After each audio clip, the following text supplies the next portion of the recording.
I welcome each one of you in person and online on the behalf of PSSM at this incredible free immersive 2-day event where we all will collectively discover the world of meditation, spiritual science and community with nourishing high vibrational food.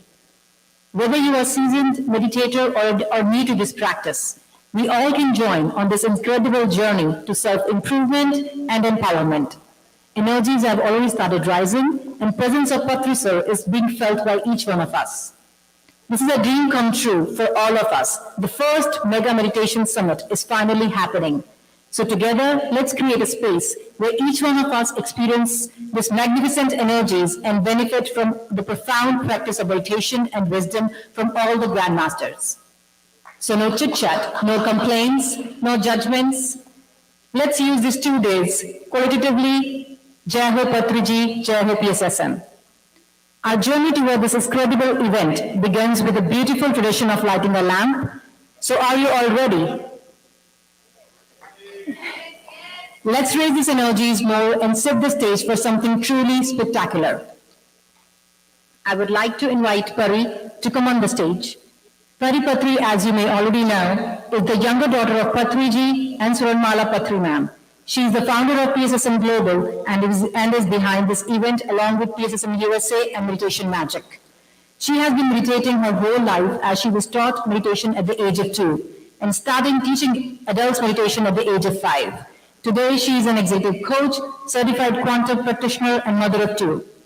So I request Patri, Dina Maria ma'am, Divya, Madhvi ma'am, Anil sir, Anila ma'am, Shrikant sir, and Chandu sir to come on the stage and inaugurate this event by lighting a lamp.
Jare Chita Parashakti Utam Shri Gananatam Bhajare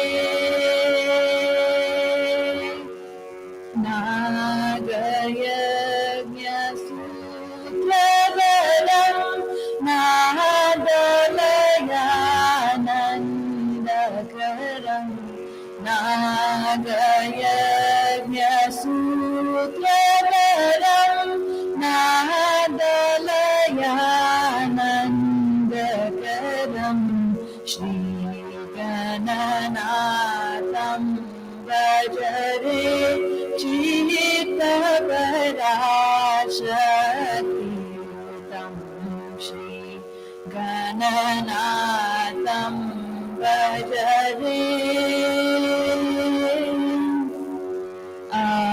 Agamadi Sannutam Akhiladevapujitam Bhogishai Bhavitam Bhogishai Sevitam Ragavesha Dirahita Damaniya Hridaya Viditam Ragavesha Dirahita Damaniya Hridaya Viditam Shri Guru Mahasambhuditam Chinnula Kamalastitam Shri Gananatam Bhajare Chita Parashakti Utam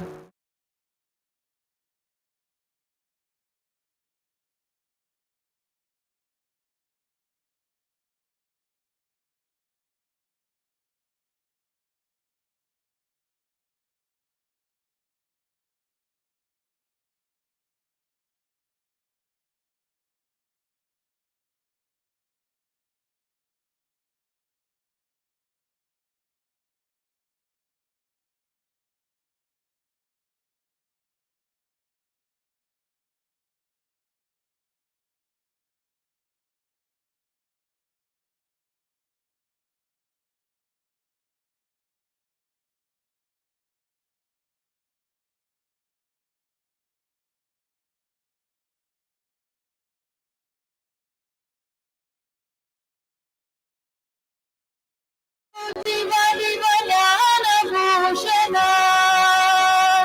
ಅಂಬಾರು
ಶ್ರುತ ಪ್ರಥಮ ವಂದನ ನಿಜಮಾಗಮ ನಿಲಯ ಶ್ರುತ ಪ್ರಥಮ ವಂದನ ಜಗತ್ಕಾರಣ ಜನನಿ ಸುತ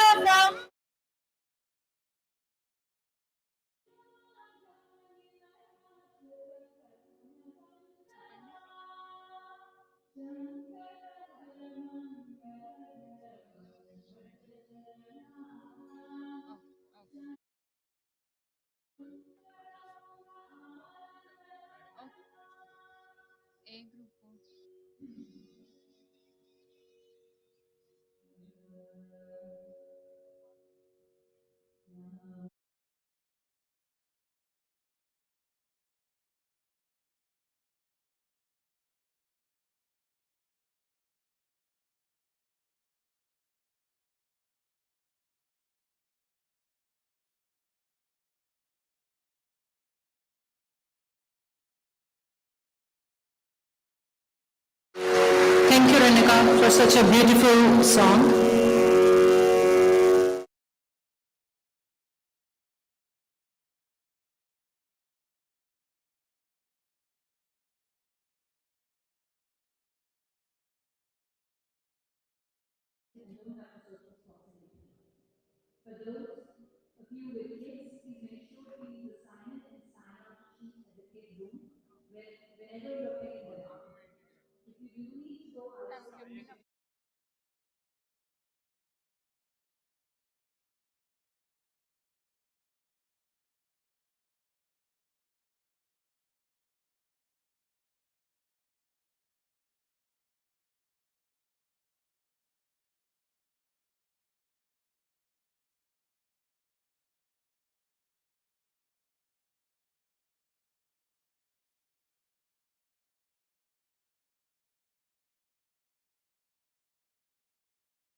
Before we begin with the meditation, let's watch a quick video on how to meditate for anyone who doesn't know yet.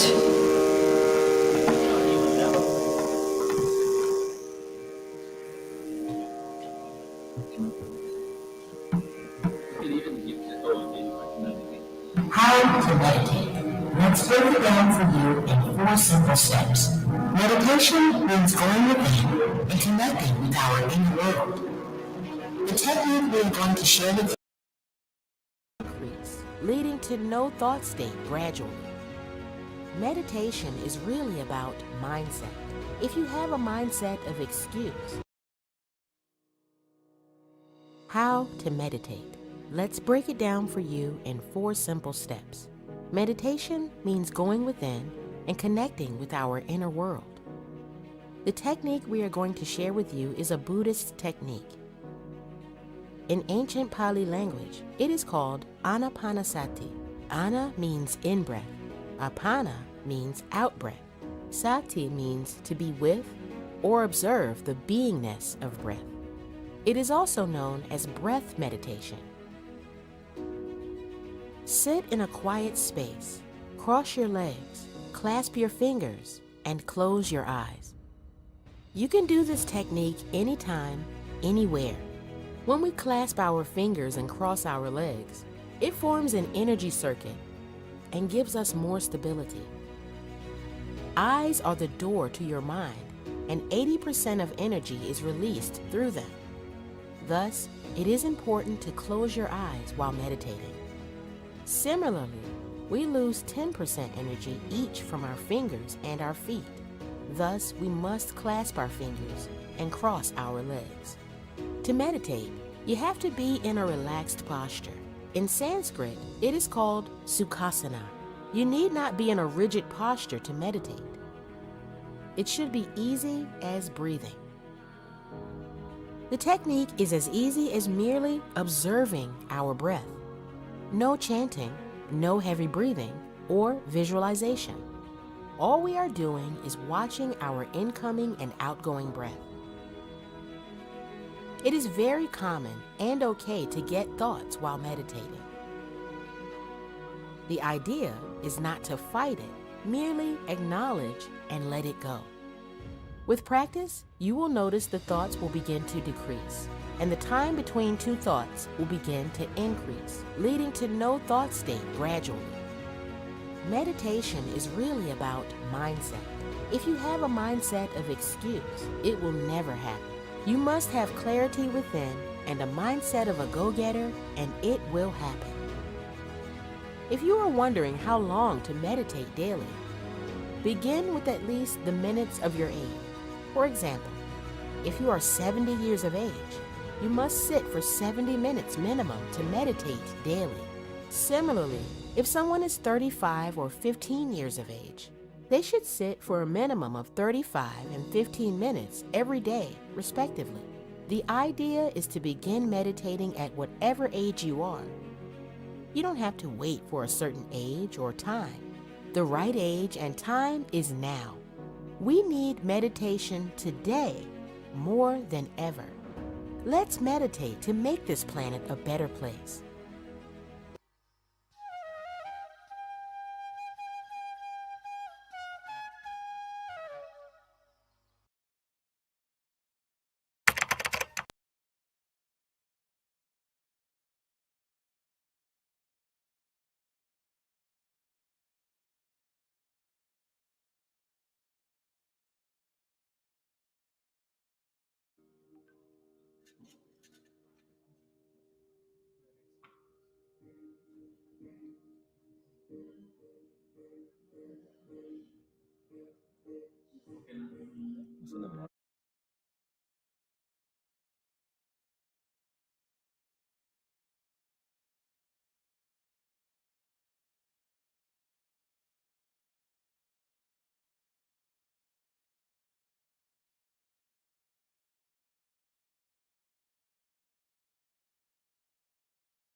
ఇది canon ఎందుకు వస్తుంది? Can పెడితే కదా.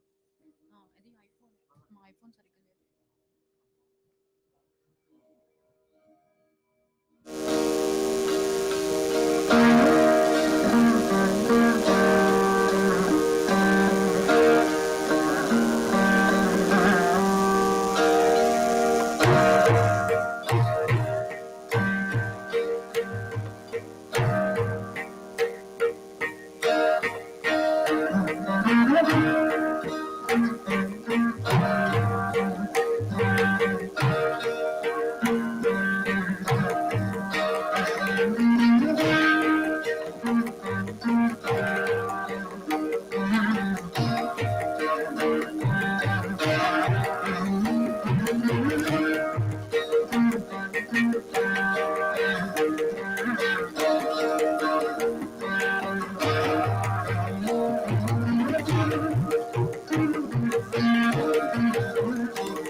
During meditation, if you're driven away into thoughts, do not change or resist them.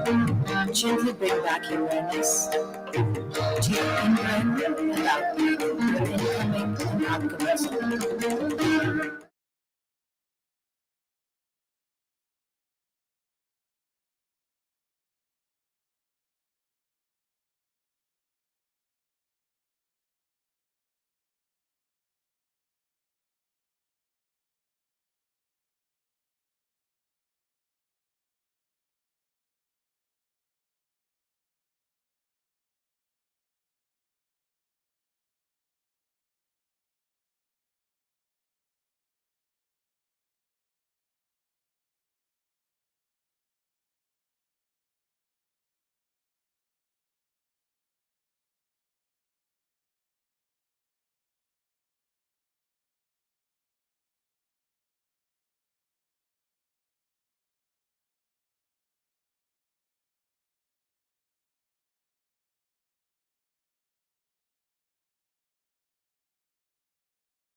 Shakti Sthal.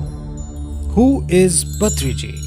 Today, there's a growing movement of individuals on earth who have embraced a vegetarian lifestyle and are experiencing profound personal transformations through the practice of meditation. True self-improvement extends beyond themselves as they strive to inspire and empower others to embark on the same journey. Individuals known as the Pyramid Masters have wholeheartedly dedicated their lives to the vision of Vasudhaiva Kutumbakam.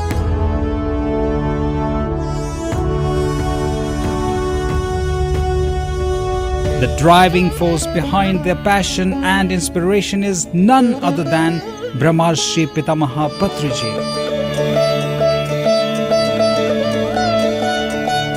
Patriji has spent over 30 years tirelessly spreading spiritual wisdom and promoting meditation, reaching individuals from all walks of life, regardless of their social status, caste or creed, just like the great Buddha.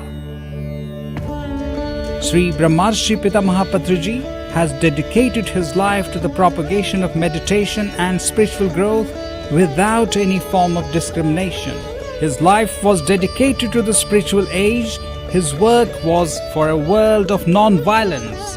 His will is to transform earth into heaven. The works he undertook were not just one or two, but many. With every passing minute, every breath, Patriji dedicated himself to serving humanity on spiritual level. In order to honor the aspirations and ideals of this remarkable individual and to inspire future generations,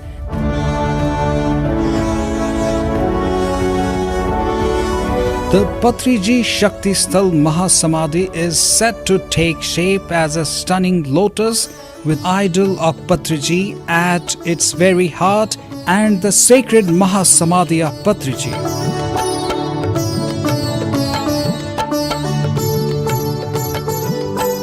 The lotus, a symbol of Sahasrara, represents the ultimate goal for every pyramid master and every human being to attain the enlightened state through meditation and spiritual awakening. It is Patriji's profound ambition that drives the construction of the Patriji Shakti Sthal, designed in the exquisite form of a lotus, embodying his vision and purpose. Patriji Shakti Sthal premises will be adorned with enchanting tapovanam, serene water pools, and captivating fragrances of diverse flowers, transporting one to the ethereal realms of Vrindavan and creating a harmonious connection with the 5 elements of nature. Through 30 plus years of dedicated hard work, Yugapurusha Patriji has ushered in a new spiritual era, leaving a profound impact on countless lives. His remarkable journey serves as a beacon of inspiration to all. That is why a special photo gallery is being prepared to showcase his life and the cherished items he used. Items used by Mahayogis resonate with their powerful energy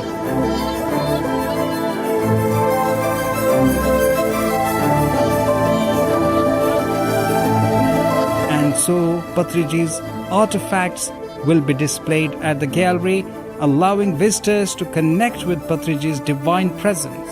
This museum is our way of showcasing how he embraced a simple yet extraordinary life. Despite his remarkable achievements, apart from that, a movie theatre will also be built at Patriji Shakti Sthal, where visitors can watch Patriji's documentary. This experience will enlighten and provide profound insights to his spiritual journey and his remarkable accomplishments.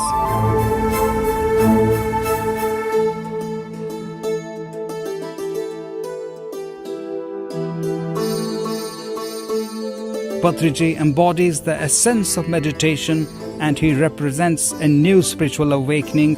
Our mission is to construct a magnificent memorial statue of Patriji at his Mahasamadhi, illuminating the global stage and guiding the world's gaze towards Kailashpuri, allowing us to share the transformative power of meditation with the world.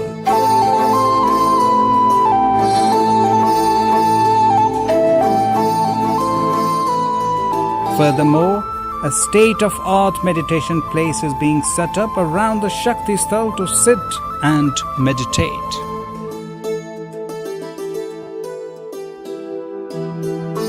As part of the Patriji's grand vision, he personally selected Kailashpuri, a serene location near Hyderabad, as his eternal residence.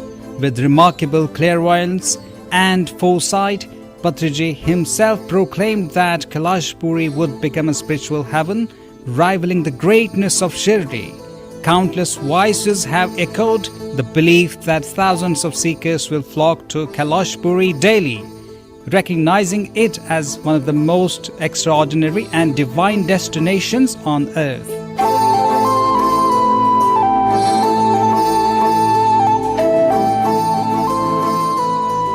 Kailashpuri is the serene hub of breathtaking meditation sanctuary nestled in the embrace of Mother Nature, and Patriji Shakti Sthal is soon to be built as an extraordinary world-class memorial. This groundbreaking project is a testament to the spiritual world's boundless pride. It is envisioned as a magnificent embodiment of meditation that will inspire and elevate all who behold it.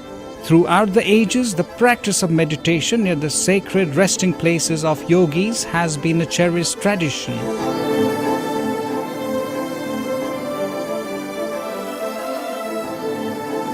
Steeping in ancient wisdom, Patriji and countless testimonials have revealed that by immersing oneself in this sacred space, one embarks on a profound spiritual journey, delving deeper into the realms of consciousness and unlocking unimaginable depths of inner peace. Every atom within Kailashpuri resonates with an ethereal spiritual energy, for this divine sanctuary is the very place where Patriji breathed his last.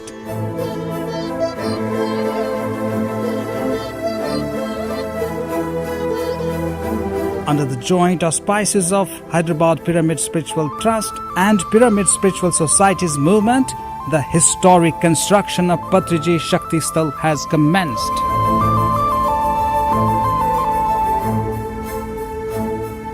Why build a memorial statue? The world was truly enlightened about the remarkable humanitarian that Ramanujacharya was.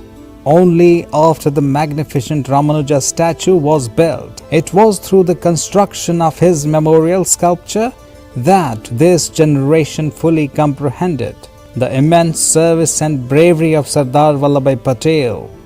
The Indian government has ensured that Patel's indomitable spirit remains etched in the memories of future generations.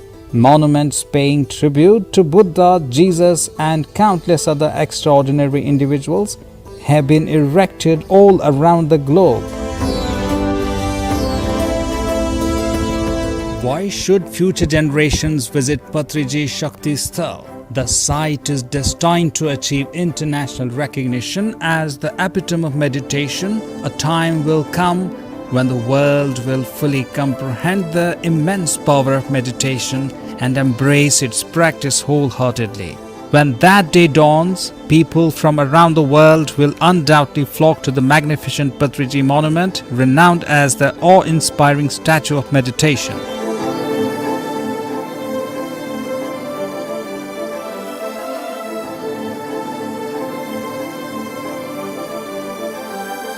What should the pyramid masters do for this?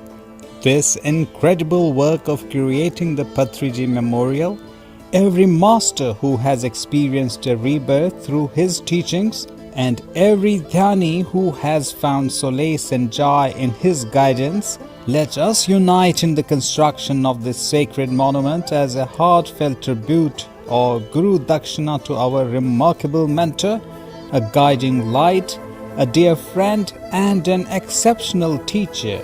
Through his memorial, we have the opportunity to actively participate in the future of profound transformation through meditation and boundless knowledge.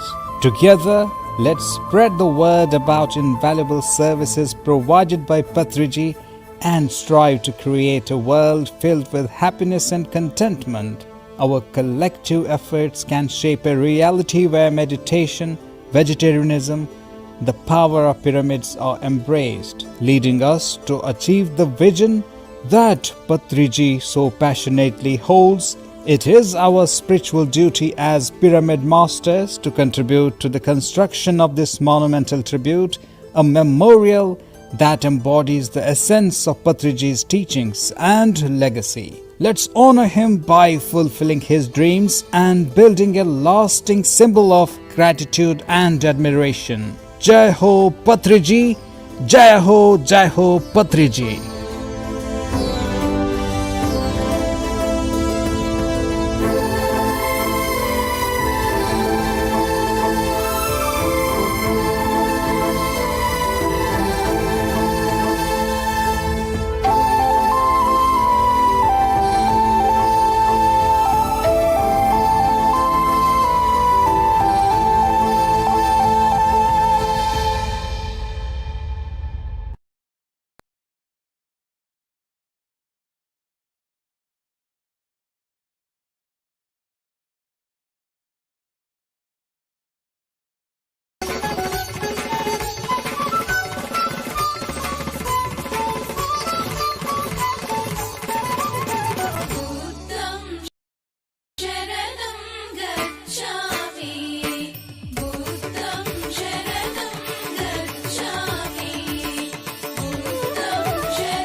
Never speak negatively.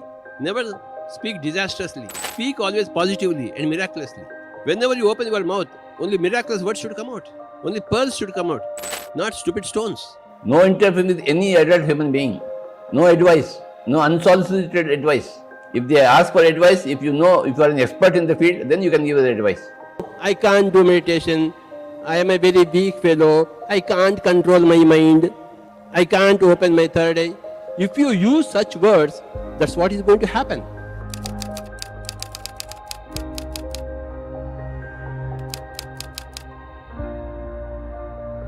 If I don't know driving, will anybody give me a key for the vehicle? No, I don't know. What is the accelerator, what is the clutch, what is the brake? And I want to drive, accident will be there. You must know what to speak, how to speak, when to speak. Then only you can speak. You must know what to think, when to think, how to think, then only you can think. Knowing what to think, how to think, knowing what to speak, when to speak, how to speak is enlightenment. Just like driving license, you must have a speaking license. I'll test your enlightenment, and if you are fit for enlightenment, I will give you a license to speak open your mouth, not otherwise. I don't give license to anybody other than a Buddha or a Jesus or a Shankaracharya. You have to be at that level to open your mouth properly. Show me your sincerity and show me your seriousness, show me your enlightenment, then I'll give you a license to open your mouth. You should develop scientific temper always. That's very important. And scientific temper is common sense for me. People always interject. They are very impatient to open their mouth. For me, they are stupid people. Every question is different, every answer is different. Every question and answer only has to sharpen your thought process. It is only meant for that. There is no personal insinuation. Similarly, it requires a lot of training to be able to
to speak one word perfectly to anybody else. You need to be a Buddha to open your mouth. Short of being a Buddha, you don't know how to open your mouth properly. All apaswaras will come out of your mouth. All unwanted interferences come out of your mouth. Don't do that. You are accumulating bad karma, negative karma. If you argue for your own limitations, that's what is going to happen. Never allow your mouth to work against you. So you must be very, very, very careful in opening your mouth. Keep the mouth shut when you don't know what to speak, what not to speak. When you open your mouth to speak, you must speak perfectly, cogently, succinctly, briefly, to the point, never straying away from the point. In the Pyramid Spiritual Society's movement, how you speak is more important than how you do meditation. Controlling your words is more important than controlling your thoughts. Because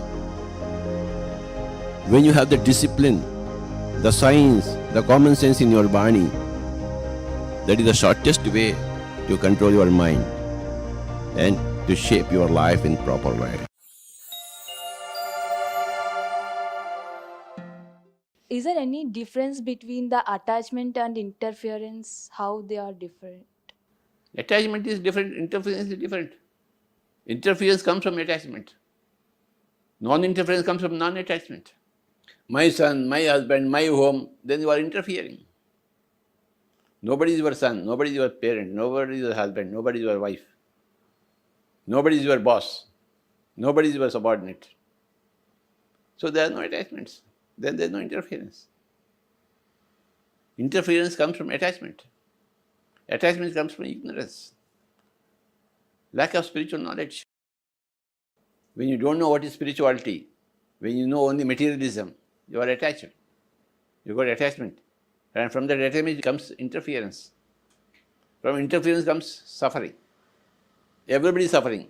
The Buddha said the whole world is in dukkha. That is the first noble truth. He saw the whole world, everybody is in dukkha.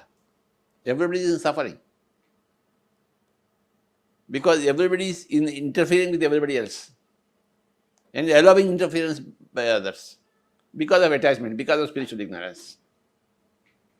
By eightfold path, he said, remove your spiritual ignorance. Then you will be removed from your attachment. And you will remove yourself from your interfering quality. And you are out of your suffering. First noble truth, suffering. Second noble truth is because of your trishna, which is desire to control others, which comes from ignorance, avidya, which goes away with the eightfold path. When an individual is in disagreement with the group, that individual should learn how to keep his mouth shut. Otherwise, he cannot be a member of the group. If you disagree with the group, you get out of the group, that's all. Simply. Don't criticize the group. If you are not able to flow with the group objective, you are out of the group. Only when you can flow with the group objective can you be in the group. Right? Right. If any person, an individual of a group is out of sync with the group's objectives, then he is no more in the group. If this man is starting eating fish, he will be out of the group of PSSM. PSSM cannot tolerate such people. I don't eat. Never eat. I don't like. You know, with everybody I put a question, how is everything, Swami?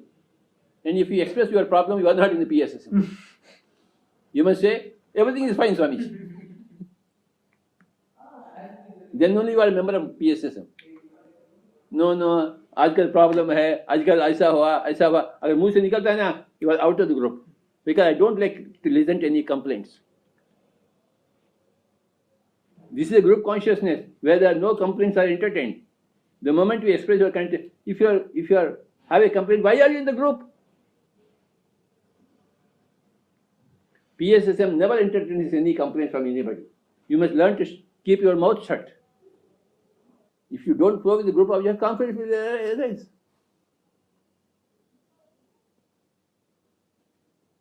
To be in a group is not a joke. To be in a group is not an easy thing at all. No way.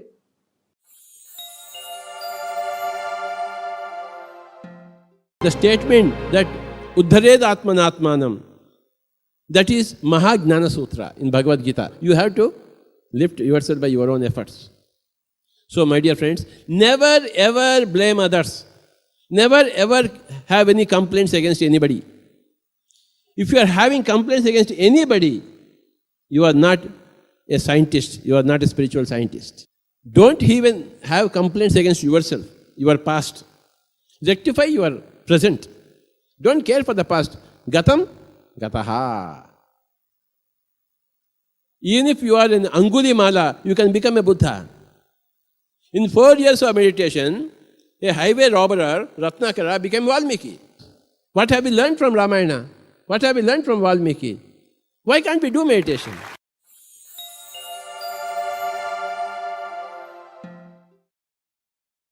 मेरे नज़रिए में एक divine couple या दिव्य दंपति वो हैं जो इस समाज की परवाह ना करते हुए अपनी ही राह बनाएं और इस संपूर्ण जगत के कल्याण के लिए इसमें परिवर्तन लाने के लिए अपना समस्त जीवन इसी में समर्पित कर दें।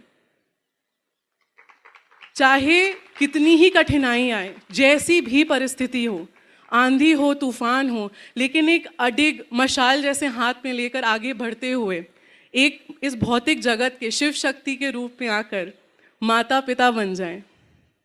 पूर्ण रूप से हमें अपनी संतानों के जैसा समेट कर इस संसार का उद्धार करने के लिए आगे बढ़ें। मेरे नज़रिए में यही एक ऐसे दिव्य दंपति कहला सकते हैं जो दिव्यता की पराकाष्ठा को पाकर, ये सारे टेस्ट दे देकर आगे बढ़कर जो है वो इस जगत को एक सुंदर जगत बनाने की कोशिश करें। तो जब आप सर को पहली बार मिली तो ऐसी क्या चीज़ थी सर के अंदर जिसने स्टैंप लगाया कि हाँ मुझे इनसे शादी करना है? मजबूरन। सभी आंसर्स वही बता रहे हैं, मैं क्या बताऊं? अरे मैं अपने आप को बचा रहा हूँ बाबा, मुझे बचा रहे हो? मैं अपने आप को बचा रहा हूँ, कोशिश कर रहा हूँ। आप भी अपने आप को बचाइए। मैं बोल रही हूँ ना, मुझे पता नहीं है कि इनसे ही शादी करना चाहिए, क्योंकि इतना पीछे पड़े कि वो बोले ना मजबूरन शादी किया मैंने, वो भी सच है। Correct ji.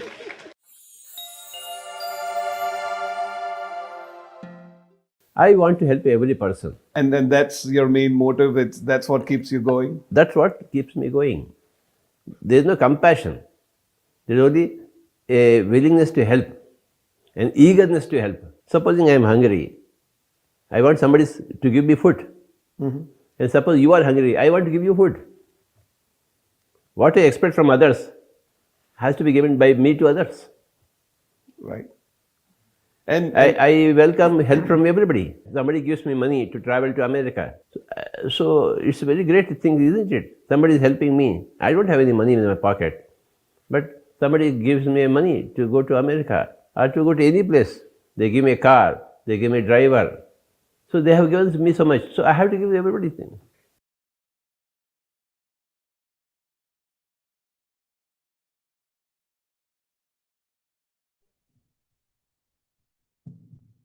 Everyone who have red dot on the badges, please go assist your kids with the food.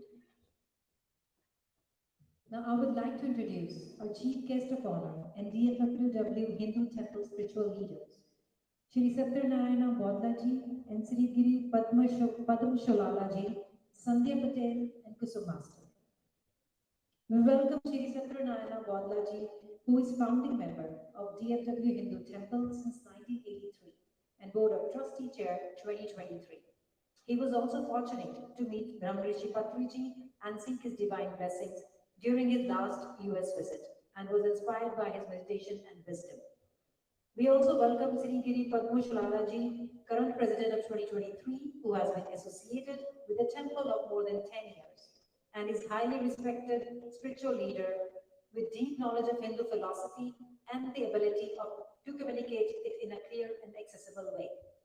Both Shri Satyanarayana Ji and Shri Giriji are also actively involved in Vidya Vikas, the educational wing of the temple. It offers a wide range of classes for children in Hindi, Gujarati, Kannada, Telugu, Malayalam, Marathi, Tamil, Sanskrit, and more. The DFW temple is a pioneer temple in the Dallas-Fort Worth area that strives to diversify its community representation across all of India, Bharat, including the south, north, east, and west. We also introduced Sandhya Patel and Kusum Master. They both are the past presidents of DFW Temple.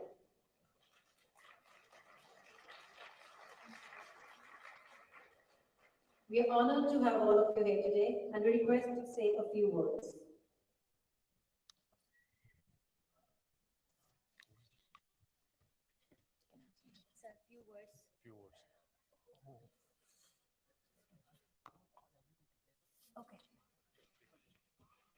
Namaste for all of you.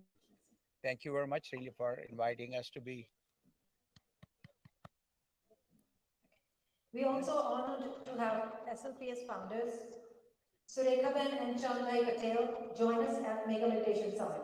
Their presence is a reminder of the power of meditation to bring people together from all walks of life. We would like to sincerely thank Chandrai, Surekhaben, Kuntal Bhai, Nimesh Bhai, and SLPS board and team members. On behalf of PSSM Global, the Meditation Magic team, I would like to express our deepest gratitude for providing the SLPS Community Hall for the Mega Meditation Summit Your generosity and support have made this event possible, and we are truly grateful. The Mega Meditation Summit has exceeded all expectations, attracting approximately 1,000 participants, including children from various concerns of the globe. The remarkable event has brought individuals together, offering them a one-of-a-kind opportunity. So we are not only able to connect for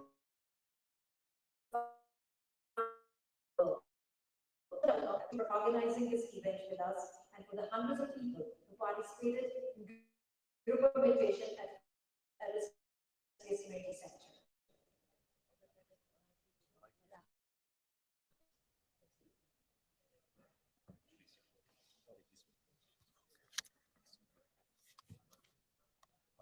Good morning, everybody. Thank you very much, really, for inviting us to be really part of this program at the beginning. I appreciate very much, and I think this is a great program, and it's a true story, really, that I have been really listening to Swami Patriji's music, without even really knowing anything about the PSSM and all the meditation and all of those since, I would say, probably 1995, because I really got some DVDs actually from his sister, and I at that time, a few years ago, of course, I so I do have that DVD in my memory. I almost listened to. I don't know what it is.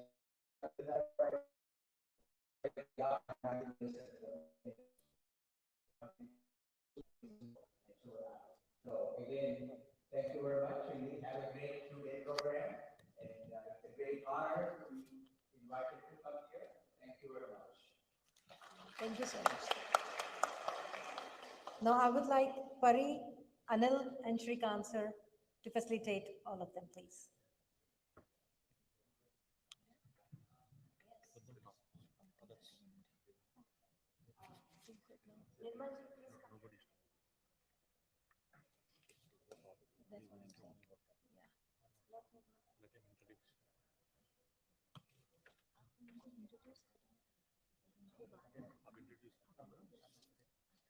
Hello everyone. First, I would like to introduce Chanbai Patel and Surekha Patel. They are SLPS founder, and without their support, we would be not getting this call. So we would like to have a big appreciation to them. Thank you very much, SLPS board members, and last year President Kuntal Bhai, and also this year President Dinesh Bhai. Thank you very much for your all cooperations. We really appreciate it.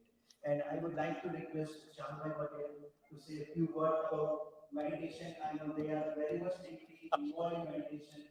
Thank you very much. Sir, first thing I wanted to say is everybody felt as soon as they entered the hall, great energies. Everybody said that this is the perfect place for this event. We will not find any other place. So thank you so much for this high vibrational place for this event. Thank you, sir. Thank you. First of all, thank you, Nirmal ji, for inviting me. We just heard that to drive a car, you need a driving license from Brahmashri Patriji. So here is a speaker without a speaking license. So please forgive me. I must admit that you are all my gurus and I am the student of meditation. I am really very impressed with what we have today here. I want to, Patriji said that she is feeling a lot of energy here in this hall. But the sole reason is you. Really. So we are blessed that you have chosen our facility for this type of unique experience. Some of you are wearing this pyramid, and this pyramid helps you concentrate and achieve your goal faster. So I request you to make this hall your pyramid today. And it will give us a lot of blessings. This is the first time, I read in the books that to take care of your physical body, you exercise. So to make my heart stronger, I got to run and exercise. That is for your physical body. But for your mind, it's the other way around. You have to calm down your mind. With your body, you exercise, but with your mind, you calm it down. And for that, we do meditation. But my today's discovery is how important a role music plays in calming down your mind. It heals your heart. And today I've experienced firsthand the soothing music and its role in calming down your mind. So I'm going to go home with a lot of lessons tonight. And once again, thank you for choosing our place. Patriji identified a lot of audience from various parts of the world. But my only disappointment is that most of you are from southern part of India. And I'm a good Jew. Exactly. Yes, we will. So, most of the Gujus are businessmen. They all do is money. And that's why you see this expensive place. But we need to have more Gujus, and with this calming of mind, they are going to get extra energy to find the God, who is already inside of us. I've taken too much of your time. Thank you so much. We also have a lot of Punjabis here, right here, who are from Canada. But sir, we do have ENC Gujarati, ENC Gujarat, online media channels that are doing tremendous work in promoting meditation, compassion, and pyramid energy. So I would love for you to at least check it out once on YouTube, ENC Gujarat, and of course Nirmalji will help you. And thank you so much, sir. Ma'am, couple of words from you. Thank you so much for inviting us. And it's amazing experience, like live music, as Chandra say.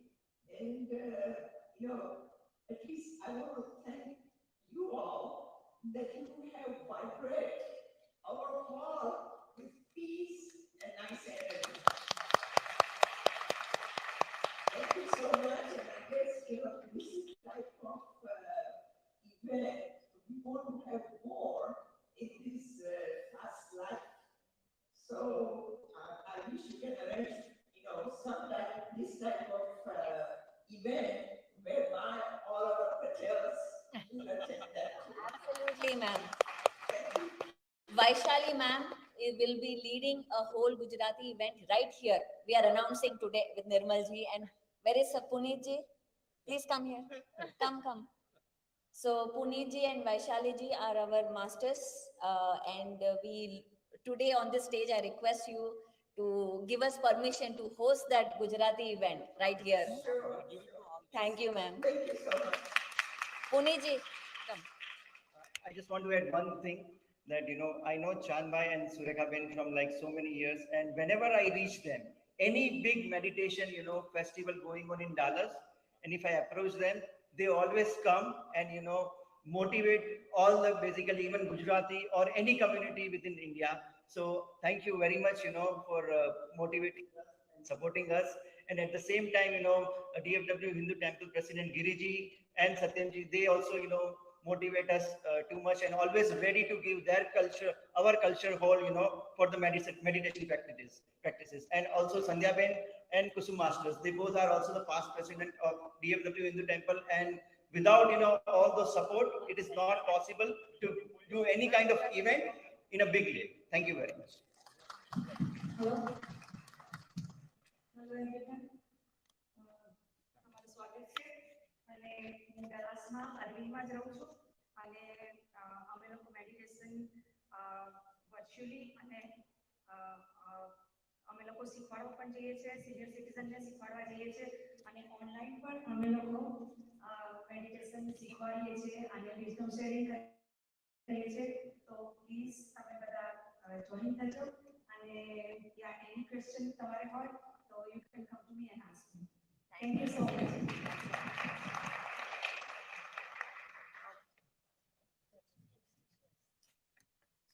So I invite.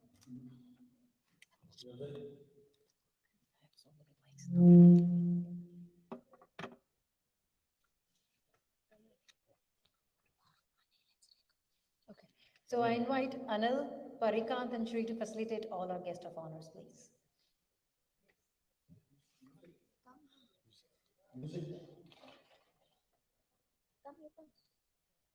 And also everyone, red dot on your badge, please go assist your kids with the food. They are hungry now.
What do you say? Anybody's hungry because we don't want to disturb No, her. it's Dina, Miriam, Mama. If anybody's hungry, please go and have food is ready. If anybody's hungry, please go and have. Don't say that word. Uncle sir will kill me if I say this word. Don't say that.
sorry.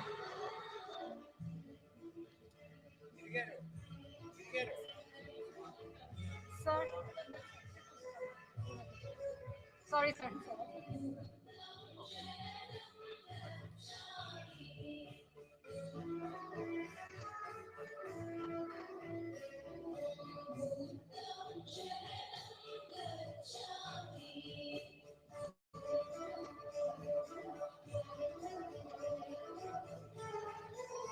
Thank you so much for gracing your presence. Thank you.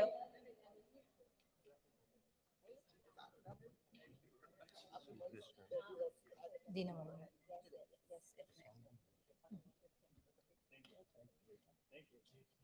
Thank you so much.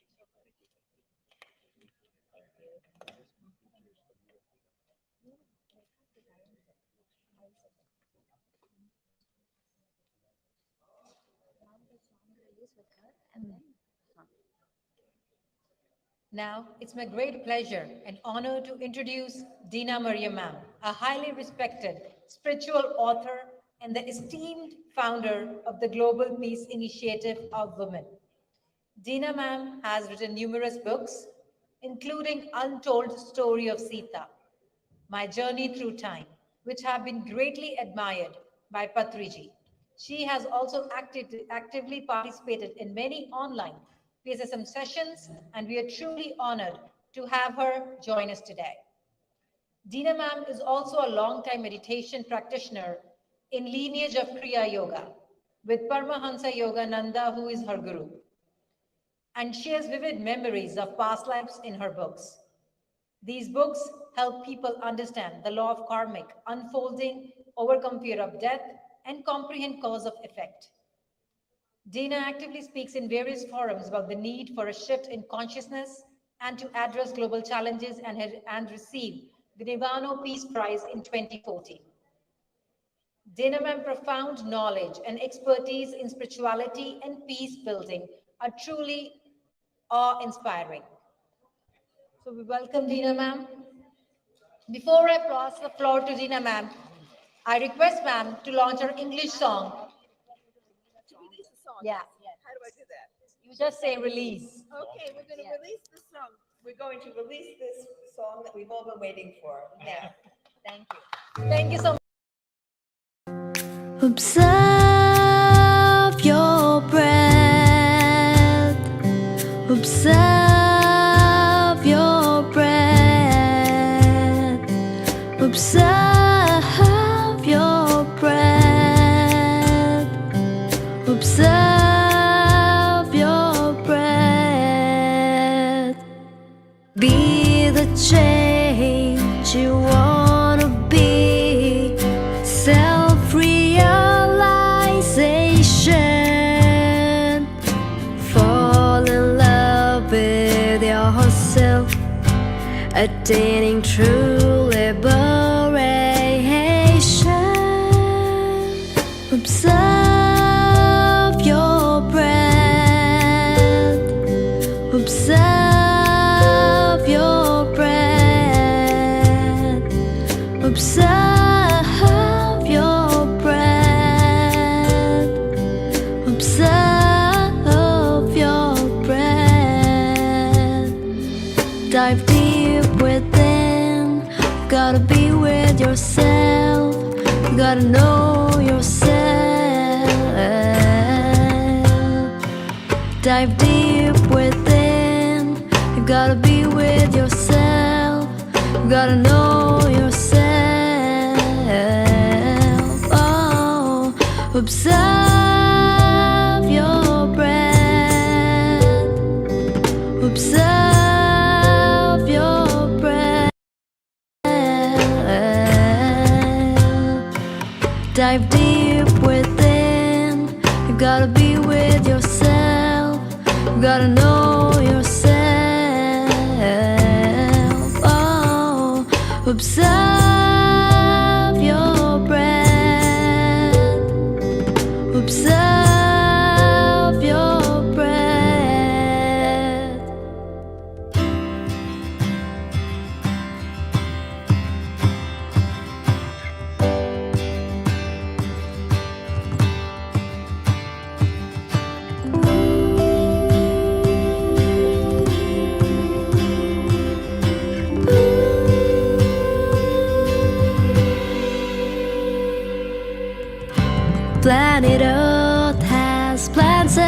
animals who are a part of this creation. Oh yeah. Planet Earth has plants and animals who are a part of this creation. Oh yeah. It's time to celebrate. It's time to be aware. It's time to live in oneness. It's time to celebrate. It's time to be aware. It's time to live in oneness. Observe your breath. Observe your breath. Observe your breath. Observe your breath.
This song is made by Akshaya from our pyramid master from Chennai. A big clap to her, guys. She wrote the song, she sang the song, and she brought all our musicians together for this event. And also, I would like to thank PLC team for making the visuals done in time for the event in just 2 days. All of this is one. So big clap to PLC team also. Thank you so much. So ma'am, now the floor is all yours. I also request Sheetal ma'am to please come and join Dina ma'am on the stage. Before I begin, I'd like to say a few words to Patriji. Patriji, I don't know how you found me. I finished writing the untold stories behind. I knew nothing about publishing, nothing about distributing books. I was just recording my experiences, wondering if anybody would ever read this book. And then out of the blue, I get an email from you asking for a Zoom call. And we had a Zoom call, and we had an immediate connection. And I was so immensely grateful that you saw the same thing that I saw, that we were both on the same wavelength. And I made a commitment that I would come, it was during the pandemic, and I said, as soon as the pandemic is over, I'll come meet you. Because I've been traveling to India every year, once or twice for many years, but I had to stop traveling during the pandemic. But Patriji, I didn't realize you would relocate before I had a chance to come meet you in the physical. So now we will meet on the inner plane, which is where the real action takes place anyhow. So thank you, Patriji. I wouldn't be here had he not found me, had he not found the book. I'm enormously grateful for everything that he's done and for all of you. I'm grateful to be invited here to be with you. I want to thank the musicians and all of you for a beautiful meditation this morning. Really, it was just what I needed. So thank you and namaste. I'm happy to be here. I'm much more comfortable sitting in a circle, so I'm going to pretend I'm sitting down with you, just talking informally about my own life experiences, because that's all I can share, my own life experiences. I don't have a license to speak, but I have a license to write. And most of my expression is done through writing. But I'm learning how to speak about my writing. When I was 20 years old, in college, my second year in college, somebody handed me Autobiography of a Yogi. I had just read Be Here Now, the book by Ram Dass. I was in the Boston area. Ram Dass was speaking. I went to see him. I was very taken by his description of his guru. Of course, everybody was looking for their guru at that time. Friends of mine were going to India looking for the guru, but my guru came to me through the Autobiography of a Yogi. And his message was very clear. He had left the body. You want to find me? Go inside. Meditate. That was the message I got when I was 20. And it sank in because of lifetimes of yearning for that teaching. And finally, here I was able to get the teaching of how to meditate. And so I took it very seriously. A lot of people were floating around, going to this teacher, that teacher, trying this or that. But I was so grateful because I knew I'd been searching for lifetimes for this, that I took very seriously his instructions to meditate without fail every day, twice a day if I could. And that's been my life since then. I won't tell you how many years ago, but it's been a long time. And I didn't know what to expect. Of course, there were many teachings that came. Don't have any expectations. Don't expect lights and astral travel and all kinds of fancy things. You meditate just because out of your desire, your yearning for that truth, to know who you are. Well, things did begin to happen, and I began to travel back in time. And at first, it was a little unnerving because I didn't know which time period I was in. When I wrote The Untold Story of Sita, which came to me unexpectedly, as everything comes unexpectedly, I found myself back in the Treta Yuga. I was living that life of Meenakshi. And it was my second book. I had already had experiences of previous births. And it led to an identity crisis. Who was I? Was I the servant Meenakshi? Was I the dancer from Dwarka? Was I the Tibetan? Am I the Tibetan woman that I write about in To Dance with Dakinis? Am I the poor Indian woman in that book named Devaki? Am I the poet? I write about a poet, the Taoist poet. Who am I? And this really became my meditation for quite some time. There's a story in my latest book, To Dance with Dakini, where the second part of the book takes place in India, and there are these Kashmiri Shaivites. And this woman, this Kashmiri Shaivite woman, encounters her teacher. And the teacher says to her, "Who are you?" And she says her name. The teacher shakes her head. She has a family name, her family background, where she comes from. She goes into all these details that describe her current personality. The teacher just shakes her head. The teacher says, "Go into that cabin. Don't come out until you know who you are." So she goes into that cabin, and weeks and months pass. She's in meditation, and she begins experiencing her previous births. She's this person, and that person, and this one, and that one. She goes all the way back. And then she has an experience of cosmic reality, of who she truly is.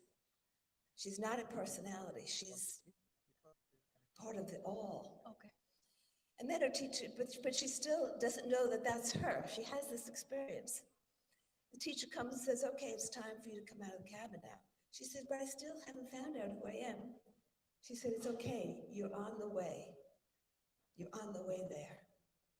And so that's this story came to me. It's a story in the book, but it very much related to my own experiences of knowing that all of those personalities that I've seen are part of me.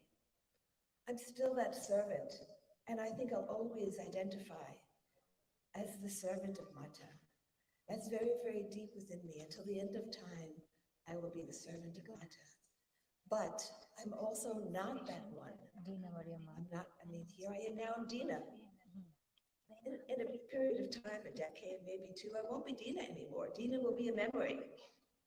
And so my identity with Dina has become much weaker, actually, than I've seen all my other personalities. So I've spent a lot of time in the past, but when I'm in the past, it's the present. When I was writing Untold Story of Sita, that was the present for me. I was living in that time. And as I just finished writing To Dance with Dakinis, I was living in 12th century Tibet, experiencing 12th century Tibet. And so what I hope to carry my readers into that time period so they can experience something of that, because from the past, we understand the future. We understand the present and the future. So what next? I've spent many decades revisiting my past. And then suddenly, because a lot of my work in the world, aside from writing, has been to try to see how we can improve conditions on the planet. I started the Global Peace Initiative Women 25 years ago, and did many peace dialogues in places of conflict, bringing spiritual meditators, spiritual teachers to those places to help resolve the karmic knots. Not too successfully, I must say. Those conflicts are still going on. We've got to Palestine and Israel, Iraq, Afghanistan, all those places, Sudan. And so I said, well, I think I've done as much as I could do in that way. Then I started going to environmental conferences, the UN conferences, climate conferences, bringing the spiritual message there. And then something shifted. I'll tell you after lunch when I'm sitting. When I realized the best thing I can do is meditate. So I began to project myself into the future. The book I'm now writing is called Memories of a Future Life, and it projects 200 years into the future. So if the past becomes the present, so does the future. There's not much difference. So I find myself now living my future life. It's very interesting. It's quite an experience, actually. But what I see, looking back from 200 years in the future, is that what has shifted on the planet is that the meditation community has gotten large enough that it begins to shift consciousness. So when I read or hear about all these dystopian visions for the future, I want to cry out, no, it's not that way. Why are you creating this? We are the creators of the future. Now we know we create our own personal future. My study of the past has helped me understand a little bit about the law of cause and effect. And I've tried to show that through my writings, how one life feeds into the next. Everything is our own creation. There's nobody else. We are responsible for it. And the more conscious we become, the more we can shape our future. So what I've learned from studying the past is how to shape my personal future, how to create the blueprint, because we do create the blueprint for our next birth. We create our future. So we can do it at a personal level, but how to do that collectively as a human community? That's what we have the power to do. And that's what collective meditation does. And the key to the future is meditation. Looking back, looking ahead, and then looking back. What made the difference? What prevented us from having a dystopian future? Was meditation. And that's the message now that I feel I need to convey, because standing in the future and looking back can help set a path for us as a human community. We're 8 billion people on the planet. I know. How many meditators, serious meditators are we on the planet? A few million, maybe? What number do we need in order to really shift the consciousness of the planet? Because we're talking about a consciousness shift, an evolution. We stand at an evolutionary moment where if we don't shift the consciousness, if we continued in this trajectory, there's going to be a lot of suffering, a lot of climate issues, a lot of ecological issues that with our current mentality, we can't address. But with a shift in consciousness, we can address. All the energy problems can be solved. If you look back, yesterday we were talking a little bit, we had a small group discussion about what the technology was of the Treta Yuga during Sita's time. Well, the mind power was much greater, but also they had the energy that they needed, not through polluting means. It was non-polluting because there was an understanding of the interconnection that you harm the earth, you don't do that. You just don't do that. So there was a natural way of being aligned with Dharma of how to be and how not to be. And now at this stage in our development, we've lost that knowing of how to be and not to be. And so we're creating a lot of destructive actions that are harming the planet and harming each other. And so how to get out of this is through evolving into that higher state of consciousness. And how do you do that is through spiritual practice, meditation being the key. So what are the things that I see? The reason we're feeling the pain right now globally is that we're in a transition.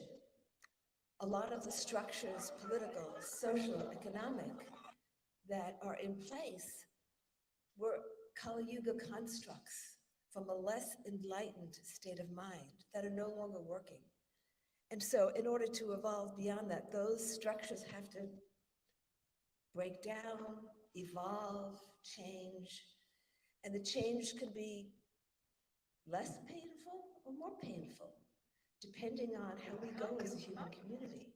But we have to know that we can shape it.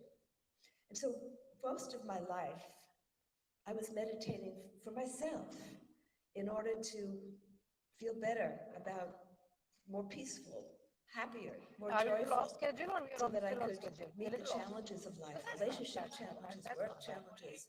It was to deal with my own challenges of daily life. And the only way through that to have a happier life was through meditation. But something shifted for me as I entered this latter stage of life. I meditate now for the collective, because it's the collective that I feel responsible for.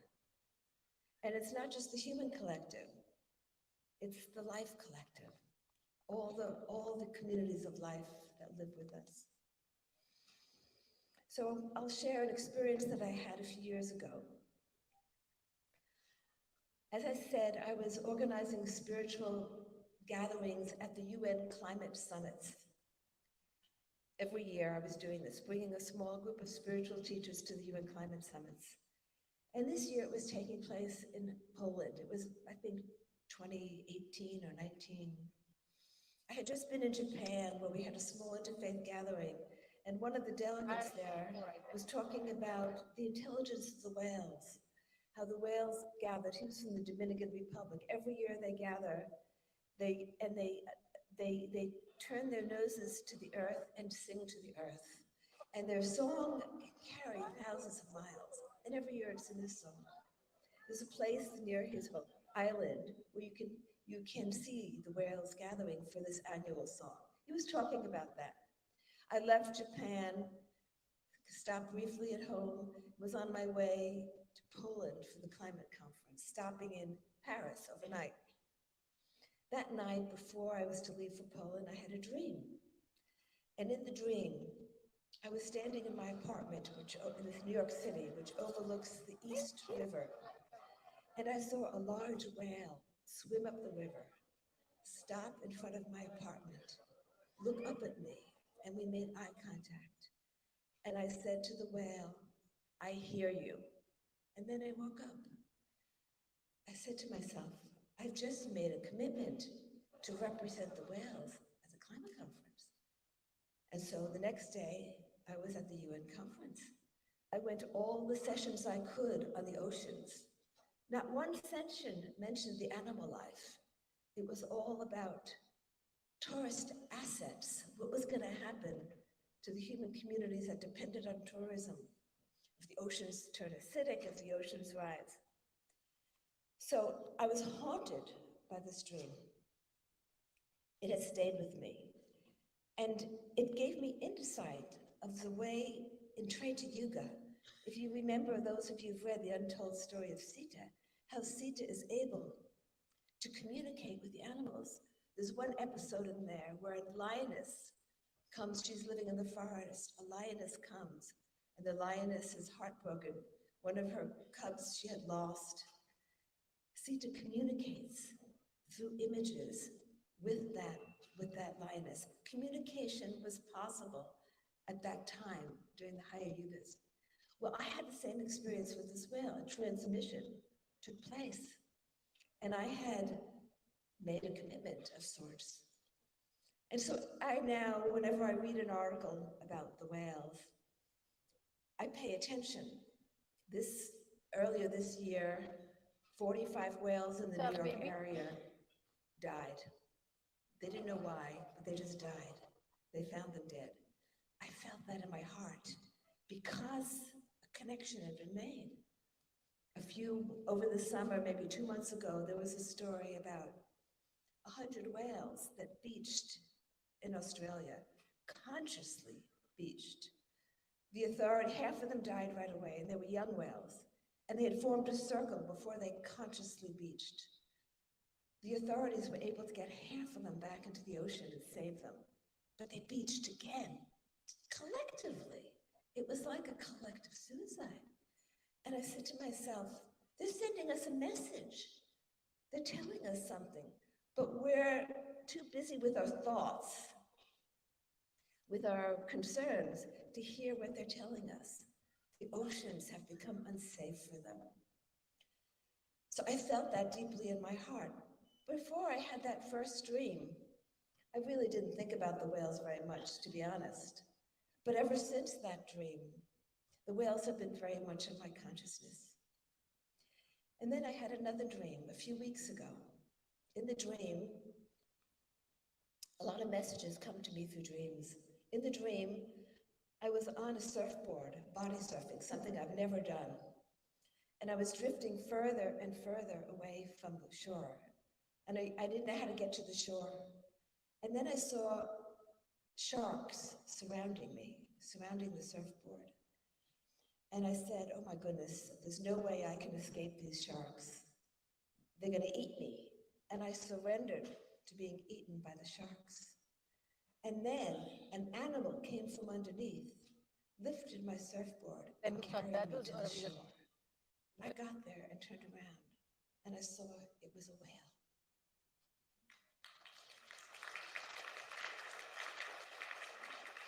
I said to myself, what is this message?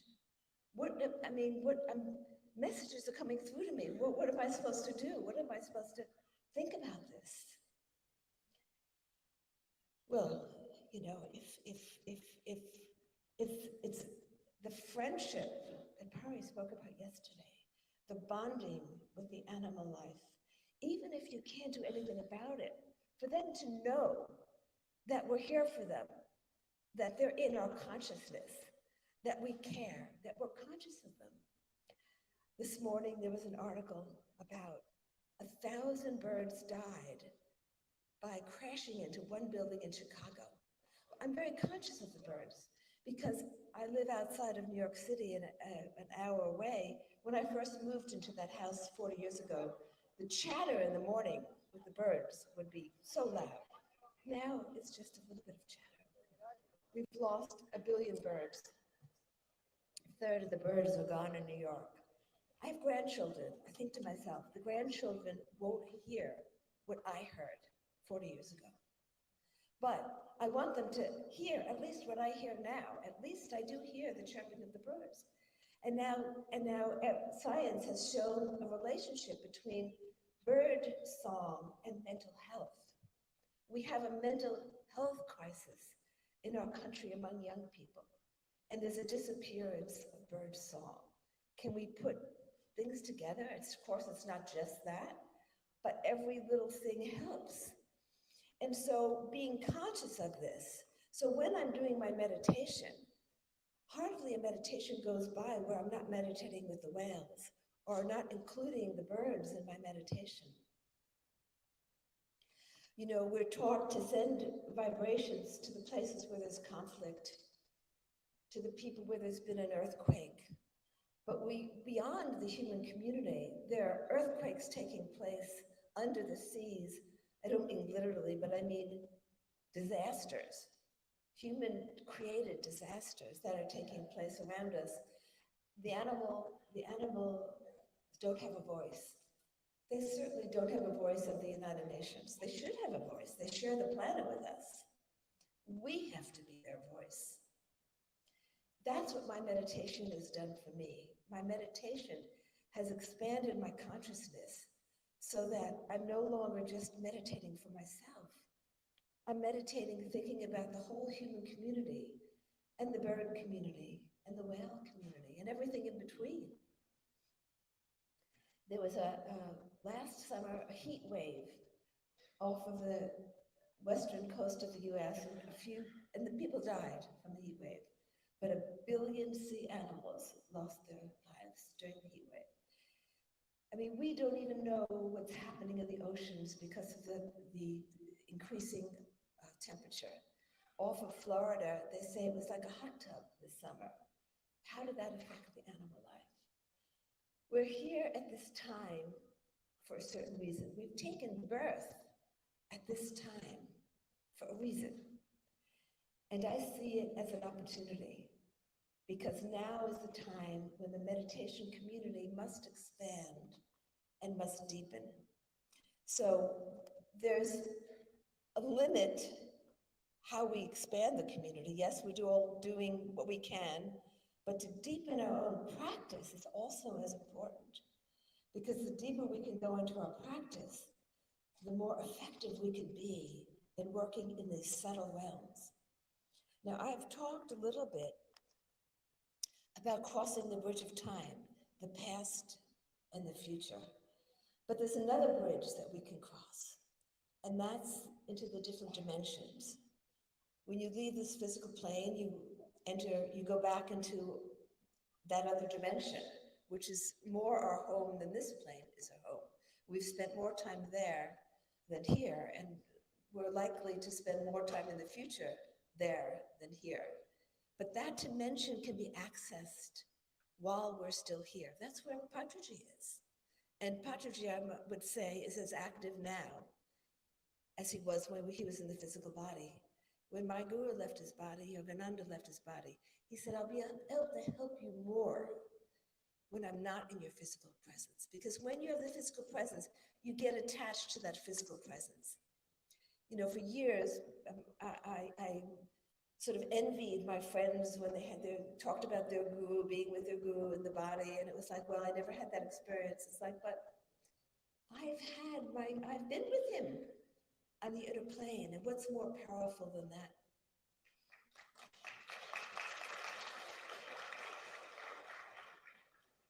And those who are the guides and helpers never stop helping.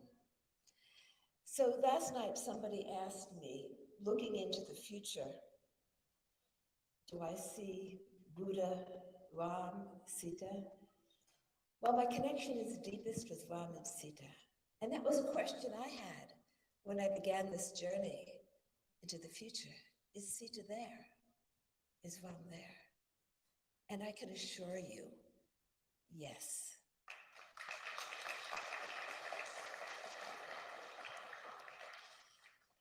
You know, there's some things I question, you know, the Egyptian deities, the deities of the Greeks, people don't talk about them anymore. Their presence is not really felt. But the presence of our deities is still very strong and very much felt. In this future book that I'm writing, for the first time, I have the experience of Ganesh. And that, it's a very strange thing. It's the future, yet I'm living it now. So as I have this experience of Ganesh in the future, I'm experiencing it in the present.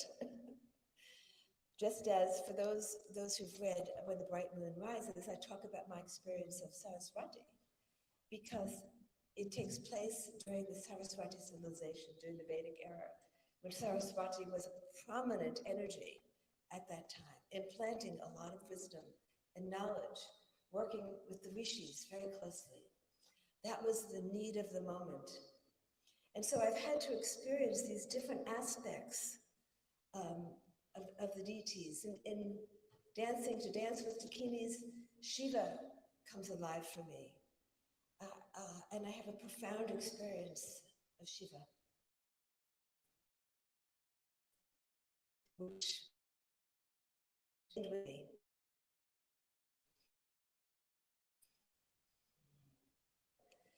But not in the way that it was in the past, because nothing is ever repeated exactly as it was. So it's not that Ram will take birth and be a king, or that Sita will take birth as a princess. They will appear when they need to appear. Even now, there has never been a time when people have not had the experience of seeing Ram or Sita in the physical form. But those who can see, can see. Most of us can't see yet, but we'll see when we've done the work necessary to open that vision into the subtler planes.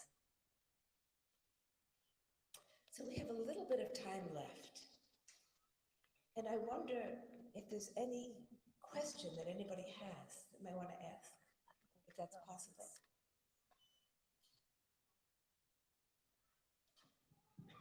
Any questions, friends? Yeah. One second. I'll get more mics later.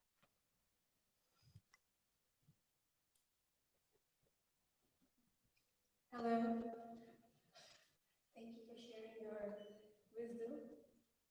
One of the questions that I have is, when you are living through those realities in past and present, how do you keep your sanity?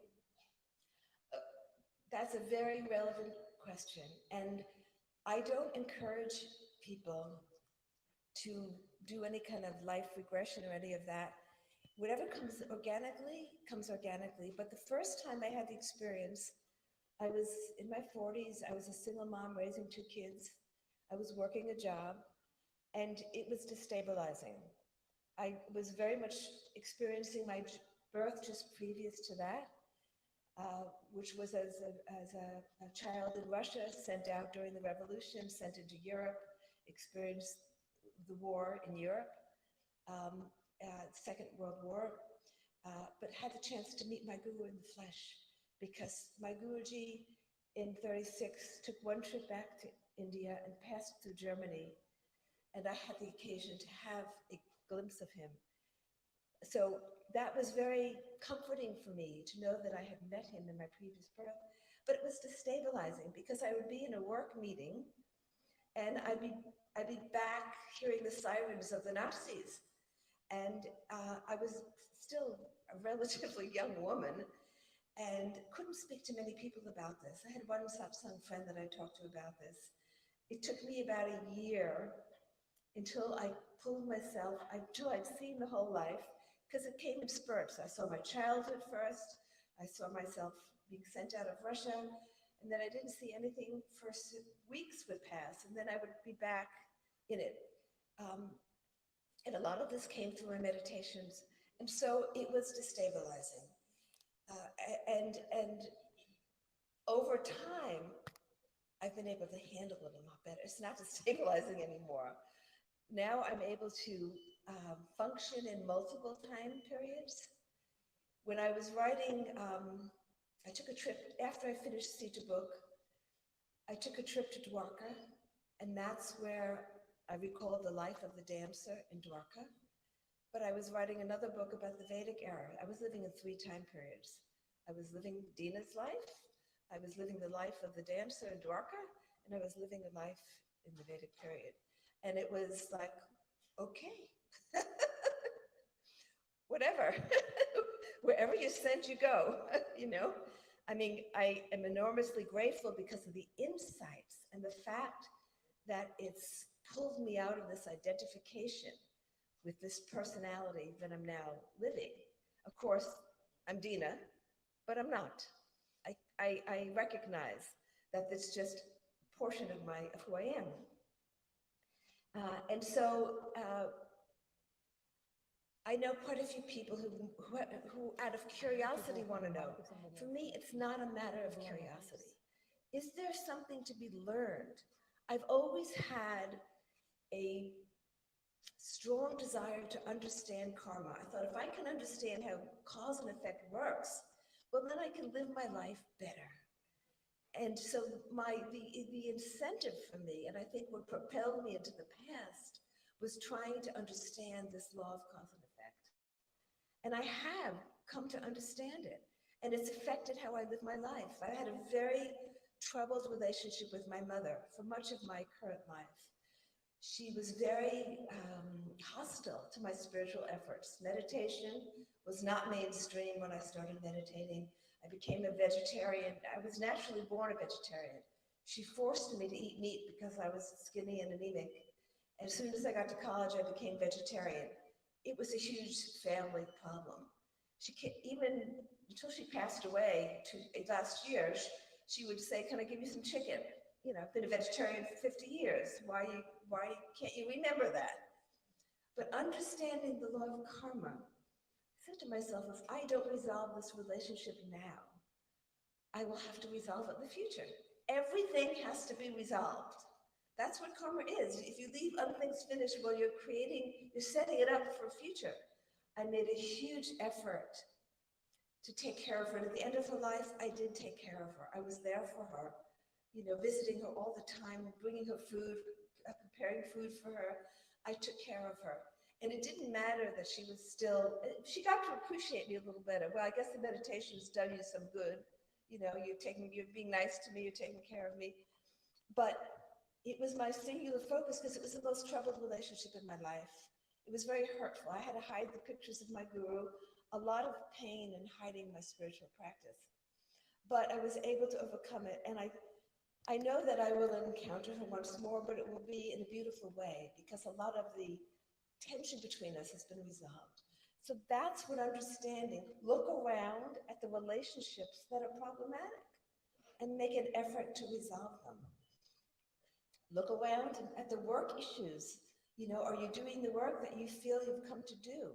I mean, there's so many ways, things that you have to look at in your life so that you can resolve what you came to resolve and see what's left for your future journey.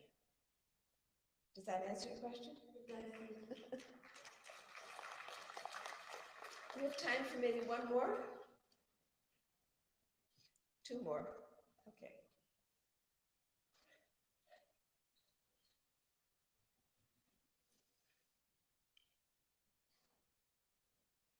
Thank you, ma'am. It's an honor to meet you in person. Probably this question is not very much related to you, but I want to ask it anyway because it's coming from inside. How do you relate yourself to or connection with Ahalya? Do what? Your connection with Ahalya. With? Your connection with Ahalya. With Ahalya, right? Yeah, Ahalya. Ahalya. She's, well, you know,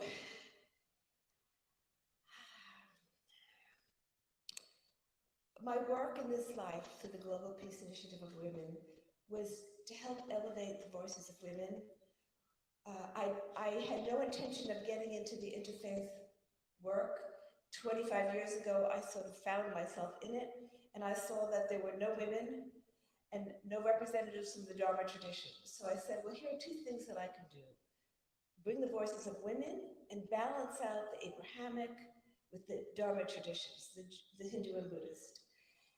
As I began to do that, and as I began to write, I realized that this is a culmination of a work of many lifetimes for me, where I felt my voice as a woman has been suppressed, where I had no voice. And it's something I struggled with for many lifetimes, as a lot of women do. And in this life, I've been able to bring that to conclusion, not only to find my voice, but to correct a lot of the misperceptions. And so in writing the book about Sita, which is probably the book that's closest to my heart, I read Valmiki when I was in my early 20s, and I didn't understand the last part about Sita being banished, so I said, well, just discount that, I just won't think about that. But although I loved it because it connected me to Ram and Sita, there was a lot. I was very young at that time and didn't have my own voice as a woman, and so didn't have my memories. So I moved beyond that. What it gave me was my relationship with Ram and Sita. But when my memories returned and I saw, wow, that has been distorted. The whole story has been distorted. Not only the story about Sita, but the story about the women. Why are the women not called sages? They're just called wives of. Not only wives of, the chaste and devoted wife of. That's how they're referred to, these great sages, Ahilya being one of them, Anasuya being another. And so I saw that's not the way it was at that time, because the Treta Yuga was pre-patriarchal. Patriarchy came in much later, when women got assigned, when a lot of social things changed. Hierarchies came into place. Certain groups were oppressed. Women got put in a certain position in society. And all the recording got done through the men. The women's voices were not heard. And yet we know that there were women rishis. Women were writers of the Vedas. And that's what I try to show in When the Bright Moon Rises. That whole Satya Yuga, because the Vedas came during the Satya Yuga, before the Treta Yuga. So during the Satya Yuga and the Treta Yuga, the women had their voice. It was only as we moved into Dwapara Yuga and Kali Yuga that women lost the voice, to the detriment of society. Society suffers when half the human society loses its voice. Society's going to suffer. So now it's time to reclaim that voice. So what does it mean to reclaim that voice? It means reclaiming the narratives, and Ahilya is part of that narrative. She was not unfaithful to her husband. She saw right through Indra's disguise. It was her husband who couldn't see it. Her husband was filled with such thoughts that he couldn't see through Indra's disguise. And he couldn't see his wife's intelligence that she knew all along what was going on. And he just came to test. And when the bright moon rises, when I go back to the Vedic period, there's a lot about Indra in there, who I didn't know before I wrote that book. But in writing that book, I came to know Indra, and I came to love Indra. Who is Indra? Indra is the higher mind. Indra is the one that comes to help us get over our imperfections, to show us where the imperfections are. So all the tests that he sends are for our own good. We want to know where the weaknesses are. If we don't know where the weaknesses are, how are we to overcome them? He was just showing the sage where his weakness was, so that he could go meditate and overcome the weakness. So that story is very important to me, and it was because of Sita Ma that I came to understand that story in the proper light.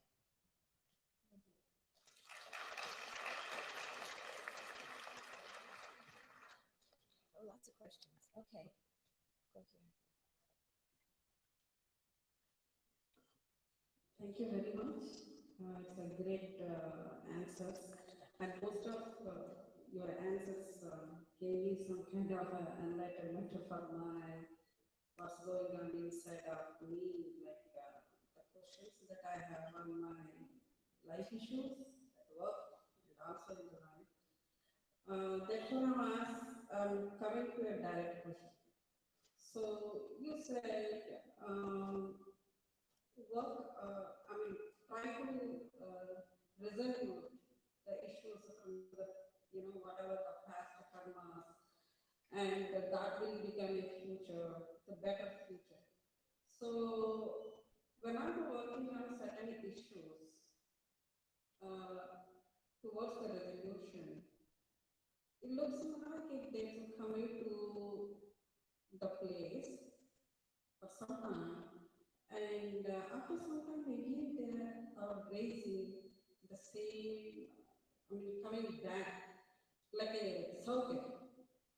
So whenever I work on some issue, it is not settling down, it is coming back again and again, like a circle, it is coming back.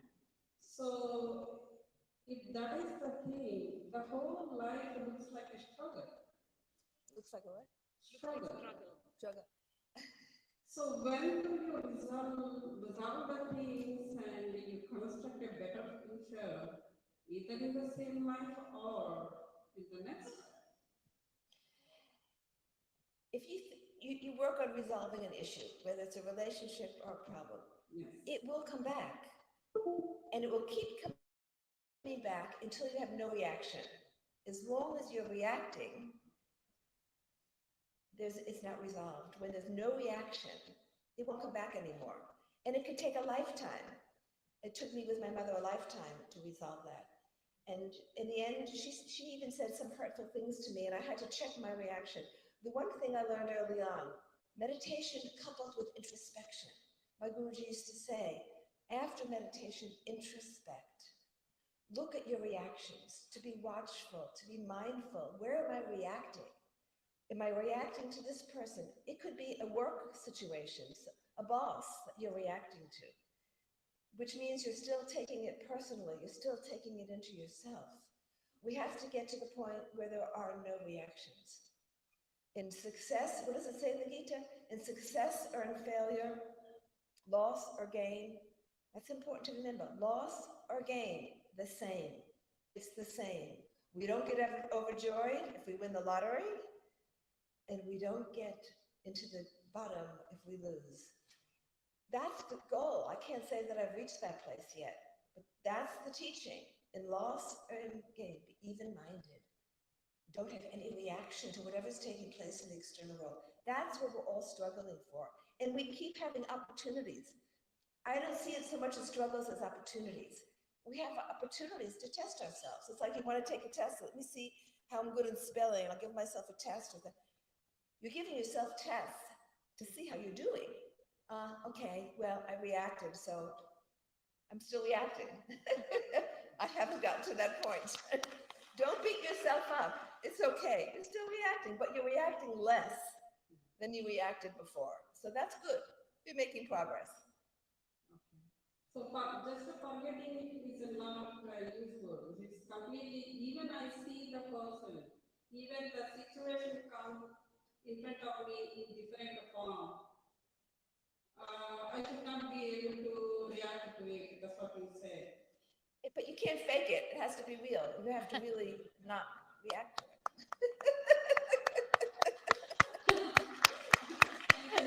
See, it's part of the cosmic drama. I mean, you know, for a while, a lot of my friends were getting so tossed around by the political situation in the US, as we all do. I had to say, okay, I'm reacting. Step back. It's a cosmic show. I mean, sometimes the cosmic show is weird and strange, and you just shake your head. It's a cosmic show. In the world, but not of it. That's what we are. We're in the world, we have to play our part. We can't partake in it at the deepest level. Thank you so much. I like this word, cosmic show. Are we taking one more question? Or we done? One more question? You were first, right?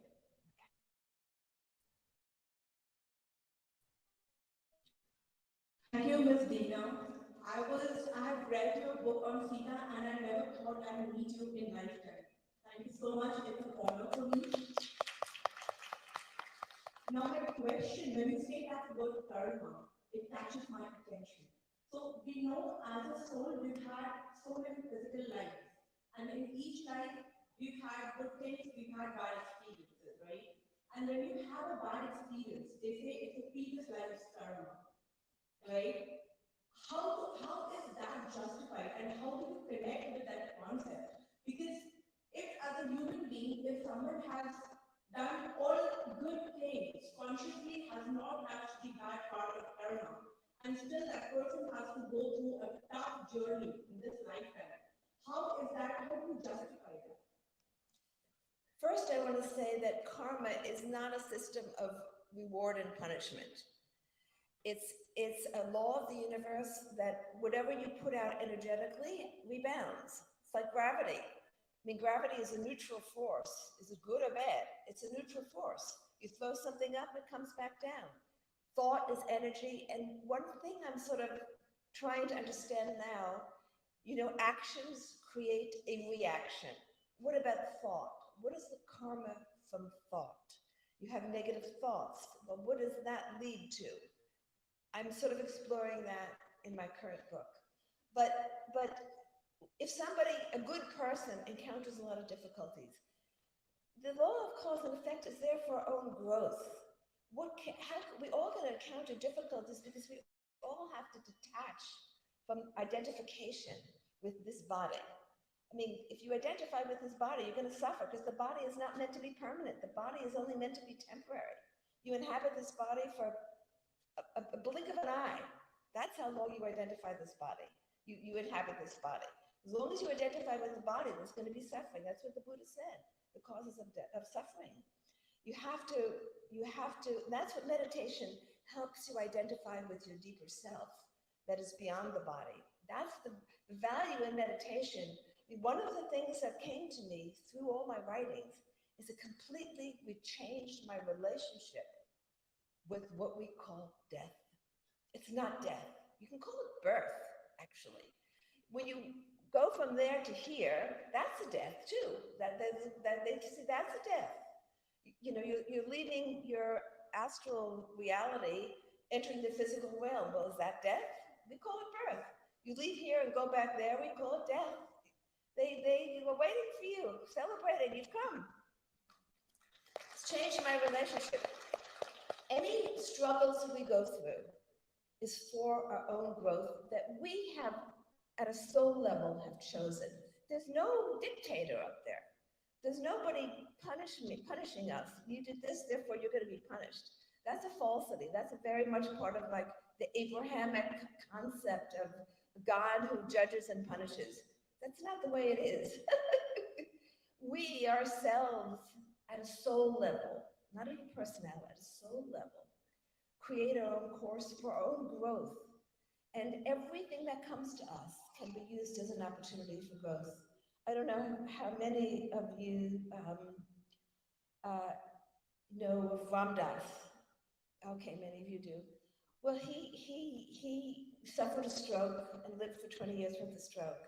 He was very handicapped. It took him a long time to speak again. He had to be cared for. He considered that to be the greatest lesson of his life, that stroke.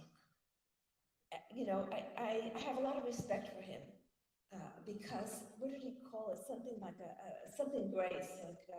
There was even a movie called Something Grace about how it knocked him out of the reality of identifying with his body. Now, most of us who suffered human ailments don't have that experience. We're not at that stage in the journey where you can see it as, aha, this is a gift, because I'm not the body. I just have to detach myself from the body. But everything that comes to us, whether it's a bad relationship, a troubled work situation, is for our own growth. If we aren't given opportunities to learn non-reaction, how are we going to grow? We're never given opportunities. So based on what we've done in the past, it's helped create the situation for, you can't help that. You can't undo that, but you can create your future. Not only you can, you do create your future. So do it consciously. Most of us create the future unconsciously. I could have said, like, I have a sister who discounts my mother. She had a bad relationship too. I would say, okay, well, you don't want to resolve that relationship. Do it in the future.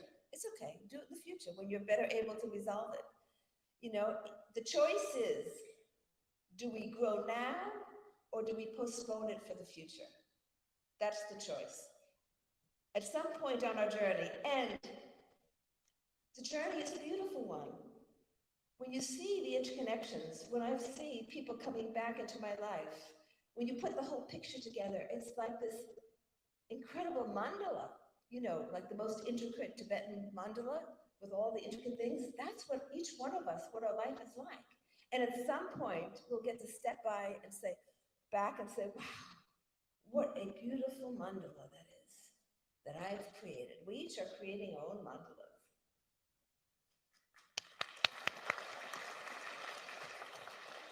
I think there was one more question over here. She had. So my question was, all these experiences that you had, were you always a woman? Did you? No, in Rukmini and the Turning of Time, I talk about an incarnation as a man, and there have been others. I would say a majority of my incarnations have been as a woman. That's how I express myself. And it's been part of my life's work to raise the voices of women. But I talk about an incarnation in that book as a man, as somebody who worked on the temple for Krishna, the Grand Temple for Krishna. I was a stone carver. I think we have to end, but I want to just leave with two thoughts, really. The importance of meditation, not just for your own future, but for our collective future. Collectively, we are creating the human future. Let it be a good one. And the other thing I want to say is the importance of introspection. To introspect on your life and to see where you need to focus to resolve things, and to watch the mind, look at your reactions. What are you still reacting to? I know what I'm still reacting to. I still react to quite a few things, and I still have work to do, which is why I know I have a future. At least 2 more lives. So I'm happy to talk with any of you at lunchtime. I'm here for a little bit longer. Thank you.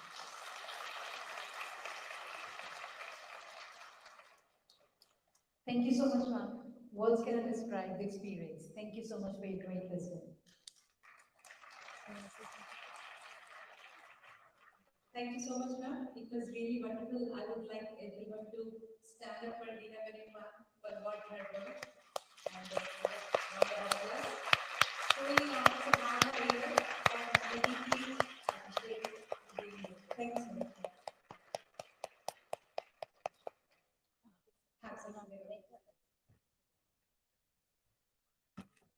I would like to invite Divya, Madhavi, and Anila ma'am to facilitate management.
Dina is one of the greatest living God on earth. So let's give a big clap to her for graciously accepting man to come here. And I'm happy to announce that you will be there with us in India next December 2024. Dhyana Maha Chakram. Thank you, ma'am. 2 announcements before we go for lunch. There are a lot of stalls if you wanted to subscribe to Dhyana Jagat, Spiritual Tablet magazines, and Spiritual India. Please go register yourself. The stalls are out there. They have amazing staff, so please go check them out. And also lunch is ready. Have this nutritious food. And also we have a kids ready at 1:45. So get ready for that. Thank you.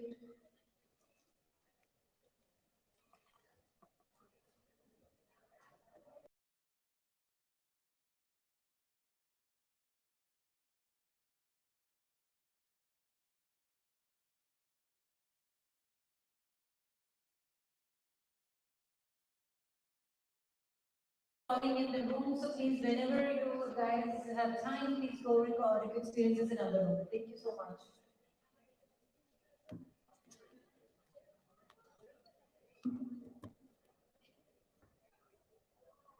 There is one more mic, I'll give you that. Yeah.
Raghupati Raghav Raja Ram पतित पावन सीताराम। रघुपति राघव राजा राम पतित पावन सीताराम। रघुपति राघव राजा राम पतित पावन सीताराम। रघुपति राघव राजा राम पतित पावन सीताराम। रघुपति राघव राजा राम पतित पावन सीताराम। सीताराम सीताराम भज प्यारे मन सीताराम। सीताराम सीताराम भज प्यारे मन सीताराम। रघुपति राघव राजा राम पतित पावन सीताराम। रघुपति राघव राजा राम पतित पावन सीताराम। रघुपति राघव राजा राम पतित पावन सीताराम। रघुपति राघव राजा राम पतित पावन सीताराम। रघुपति राघव राजा राम पतित पावन सीताराम।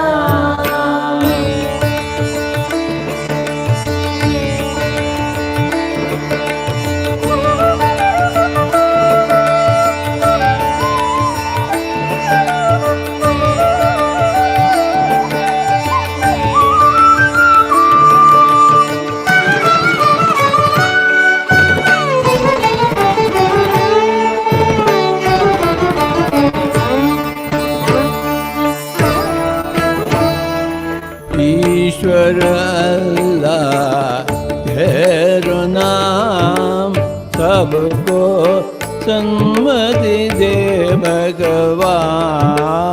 ईश्वर अल्लाह तेरो नाम सबको सम्मति दे भगवान। ईश्वर अल्लाह तेरो नाम सबको सन्मति दे भगवान। ईश्वर अल्लाह तेरो नाम सबको सम्मति दे भगवान।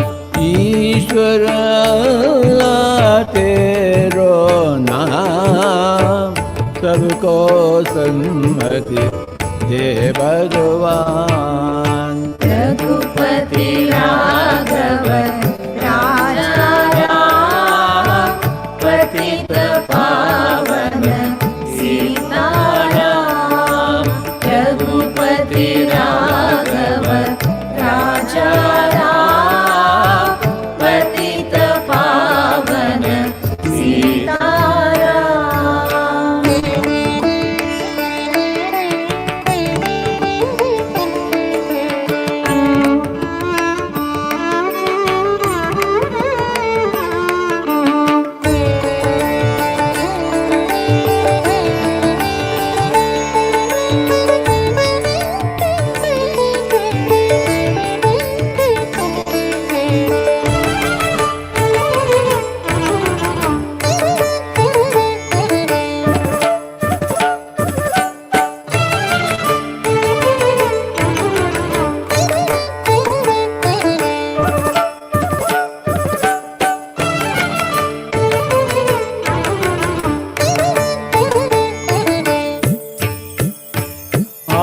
हाथों से करे घर का काम, मुख से बोलो सीताराम।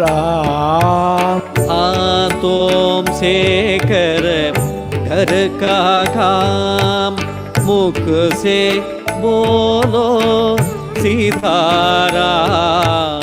रघुपति राघव राजा राम, पतित पावन सीताराम। रघुपति राघव राजा राम, पतित पावन सीताराम। रघुपति राघव राजा राम, पतित पावन सीताराम। रघुपति राघव राजा राम, पतित पावन सीताराम। रघुपति राघव राजा राम, पतित पावन सीताराम।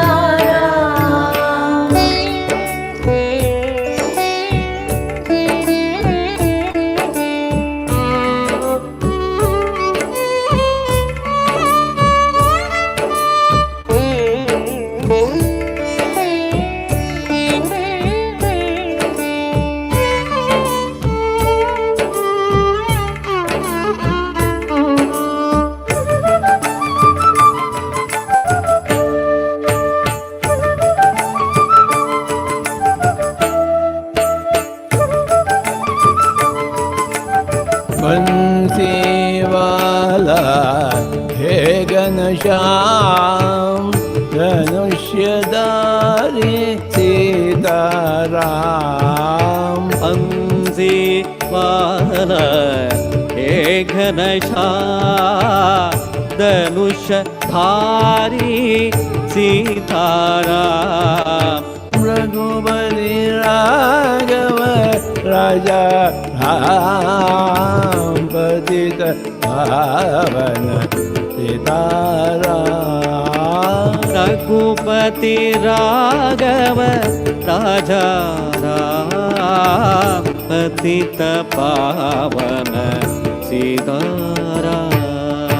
राम राम राम राम सीताराम, रघुपति राघव राजा राम। राम राम राम राम सीताराम, रघुपति राघव राजा राम। रघुपति राघव राजा राम, पतित पावन सीताराम। रघुपति राघव राजा राम, पतित पावन सीताराम। रघुपति राघव राजा राम, पतित पावन सीताराम।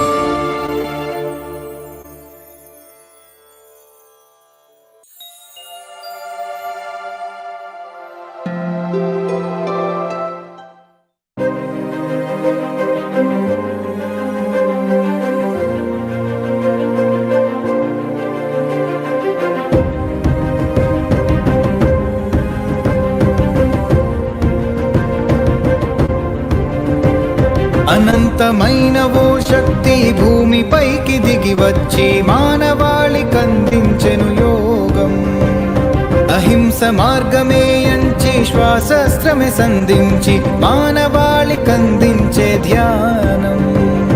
కఠినమైన మార్గాన్ని సులభముగా మార్చివేసి జగతికందజేసిన మహర్షి. నీ జన్మయే మహోదయం, నీ లక్ష్య సాధనకై సాగుతాములే అనుక్షణం.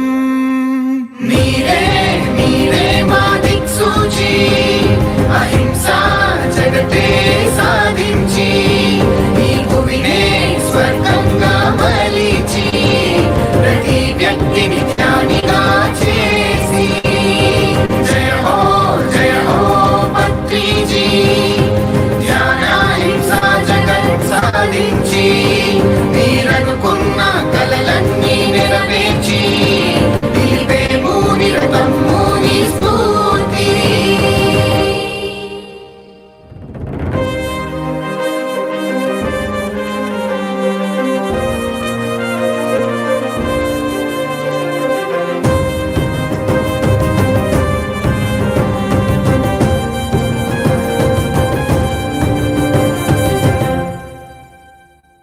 మాదాక ధ్యానాన్ని చేర్చావుగా, శ్వాసే గురువన్నావుగా. వేవేల హృదయాల్ని తడిమావుగా, గ్రామాలు దేశాలు తిరిగావుగా. అహింసే ధర్మమని నినదించినావు, మైత్రేయుడవు నీవు. సదా సత్యమే మాకు బోధించగా బ్రహ్మర్షివైనావు. ప్రతి క్షణమును ప్రజాహితముకై జీవించిన మహయోగి. నీ సేవకే నీ కరుణకే ప్రణమిల్లే ఈ మానవాళి. మీరే మీరే మా దిక్సూచి, అహింసా జగతే సాధించి ఈ భువినే స్వర్గంగా మలిచి ప్రతి వ్యక్తిని ధ్యానిగా చేసి. జయ హో పత్రిజీ, ధ్యాన హింసా జగత్ సాధించి మీరనుకున్న కలలన్నీ నెరవేర్చి నిలిపేము నిరతము నీ స్ఫూర్తి.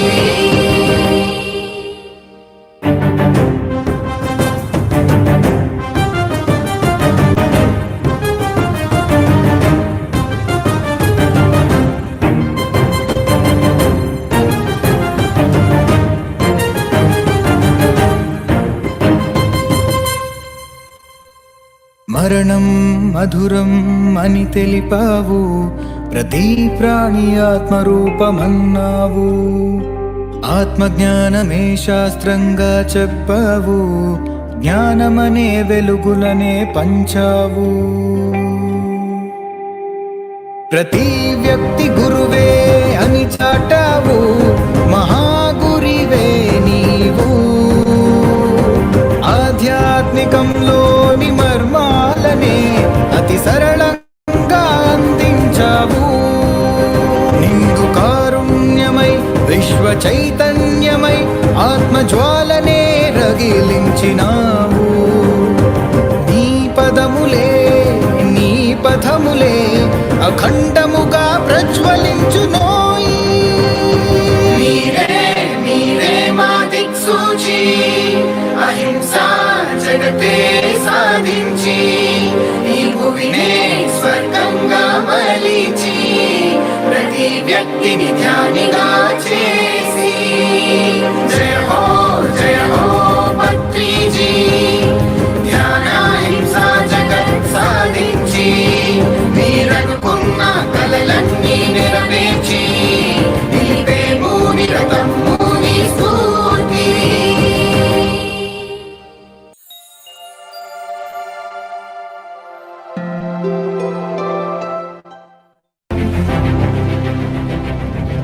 The story we are narrating today is the story of a young man.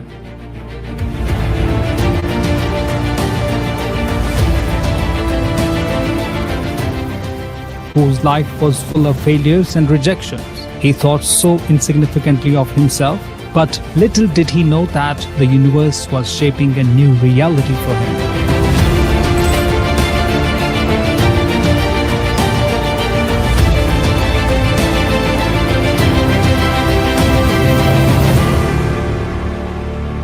Facing yet another failure of losing the MBBS entrance exam just with 1 mark, he felt his world collapsed, feeling depressed. However, in the end, we wonder now, what could be the reason? Bigger purpose in life? Only time could tell.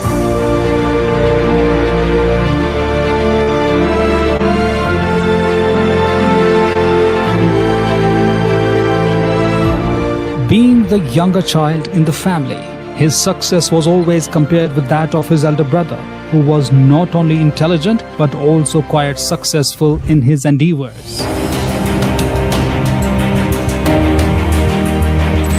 After all the struggles he went through academically, through his practice and strong-headedness, he bagged a seat at a reputed agriculture university, and later he got a high-paying, well-respected job. Everything was finally falling into place and his life was now all flowers. Or was it? Though this young man looked like everyone else, he wasn't the same. He was an ardent cricket lover. That's huge! That is a biggie! It's out of here! Who never missed an opportunity to get on the grounds whenever he got a chance. He was also learning flute at a young age with his brother, and it was said that he was able to catch up much faster with him, though he had joined late.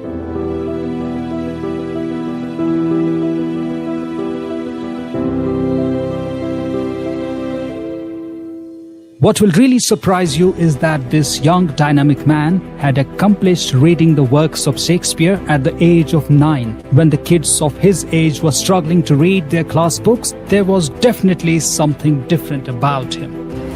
A common man about to begin his journey that was not to be forgotten for eras to come. Now that you've got a background about his early life, let's fast forward a little bit more into his life. After getting a job, he also got married to the love of his life.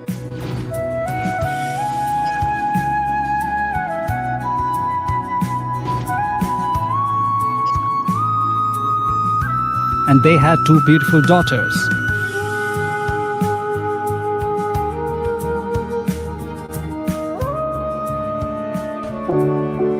He also got introduced to Anapanasati meditation, and he continued to read various authors, always quenching his thirst to know not only this world but the world beyond. Meanwhile, with his passion for reading, he often traveled to the local markets looking for second-hand books. One fine day, while leisurely walking around in the market with nothing particular on his mind, he came across a book that completely changed his life and later would change the face of the world. The Power of Pyramids by Bill Schul and Ed Petit.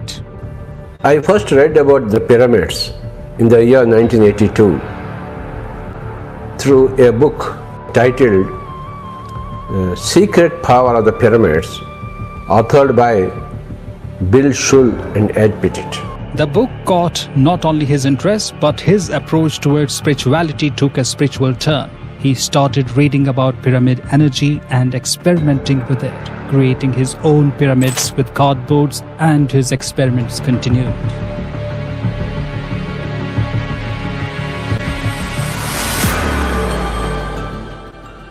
It was rather a normal day when his wife was cooking food for the family and accidentally spilt oil on her hands. The burnt area, though small, the injury was severe. He immediately asked her to keep a pyramid on the burnt area of her hand. It was also his way to experiment his wife's hand would heal, and magically it did. This was a big incident for the young man and probably the seed that planted the whole of PSSM. This young man was none other than the founder of the Pyramid Spiritual Society's movement, Subhash Patri, the New Age Pyramid Man, who has been given several titles from Pitamaha to Brahmarshi and Grand Master to Doctor. He did not only find the great movement, but his spiritual scientific approach led to his unique invention of combining the pyramid energy with Anapanasati meditation. He is truly the living legend of pyramidology. This is not a mere story, but the life of a common man with an uncommon life journey. Let's now take a leap of years and fast forward the day when he was in Kurnool Township, teaching a bunch of people on his terrace, telling them that there will come a day when there will be pyramids all over the world, which will be followed by lakhs of pyramid masters transforming the face of the globe. All people present, including his family members, were both in utter awe of his divine confidence and confused at the same time on his far-fetched yet firm belief.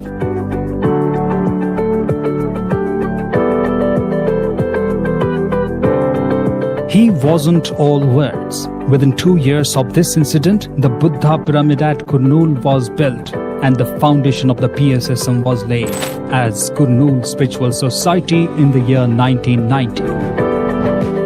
This was his sign from the universe, and he finally quit his well-paying job and all other comforts to begin his quest of life by design and not by choice.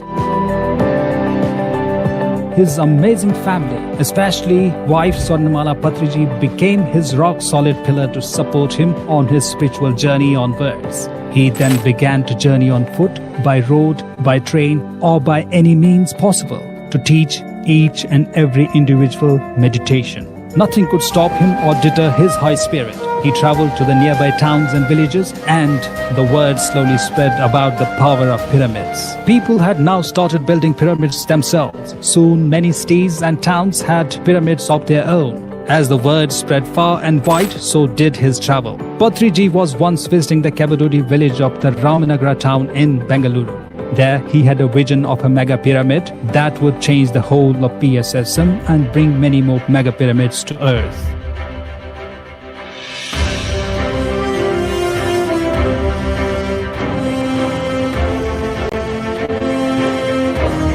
In the year 2008, his vision became a reality, and Maitreya Buddha Pyramid was built to house 5,000 people together with a high vibrational king's chamber.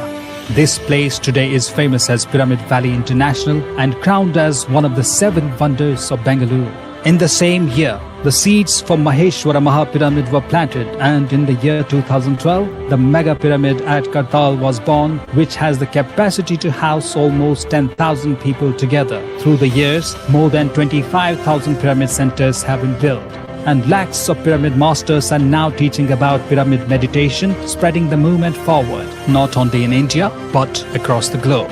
Patriji's vision was, is, and will continue to see the pyramids being built in every village, town, city, state, country, across continents, and one day perhaps every home will have a pyramid of its own. And finally, every individual will lead a conscious plant-based life and will become a meditator. For almost 32 years now, he has been traveling relentlessly 365 days without being exhausted or tired, simply to achieve his one selfless goal of creating a heaven on earth. Today, we had the honor of narrating to you the story of a wonder pyramid man. We leave you with a question to ponder. Is it now finally time for all the pyramid masters to travel across the globe to meet Patriji wherever he is and take this movement forward?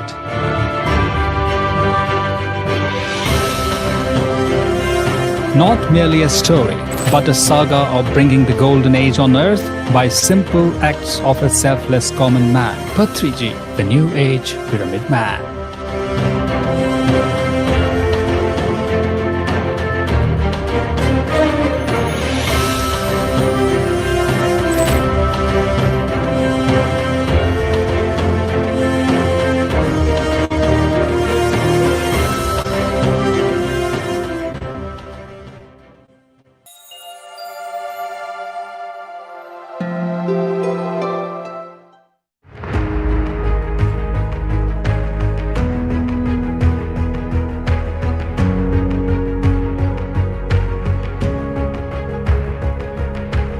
Rajita Vani. Inspired by the Pyramid Spiritual Society's movement and Patriji, many women, having realized their true potential and power, are working enthusiastically towards propagating meditation to the entire world. The Pyramid Spiritual Society's movement, PSSM, crowns a spiritual empire to its women meditators. One such great woman who must be introduced is Rajita Vani.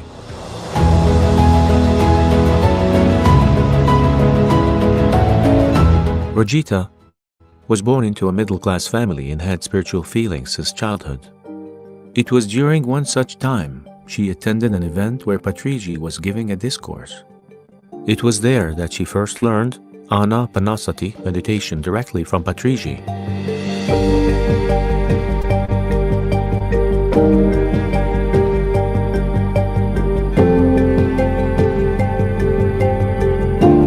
Wanting to find answers to her spiritual questions, she went to ask Patriji questions, but he scolded her, saying, "Go meditate." She felt angry upon hearing his response, but with her own intense practice of meditation and spiritual understanding, she quickly understood her life's purpose, Patriji's ideals, and the power of spreading meditation. After understanding the essence of spirituality and Patriji, she became unstoppable in propagating meditation. She left her job as a school teacher and dedicated her life to propagating meditation, plant-based living, and pyramid power.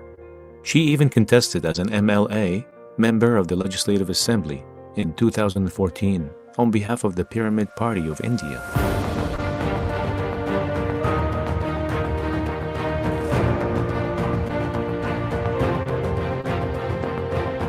While working hard for the Pyramid Party, her husband fell ill, doing everything she can do in terms of taking care of her ill husband. She also took an active part in informing everyone about nonviolence and spirituality during the elections. One day, while being immersed in her role of propagating meditation, she came to know of her husband's death. A husband is a very important person in a woman's life, and Rajita was so dedicated to the purpose of propagating meditation that she only left to see her husband's body after completing the meditation campaign. Moreover, having realized the truth through spiritual knowledge provided by Patriji, she did not perform any rituals commonly done after a husband's passing. She bravely faced the passing away of her husband and gave a new exemplary message to all women. Rajita's children stood by her and offered great support.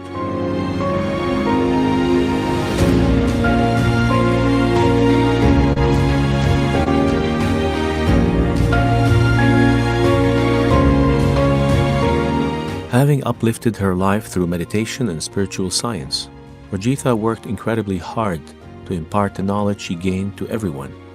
She worked on many projects, specifically Dhyana Telangana, Dhyana Gramin, and Har Ghar Dhyan. She even taught meditation to those suffering from alcohol addiction. During COVID, a time when the whole world was afraid to even step out, she bravely came forward and frequented many hospitals to teach meditation to COVID patients and help them recover.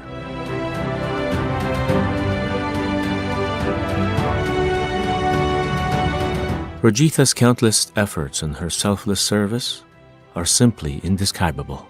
Though her meditation journey initially began with anger towards Patriji, once realizing his ideals and what he stood for, she dedicated herself completely and selflessly to creating the new spiritual era envisioned by Patriji.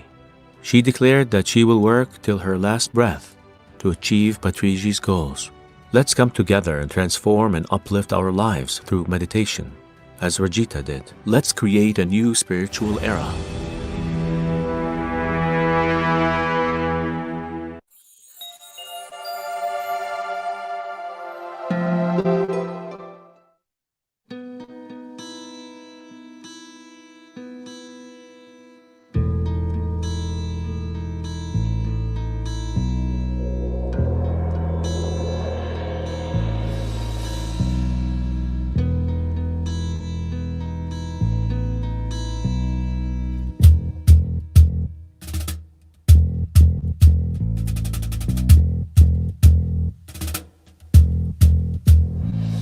बोधन से निकल जहां आंखों की गहराइयों में छुपे ख्वाब लेकर वो धुन से निकला वो नौजवान बदलने निकला वो सारा जहां आंखों की गहराइयों में छुपे ख्वाब लेकर सफर मध्य मार्ग का दिखाकर सबको बुद्ध के समय से लेकर ध्यान को सफर मध्य मार्ग का दिखाकर सबको बुद्ध के समय से लेकर ध्यान को एक पल रुके थम जा जरा मिलके भी तू तुझ में ही तू है मुझ में ही सब है संसार ये नया बनाते हैं तुझ में ही तू है मुझ में ही सब है संसार ये नया बनाते हैं हम हैं PSSM पत्रीजी के संग हम हैं PSSM सांसों के संग हम हैं PSSM पत्रीजी के संग हम हैं PSSM सांसों के संग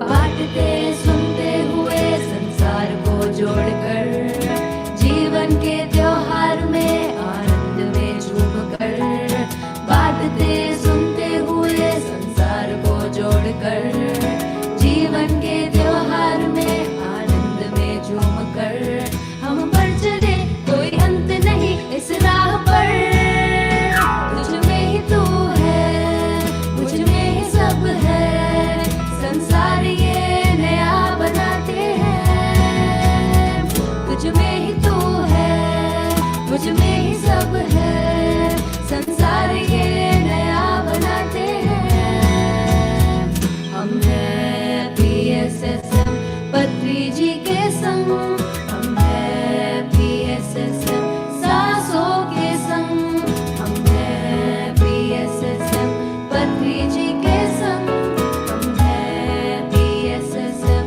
सांसों के संग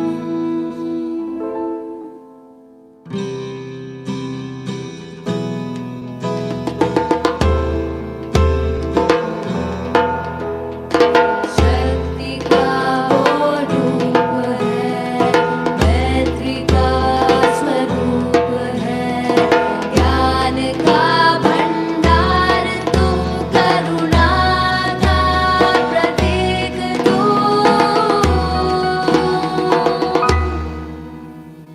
तुझ में ही तू है मुझ में ही सब है संसार ये नया बनाते हैं तुझ में ही तू है मुझ में ही सब है संसार ये नया बनाते हैं तुझ में ही तू है मुझ में ही सब है संसार ये नया बनाते हैं तुझ में ही तू है मुझ में ही सब है संसार ये नया बनाते हैं we are PSSM truth and joy forever we are PSSM through it all together we are PSSM truth and joy forever we are PSSM through it all together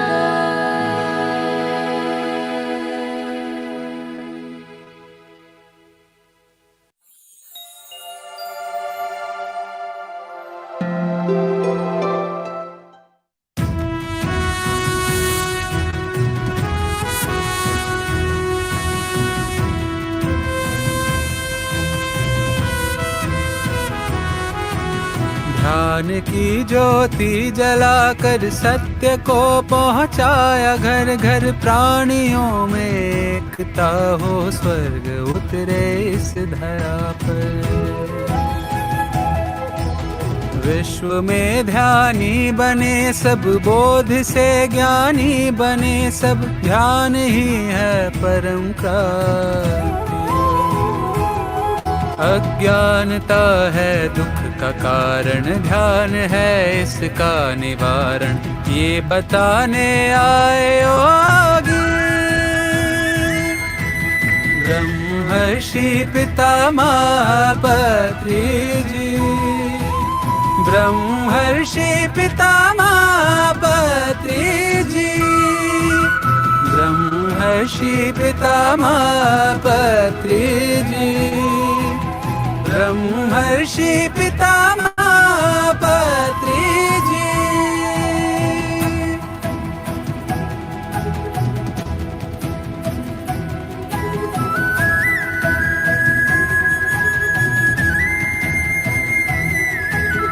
ध्येय उनका यह रहा बस जीव के प्रति जाग करुणा, फैले शाकाहार जग में मित्रता हो धर्म अपना।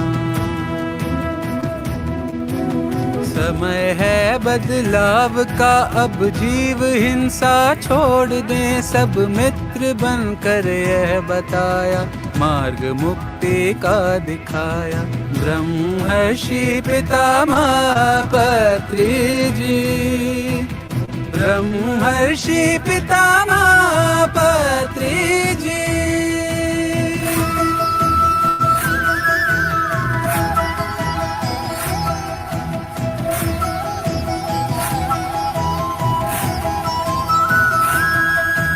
सूर्य जैसा तेज मुख पर और आँखों में सरलता, सहज जीवन सत्य शब्दों से झलकता। युग पुरुष लौटा जगत में सत्य का संदेश देकर, श्वास से जुड़ जाए अपनी, हम ही गुरु हैं हम ही ईश्वर। किया जागृत ये बताकर, ब्रह्मर्षि पितामह पत्रिजी, ब्रह्मर्षि पितामह पत्रिजी, ब्रह्मर्षि पितामह पत्रिजी, ब्रह्मर्षि पितामह पत्रिजी।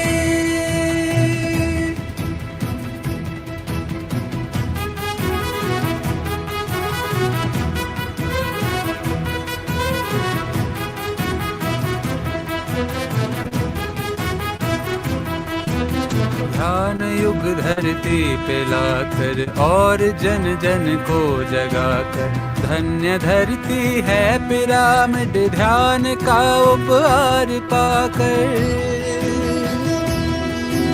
कहा अपनी श्वास देखो, सत्य को पहचानना है, देह से मन से अलग है, सत्य केवल आत्मा है, सत्य केवल आत्मा है।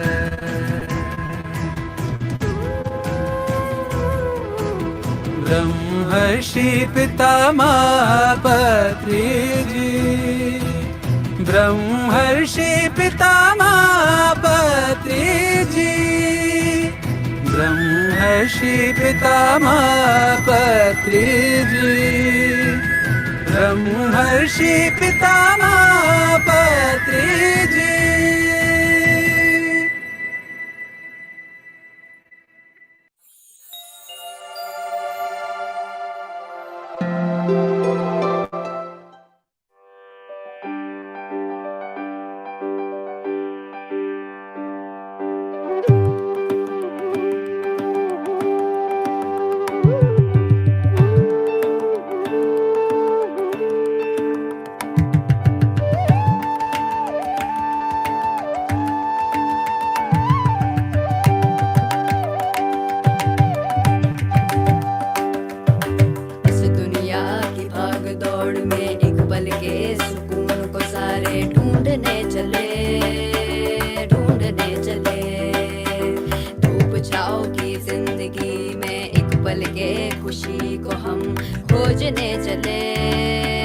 खोजने चले, गूंजे सत्य की सुन के हम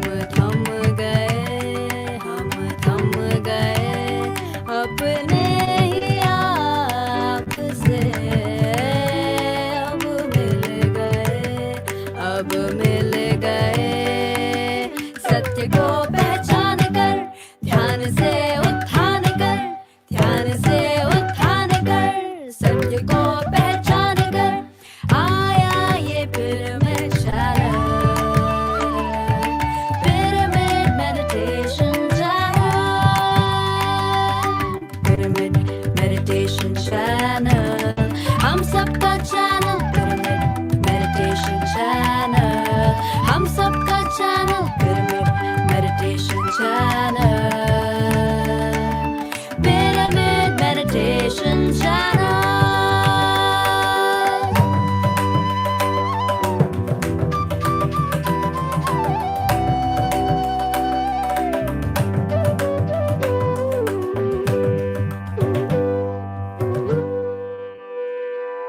एक नई लहर आनंद की, एक नई लहर आनंद की, एक नई लहर आनंद की, अहम को ब्रह्म में मिलाने, अहम को ब्रह्म में मिलाने, नवयुग में सत्य को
सत्य की आवाज सुनाने, जन जन को सशक्त बनाने, सत्य की आवाज सुनाने, जन जन को सशक्त बनाने, पत्रिजी के संकल्प से आया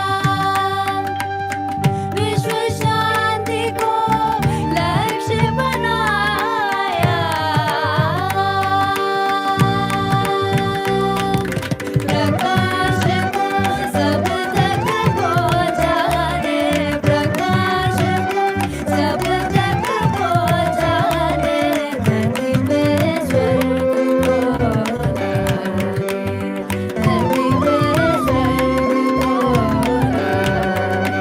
आनुम दुम दुम ददा दुम दुम ददा दुम ददा, आनुम दुम दुम ददा दुम दुम ददा दुम, आनुम दानुम ददा दुम ददा, आनुम दानुम दा, आनुम दानुम दा, आनुम दानुम दा।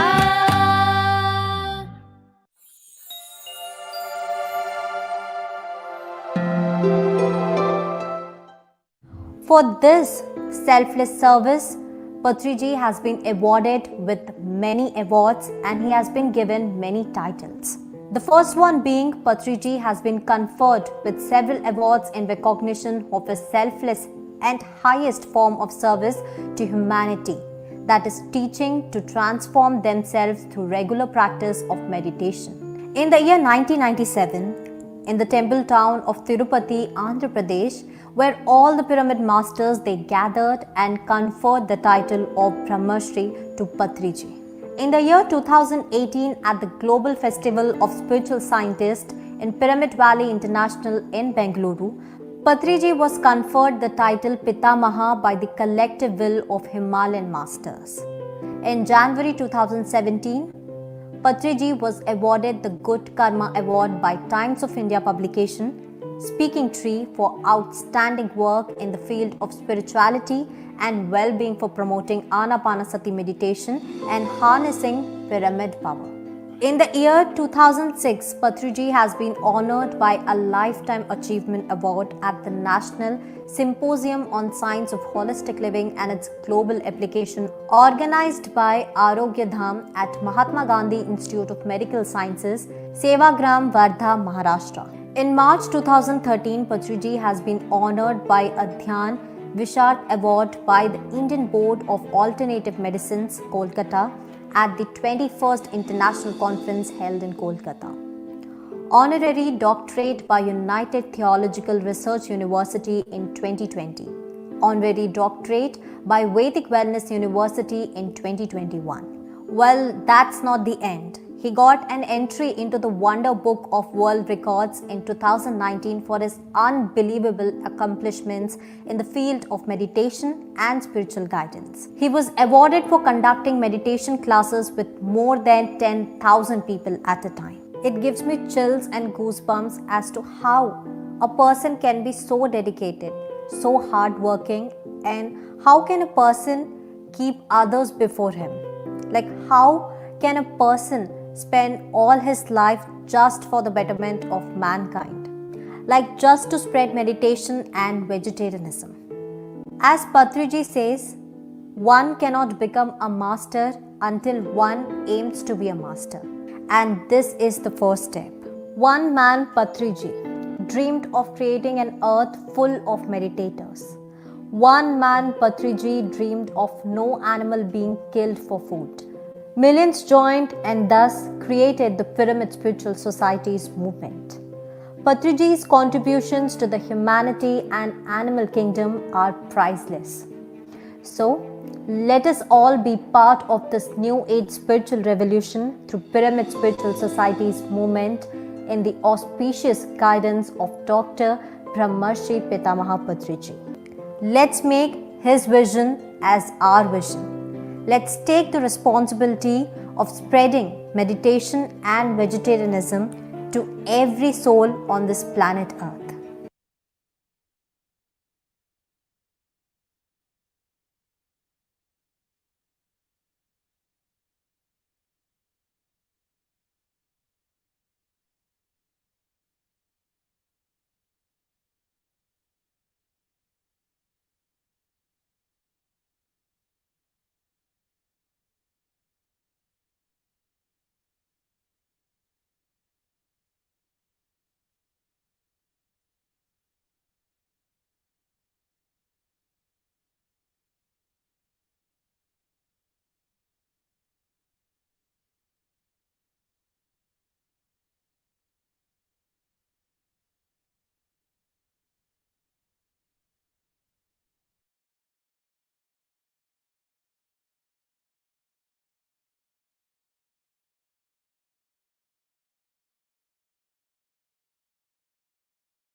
ధ్యాన జగత్ అద్భుతమైన ఆత్మజ్ఞానాన్ని అందించే వ్యాసాలు, ధ్యానుల దివ్య అనుభవాలు, వ్యక్తిత్వ వికాసాన్ని పెంపొందించే రచనలు, ఆధ్యాత్మిక గురువుల పరిచయాలు, సందేశాలు, విశిష్ట వ్యక్తుల జీవిత విశేషాలు, పుస్తక అనువాదాలు, విశ్లేషణలు, ఆరోగ్య ఆహార విషయాలకు సంబంధించిన వివరాలు, బ్రహ్మర్షి పితామహ పత్రిజీ గారి ప్రబోధాలు, పర్యటన సమాచారాలతో పాటుగా జూమ్ కార్యక్రమాల ముఖ్యాంశాలతో ప్రతి నెల మీ ముంగిట్లోకి వస్తున్న నవ్యయుగ ధ్యానయోగ మాసపత్రిక ధ్యాన జగత్. ధ్యాన జగత్ చదివి తీరాలి. మన ధ్యాన జగత్ టీం ఎంతో కష్టపడి ఈ మ్యాగజైన్ ప్రతి నెల తయారు చేస్తోంది. ప్రతి ఇంట్లో ధ్యాన జగత్ మ్యాగజైన్ తప్పనిసరిగా ఉండి తీరాలి. ఈ మ్యాగజైన్ లేకపోతే ఆ తెలుగువాడే కాదు, ఆ ధ్యానే కాదు, ఎన్ని తెలుగు కుటుంబాలు ఉన్నాయో ప్రపంచం అంతా కూడాను అందరూ ఈ మ్యాగజైన్ తెప్పించుకోవాలి. అందరూ ధ్యాన జగత్ మ్యాగజైన్కి ఇతోధికంగా కాంట్రిబ్యూషన్ ఇవ్వాలని కోరుకుంటున్నాను, విరాళాలు ఇవ్వాలని కోరుకుంటున్నాను.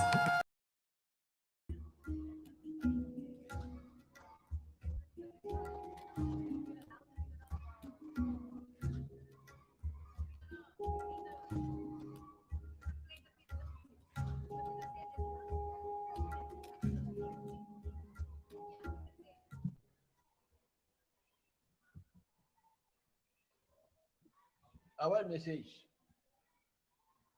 message. Okay. Hello masters, now let's all watch video on history of PSSM.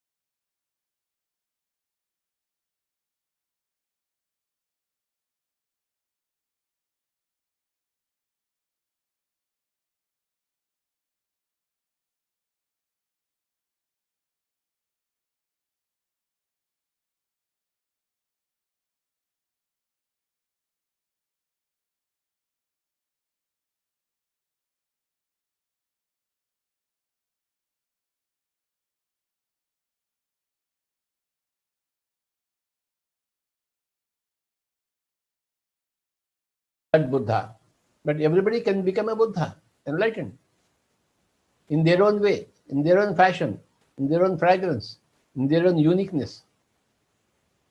That Buddha cannot be repeated, but another Buddha comes, second Buddha comes, third Buddha comes, fourth Buddha comes, nth Buddha comes. All are Buddhas in different varieties, different shapes. Every Buddha comes in a different shape, different taste, different variety. And Buddha said to that boy, there have been thousands of Buddhas before me, and there will be thousands of Buddhas, millions of Buddhas after me. Because he could see the all past and he could see all the future. All past and future are simultaneously happening in various dimensions, parallel universes. Through meditation, you can visit all those parallel universes. Some are past for the Earth planet, some are future for the Earth planet, but they are all simultaneously existing in parallel universes. Through meditation, you can visit all those parallel universes. And he did that and told there were many Buddhas before I came here, and there will be many Buddhas after I vacate this body, vacate this earth. Every Pyramid Master is a great Buddha. We are having so many Buddhas.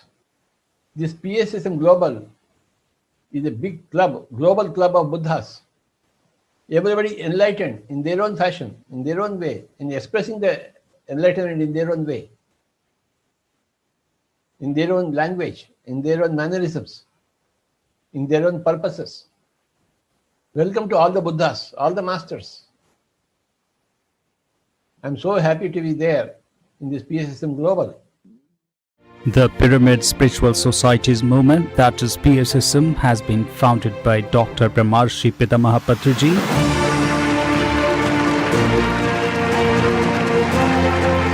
In the year 1990, with the objective spreading the basics of spiritual realities, spiritual science to one and all, PSSM began as the Kurnool Spiritual Society in the year 1990.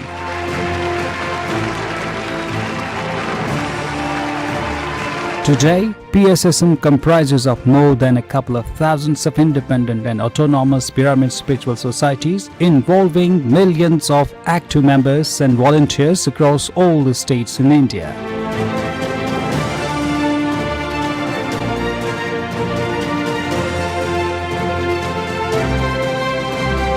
Also in 20 other countries, that is United States of America, United Kingdom, United Arab Emirates, Singapore, Australia, New Zealand, Malaysia, Vietnam, Egypt, South Africa and many other countries.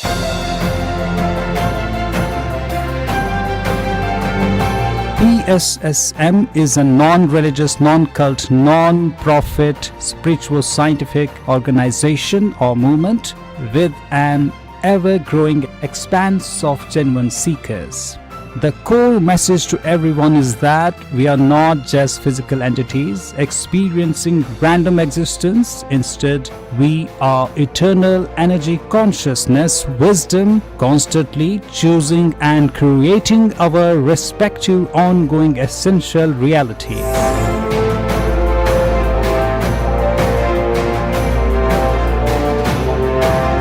We realize Godhood in us through 4 simple things: using breath for practicing meditation, utilizing pyramid energy for meditation, trying to understand all the essential teachings of the world's spiritual masters,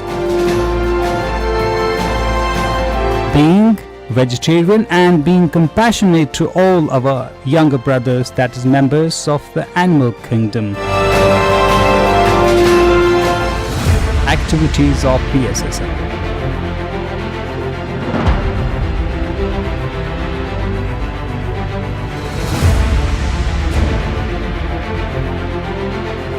Teaching Anapanasati meditation.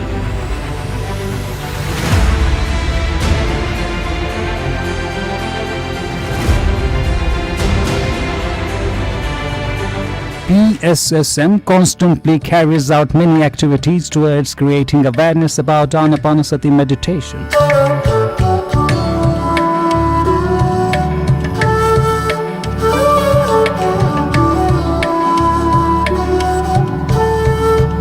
Free classes across India, hundreds of thousands of meditation acquaintance classes and workshops have been held at various pyramid centers and public places in different villages and towns.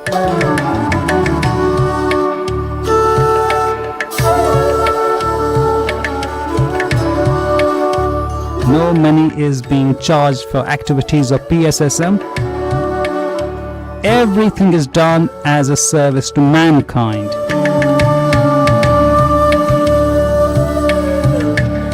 PSSM believes in free and compulsory exchange of knowledge and wisdom. Mega camps. PSSM continuously organizes large-scale multi-day meditation camps. Till date, hundreds of meditation camps have been held in over 75 major cities of India and hundreds of other district-level towns. Global and national conferences. PSSM regularly organizes national and global level conferences for new age spiritual scientists to share their research. So far, more than 7 global spiritual conferences of spiritual scientists have been organized, all of them in the Pyramid Valley International, Bangalore.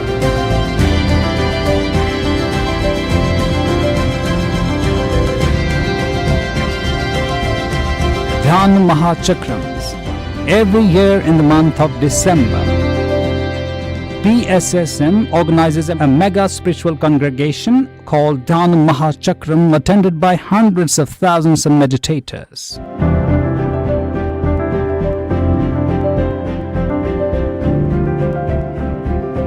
Dhyana Maha Chakram is an awe-inspiring event where meditation sessions are held by different masters round the clock.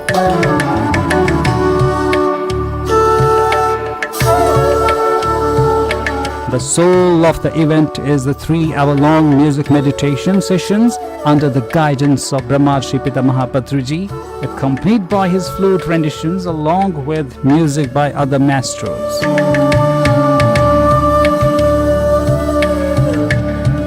During the year of 2013, in all, other 500,000 people attended this 14-day event in Kailaspuri, Kartal near Hyderabad. Vegetarian rallies. PSSM has conducted in numerous vegetarian rallies to create awareness on Sattvic food.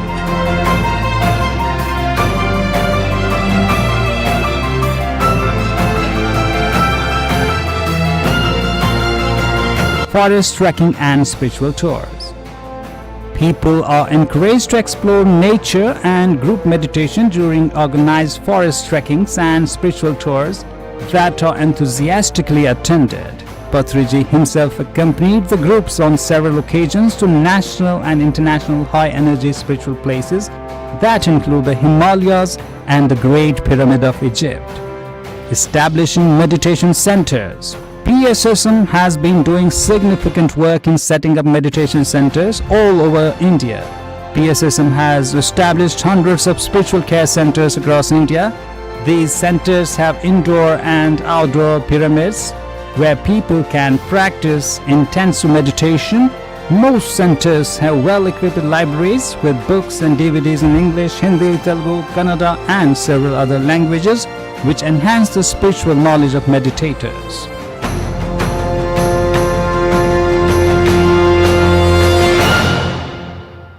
Many large-sized pyramids have been constructed in different towns, where each pyramid with a capacity of 100 people or more for group meditation sessions. These are useful especially on high-energy days like full moon days. Near Bengaluru in Kabadodi village, Karnataka state, the Mega Maitreya Buddha Pyramid in Pyramid Valley International Campus can facilitate 5,000 people to do meditation at a time.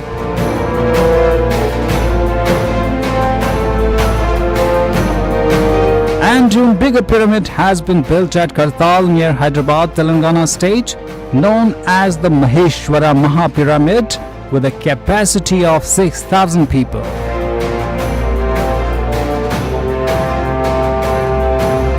PSSM runs an exclusive TV channel for meditation called Pyramid Meditation Channel. In addition to this, there are satellite and more than 30 YouTube channels including PSSM Global and Pyramid Meditation Channel English in different languages that are spreading the core teachings of PSSM.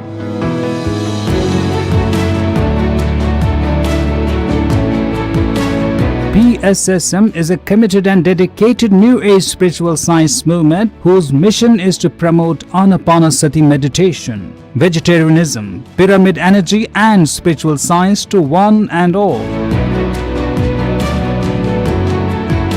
Thousands and thousands of pyramid masters are doing this sincere work all over India and the world under the leadership of Brahmarshi Pitamaha Patriji. The count of pyramid masters are increasing day by day all over the world. For all those yearning for spiritual truth, PSSM is extending a great helping hand. Join hands with us and together let us establish spiritual science, wisdom and spiritual harmony all over the world in coming days.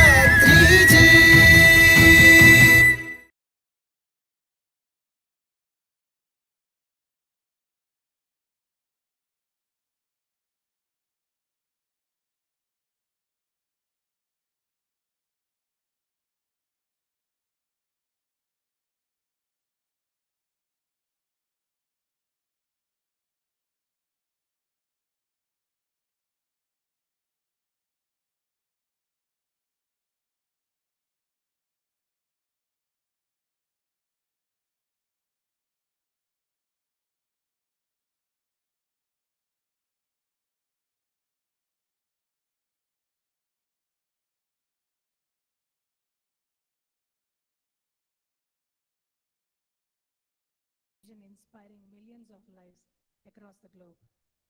Namaste, Masters. I'm Swapna and I'm from Austin, Texas.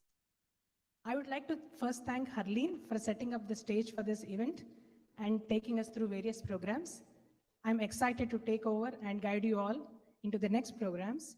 We have many wisdom sharing sessions and experience sharing, meditation and cultural programs. So let's get started with our next session on the basics of PSSM, pyramid energy and 18 principles. I would like to invite Pari onto the stage and share her wisdom on pyramid energy.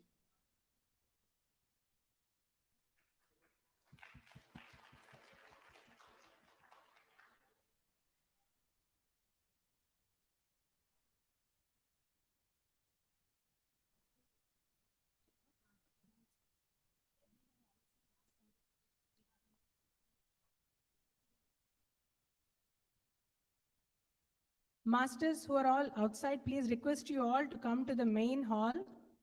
We have many exciting programs lined up. Request you all to please come back to the main hall. Thank you. Over to you, Pari. Thank you, Swapna. Okay. Hello, everyone. How's the food? Good. Clap for the food. Sir, ela nadustond program. Baunda? First program successful. Let's clap for the first program of DMC.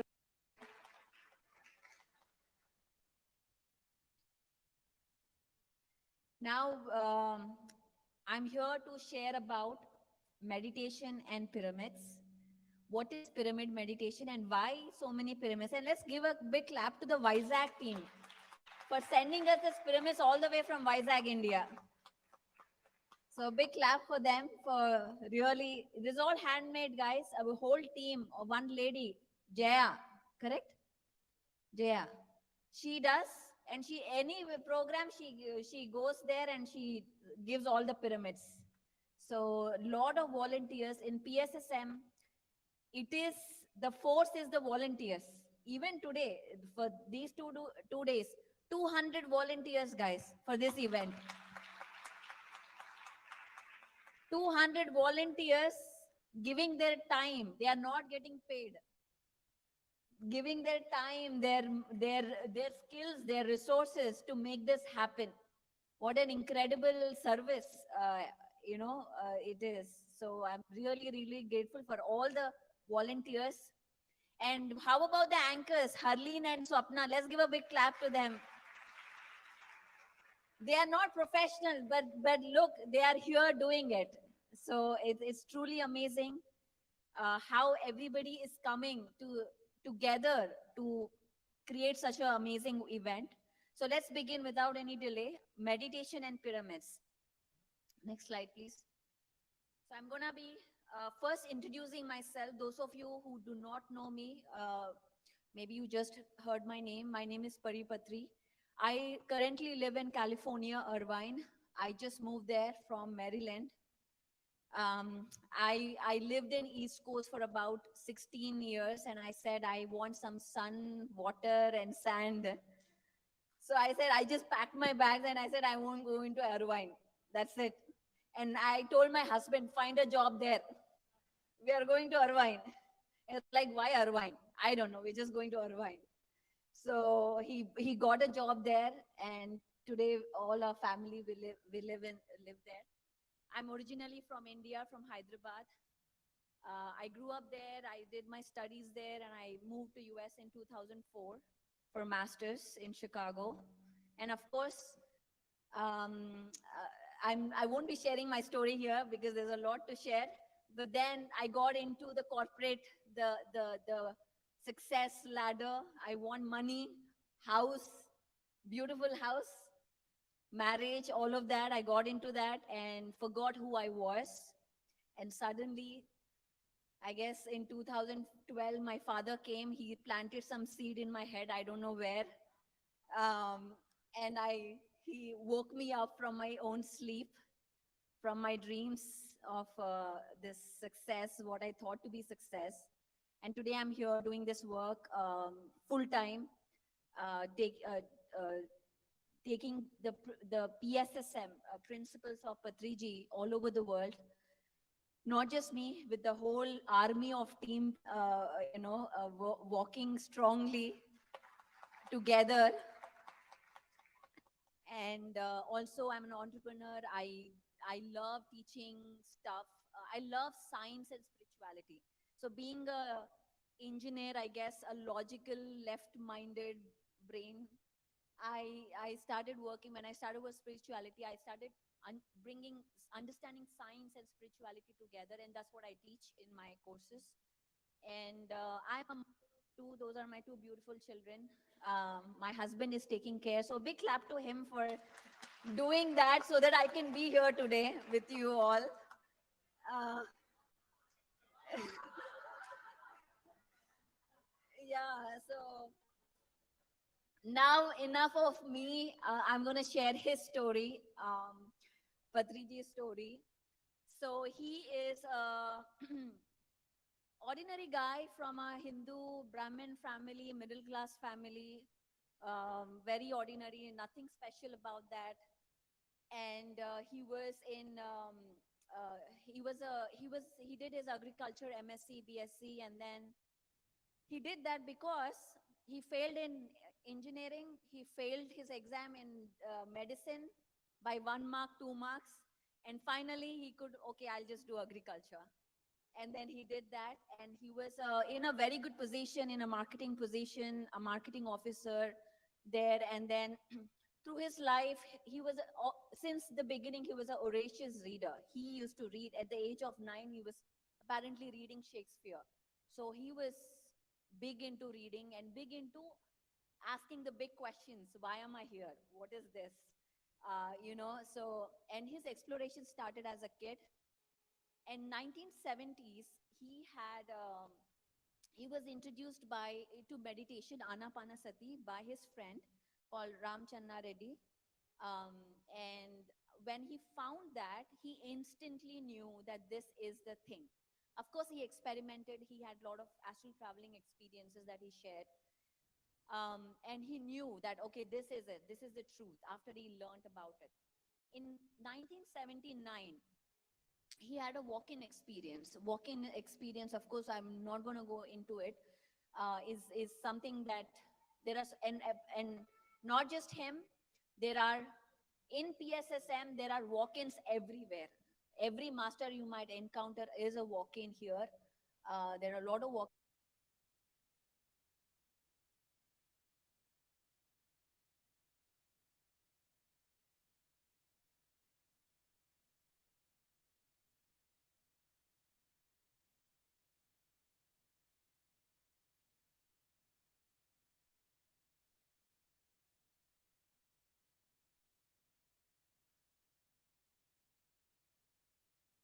to visit that very, very powerful spot. Today, I'm going to introduce a lot of stuff, a lot of different cities' names, and don't feel like you have to go everywhere. We'll get a pyramid here. I'll talk about that. Who of you do not know of PSSM? Please raise your hand. Or Patriji. Anyone new here? Okay, very good. Okay, there are a few hands there. There. Okay, good. You're in a treat. You'll know a lot of stories here. And then he realized his purpose, that he has to teach meditation to the masses. So his purpose in life was to go to the masses, to go to the places where money can't reach. So, and then teach meditation. And that's what his mission, and he dedicated his mission until his last breath, traveling the entire world on bus, by car, by road, by foot, everywhere he could. He leaned into his mission in 1992. This is when he completely leaned in the sense he quit his job and he said, this is what I'm going to do. So in 1992, that's when the 1990, the first Pyramid Spiritual Society came into play in Kurnool. Who is from Kurnool? Please raise your hand. I know there are some guys from Kurnool. Okay, I see. So I studied in Kurnool as well. I did my schooling there for a bit. So this is where he realized that his mission is this, and the first society formed in 1992. The movement has begun. The Pyramid Spiritual Society's movement has started because it was no longer a society. It was a movement because of how it started spreading to nearby cities and towns. Next slide, please. So his turning point, however, was this Secret Power of Pyramids by Bill Schull and Ed Petit. When he read this book, he knew the power of meditation, but when he read this book, he understood the power of pyramids. You know, interestingly, me reading so many books now because of my own research on pyramids, in every pyramid they write about meditation. One page will be there about pyramids meditation. But there has been, and there are scientists in US and around the world. We just had a global pyramid conference in Chicago, arranged by Martha Thomas, where around the world scientists come to learn about pyramid energy. They know about pyramids, but they don't know about meditation. And in Eastern philosophies, we know about meditation, not about pyramids. So he is the pioneer in bringing pyramids and meditation together into the mass level. No one has done so far on Earth planet the way the PSSM has taken pyramid meditation into the masses. So this is a unique thing, and this is where today we are gathered to talk about why pyramids. Why do we need pyramids? And there are a couple of quotes I'm going to read. It's okay, go ahead. Pyramids are wonderful, special structures which take you away from your mind into your heart. The mind is always materialistic and the heart is always spiritual. So he's saying that we need to get into our heart, not in our mind. And that happens through pyramids. And how that happens, we'll learn today. Next slide. Today's age is a pyramid age. If we travel to the other galaxies in our meditation and visit other galactic civilizations and communities, we will find pyramids everywhere. Now he's talking something greater than Earth. He's talking other civilizations in other galactic star systems. So this is something interesting, and we will learn how that happens. The first pyramid is the Buddha Pyramid Meditation Center. This is Kurnool. That is how we used to look at that time. This is where I grew up, guys. This is where my childhood was, my summer holidays were. Where 300 people could sit 30 by 30. 1991 it started. GK was there. Where is GK? Is he here? Okay. So there are a lot of people who are here today have seen, this is a very, again, a powerful spot to meditate. Lot of great energies. There is a Samadhi as well, Samir Baba Samadhi there. So a lot of experimentation happened here. So in 1990s, early 1990s, there was no internet, there was nothing out there. We didn't have access to masters like Dina, Mariam, and so forth to understand what is life after death, what is reincarnation, and so forth. So everything was done by experiment. You meditate, you learn, and then you share. So that's how everybody learned more stuff. And then the next pyramid came in 1996 for 50. This is a small village, Uraukonda. And then in Anantapur. Anyone from Anantapur here? Okay, okay. Big clap to Anantapur for 2003 or 400 people. Anantapur is the pyramid came up. Now you can see that the first pyramid was in 1991. It started. The second pyramid came in after 5 years, 96. So there was a gap. It was not that just pyramids were coming everywhere. Meanwhile, there was a lot of learning happened, and at that point, the only way in the beginning, the promotions used to happen only through word of mouth, through travel. So somebody goes to, hey, there's a pyramid there, and somebody goes tell. That's how it spread. And afterwards, the pamphlets came, the brochures came, and today we have, of course, the internet, social media, Facebook ads, that we are able to promote. So we are right now in a much, much amazing state to promote. At that time, if they could do so much, imagine how much we can do with the power of internet, bringing people together. So we are in a very advantageous place right now to promote. So let's talk about the science for a bit. What is pyramid energy? Why pyramids? We need to understand that. Of course, the origin of the word pyramid, pyra, amid, fire in the middle. Okay, fire in the middle. In Egyptian language, it was also known as per neter. It was also called as per neter. Per neter means house of energy. So somehow, whether it was Egyptians or Greeks, they saw there is something inside the pyramid that is happening. It is a house of energy or fire in the middle, but something is happening. So what is that? And there's a lot of research. By the way, in early, the research, the intrigue of pyramids started in early 1900s, and then it died down in the 1950s and again came back in 70s. So a lot of books were written in the 1970s. Next slide. Did you know that there are pyramids around the world? Who knew that there are pyramids around the world, not just Egypt? And yet I don't see any more hands not raising, because we have pyramids in every part of the world. This is the pyramids in Sudan. They are called, by the way, Nubian pyramids. They have a different angle. 240 pyramids were built. Today, there are 220 still standing in Sudan. This is in Egypt. So this is in Africa. So Egypt is not the only place we have pyramids. That is, of course, that is Bosnia, the pyramid, which was discovered by Sam Osmaganic. He's a friend of PSSM. He met Patriji.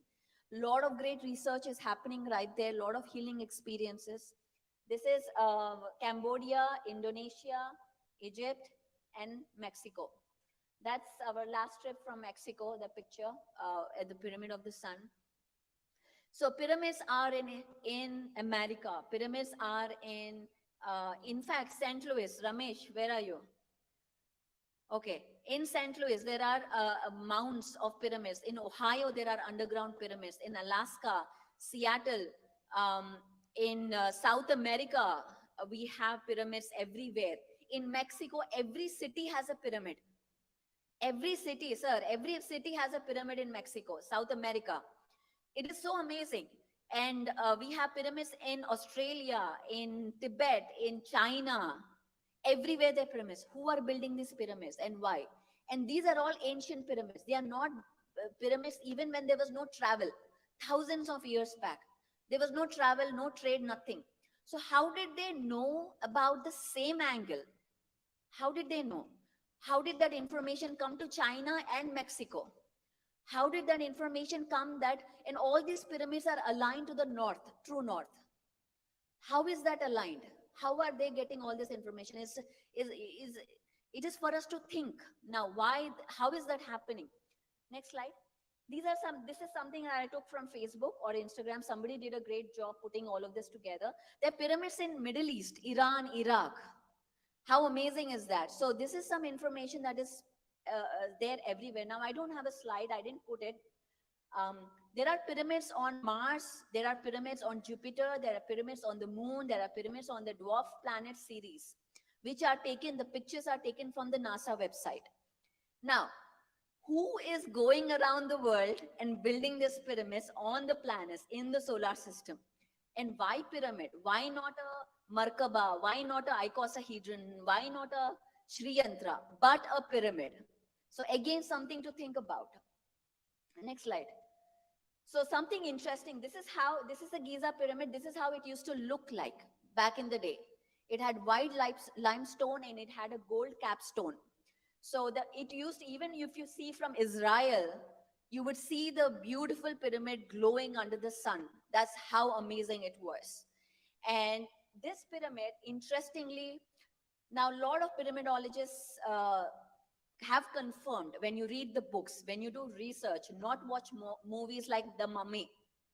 When you do research, you will know that there are no mummies inside the pyramid. That is a myth. Mummies are not there. It was in the sarcophagus outside the pyramid. So this is the real misinformation, not the Facebook misinformation alerts. This is what they were telling in the movies is the misinformation that tells us that mummies are there inside. Now, who built these pyramids? Who? Why? If you think that we are the only beings in the entire multiverse, who thinks that we are the only beings? He thinks. No, he says no. Okay. So no, we are not the only beings.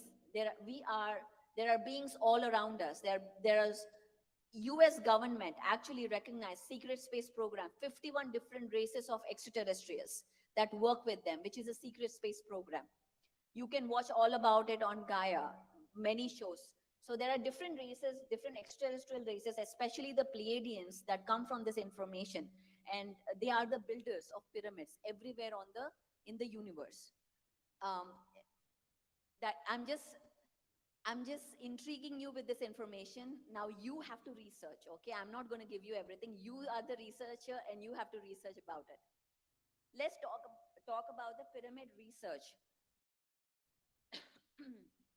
So in early 1900s, 1940s probably, this guy called Antoine Bovis from France, what he did was, if you read the books, early books in pyramid power, they say that he went to the Giza pyramid and then he saw that there was a garbage can and all the dead animals were mummified. But again, a lot of critics came, a lot of skeptics came. Whenever this pyramid concept comes, there's a lot of skepticism around in the mainstream area. So they came and said, no, he never went to France. This is all bogus. Nothing happened. But actually what really happened was he created a cardboard pyramid in his home in France. He never left France.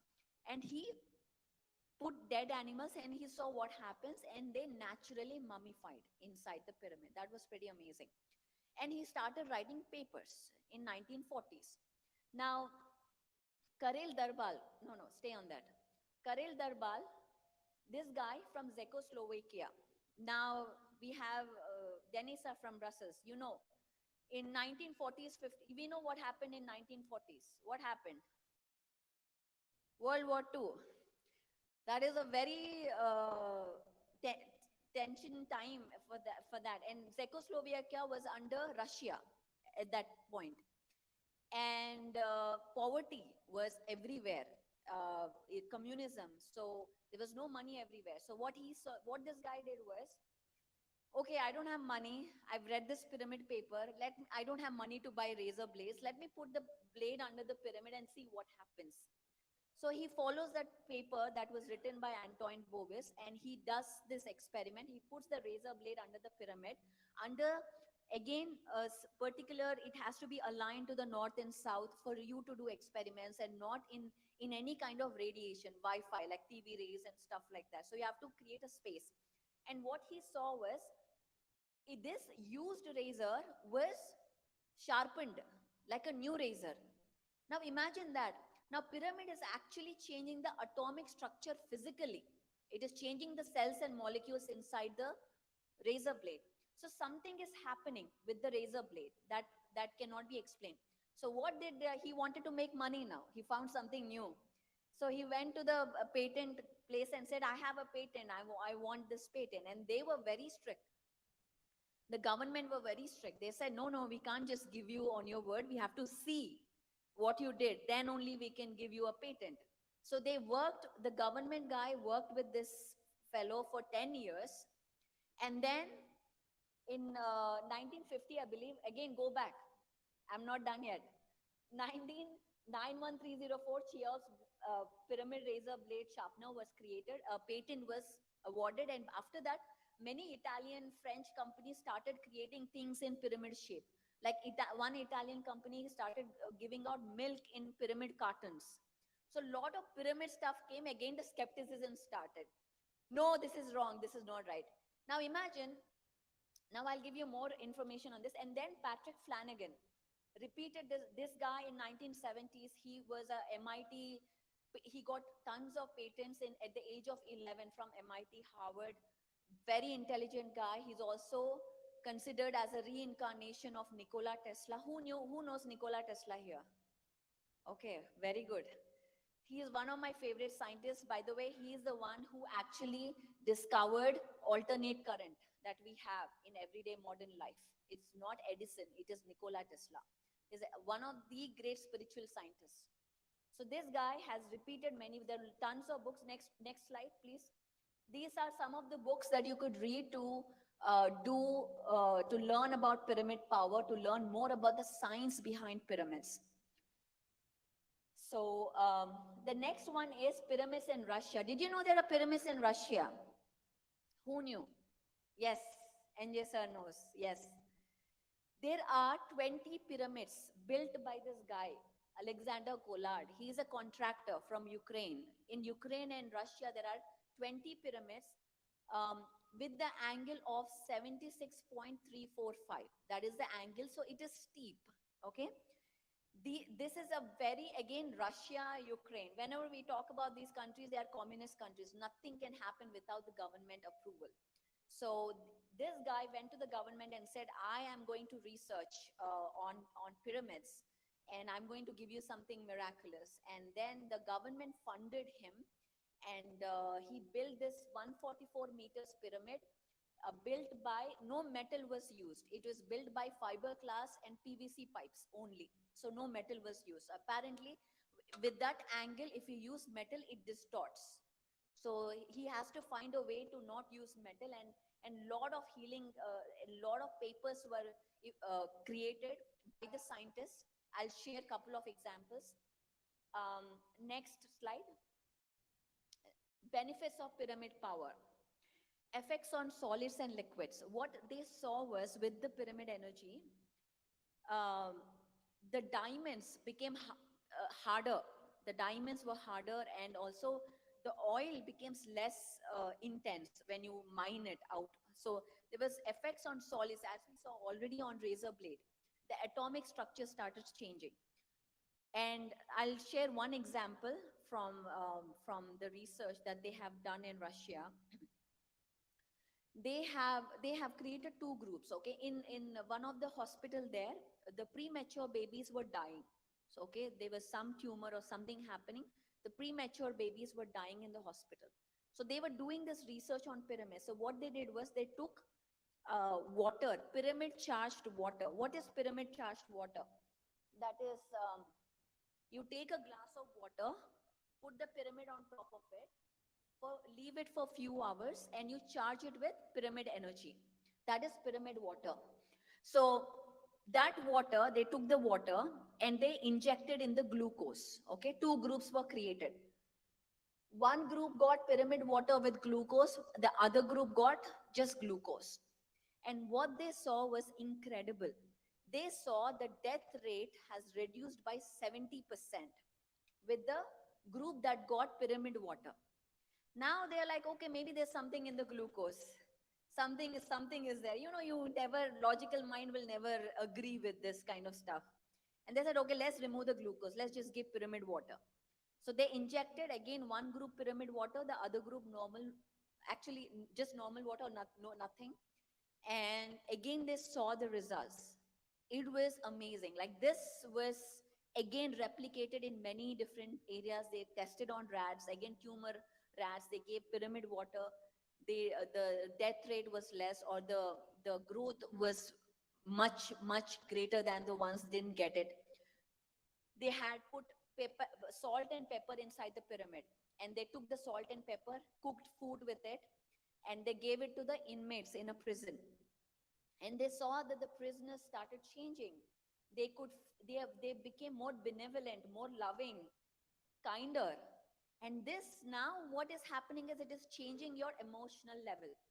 Somehow your frequency is changing with the pyramid energy. So it is changing the solids, it is changing the liquids. Now, in fact, how many of you know from India, who are from India, Dwarka, Tirumala? How many know? Okay. So this place is, it is in Andhra. So I was there doing a session. This is real life example. And one lady comes, there's a pyramid there in that place. And the lady comes and says, I want to share an experience. I was like, yes, please tell. And she was saying that we had a lake here. It was very polluted, very toxic. After this pyramid came, the lake got purified. She was saying that. How amazing is that? A real case study. So I told immediately PMC record her experience.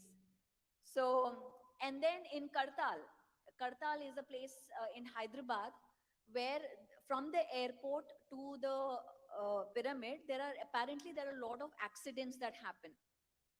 So what they did is they talked to the traffic inspector and they put pyramids on the dividers. And what they saw, less accidents. So then now there is a whole team that works where they put pyramids on the dividers where there is traffic areas. So the the death rates started reducing. So it's impacting the environment.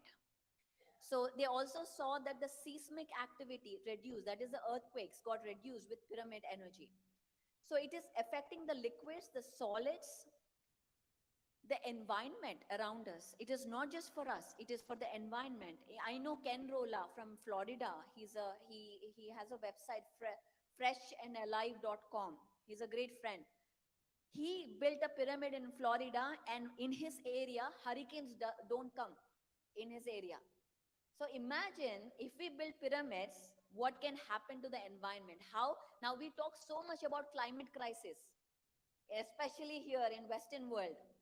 We need to talk about pyramid power to address the climate crisis and the power of meditation. And of course, rejuvenation amplifies meditational experience. A lot of people have experiences of Kundalini, third eye, other dimensions, multidimensional, so many. And of course, Chandu here, he's from Pyramid Valley. Can you please wave everyone? Get up and wave. He is from the Pyramid Valley. I'll show the one. He is a very important person for you guys if you want to go to Pyramid Valley. So be friends with him. so that you can be taken care of. But a lot of experiences have been shared on PMC channels, Pyramid Meditation channels that you can go and watch. Next slide, please. Let's talk about plants, effects on plants. Food today. Dina Mariam already she mentioned the poisonous food we are consuming. I want to talk about this watermelon. This is the natural watermelon we are used to see with seeds. Now you get seedless watermelon. What is seedless watermelon? Seedless watermelon is watermelon breeded with a 22 chromosomal watermelon, which is chemically altered. So what we are eating today is chemically altered watermelons, not the natural ones. And all the plants, all the stuff that we are eating is injected with chemicals and pesticides. So no wonder we have problems of diabetes, cancer, heart problems, chronic illnesses. These are all not natural. Today, we make it, we normalize those talks. We meet in gatherings and we say, oh, what happened? Oh, I have thyroid problem. I don't have insurance.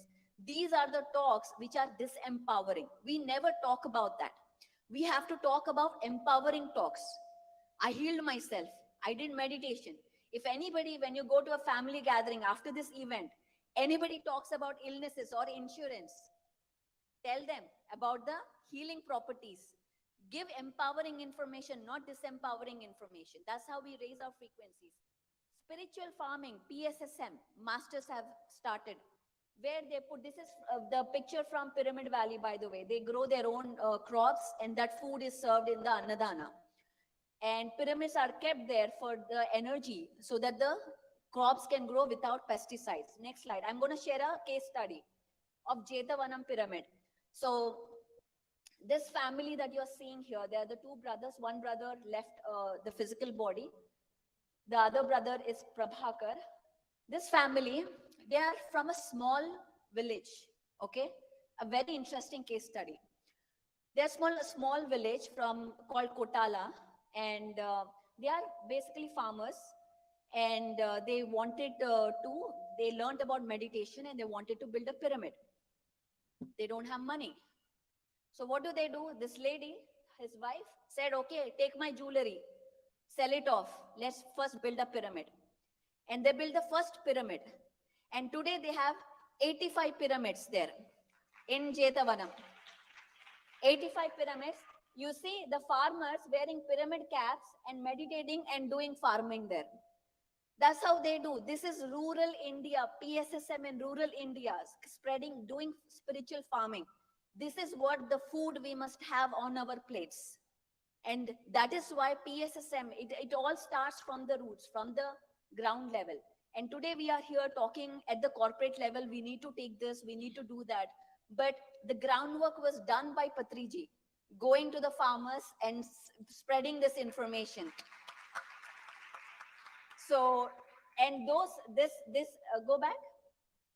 This picture, that is the new one that was opened. It's a Goshala. Goshala is where cows are kept.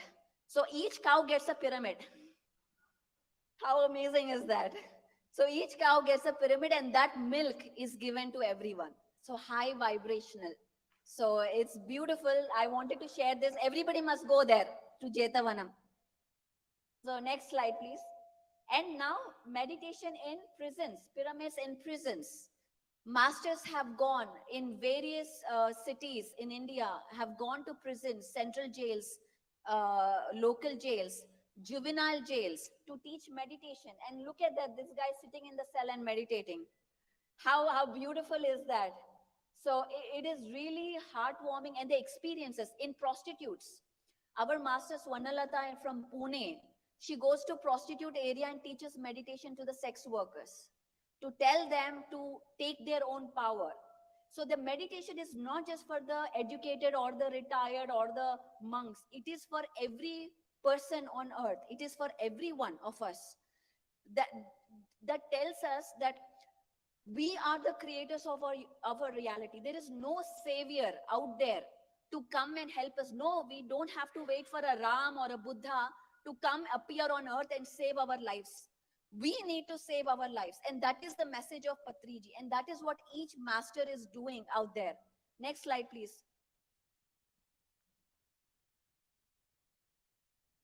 Okay, let's come to Pyramid Valley International. Go back to the story. 2003, Anantapur came, and meanwhile, now he wanted not 300 people, Baba. I want 5,000 people. So there's a guy called Shrans Daga in India from Bombay. He said, I want we don't have money, but we have big dreams. So he said, I want 5,000 people pyramid. Now everybody like, how can we build 5,000? One for 300 only, we struggled so much to collect money. Now we build 5,000. But of course it happened. It is standing there today in Bengaluru, in Pyramid Valley International. Next slide. Let's watch a small video right now.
So everybody must visit Pyramid Valley. So that is the first mega pyramid that happened. I'm going to go fast, guys, because we have time problems.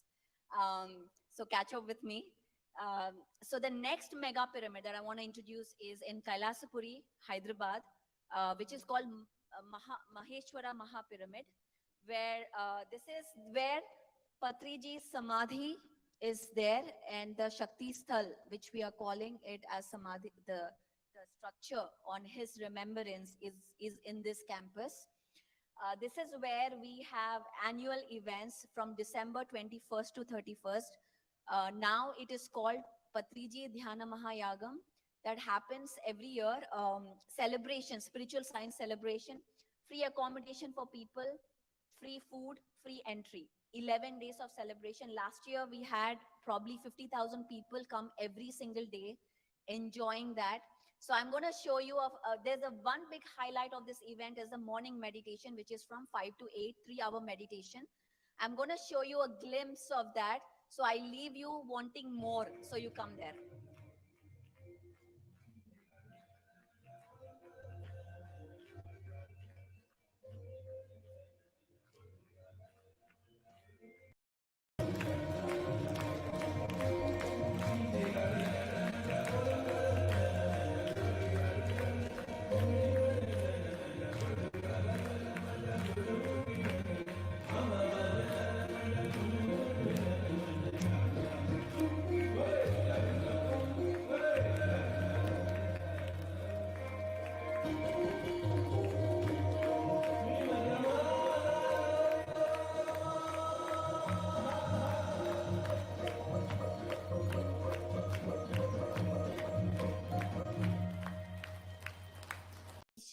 Each one of you to come to India and be a part of the celebration this year.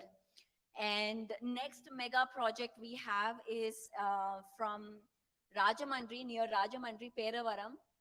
This is how it is going. It is on the banks of river Godavari, a very powerful spot. Who is from East Godavari, West Godavari here? Okay, lot of people. You guys, you must support this project. This is in your land. Support this project to bring this beautiful pyramid. So the work is happening there. You can see that is the present state of this pyramid. This is called Vasishta Gautami Pyramid. 8,000 people can sit in there. 8,000 on the banks of the river Godavari. It is one of the most beautiful. So Carmen, you have to come here. Okay, you have to come here to Vasishta Gautami. Okay, next slide. Now, so everybody got so inspired. There are pyramids everywhere. Today, there are more than 25,000 pyramids in India. And you can see the different colors. And this pyramid especially I like. This is in Gudivada, built by only women. Only women. So they collect all the housewives where they were told they cannot do anything other than cooking and serving the man. They left the thing, they went out, they collected money and built that pyramid. So nothing is impossible, guys. So the next slide, please. Next, let's talk about PSSM pyramids in USA. Okay, this is the most interesting part. Next slide. By the way, I just got to know there is a pyramid. This is a pyramid in Fresno, California, built by Kawal Sehgal. And I get a call from PMC Hindi, sir, and Alekhya says, you know, there is a pyramid in California. I'm like, there's a pyramid in California? I live there, I don't know. This guy is teaching meditation. He's going everywhere, giving pamphlets to do PSSM meditation. And I'm like, I have to call this person immediately. And this person is this guy. He is doing tremendous. We don't even know. There are people we don't know who are doing great work. So this is the first pyramid there built by people from Chandigarh. Built the first pyramid. Now the second pyramid. Next pyramid is in Raleigh, North Carolina. I would like to invite NJ sir. Please come onto the stage. So, and by the way, guys, the next mega meditation summit, Dhyana Maha Chakram 2.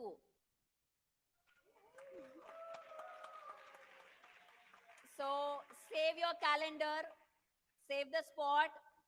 You all have to come back. The fun is yet to begin. Okay. So, sir, will share some information about the project and how it all started.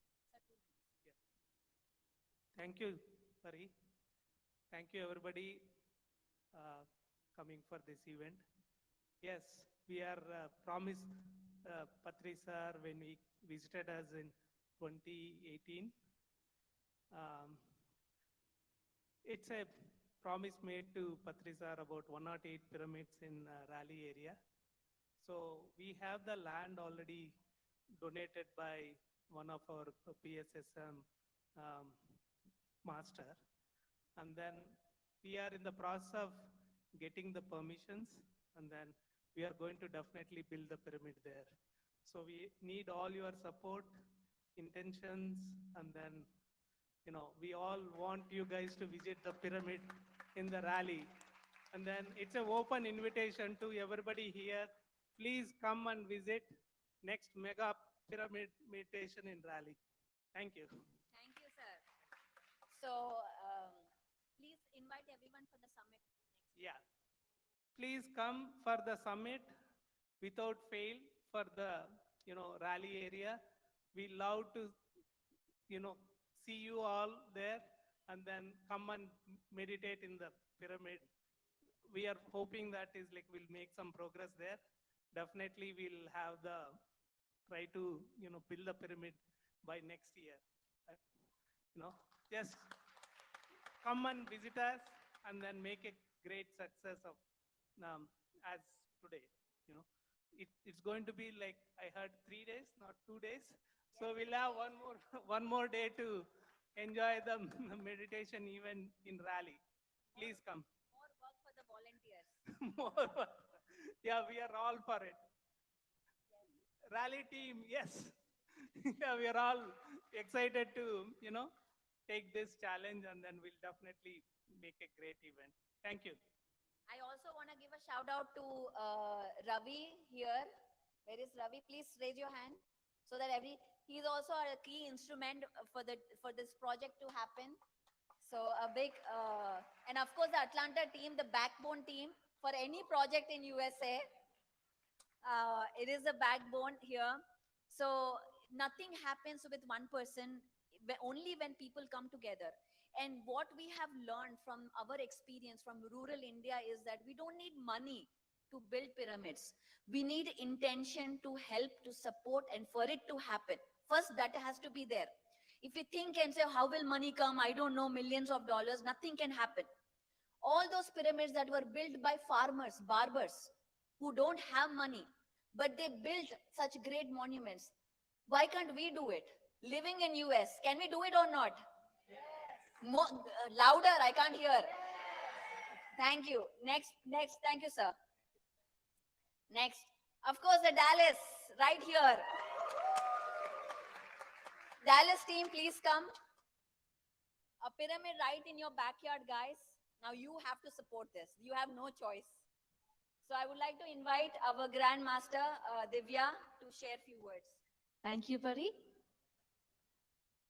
My dear friends, my dear masters, and my dear gods of Dallas, USA, and the whole of the world. It gives me so much pleasure, and we are so humbled to host this event as Dallas team today. Thank you, Pari, for trusting us and having Dhyana Maha Chakram in Dallas this year. Yes. We are so humble for this. Yes. So Dallas PSSM started in the year 2016 with 2 individuals who are passionate to teach meditation. We thought of sharing meditation with our family and friends. Slowly, the group got bigger and bigger, and now we have a solid volunteer team who can take it to the next level. From last few years, we have established over 21 pyramid meditation centers in Dallas. We have a small promo, Pari. Is it okay? Yeah.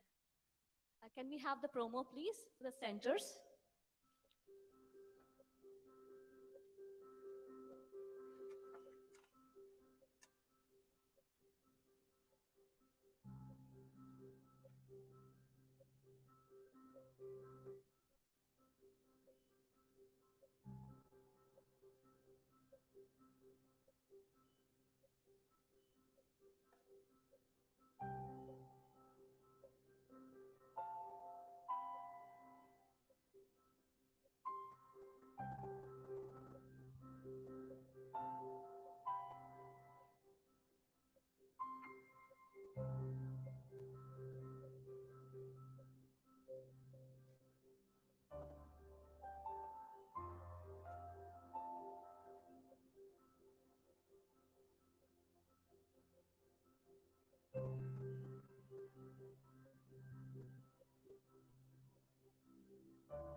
I want to share one conversation I had with Patriji regarding my life purpose.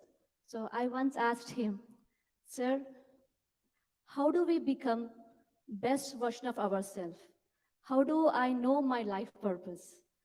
And he took a pause and he saw into my eyes deeply and said, "Madam, always set highest possible targets. That's how you will get better and you're going to reach your purpose." So now, as Dallas team, with all the support, we are trying to set highest target and build a mega meditation center in Dallas. So we have a team who is taking this forward, and I would like to invite Ram, Sharma sir, Praveen, Srini, and Puneet.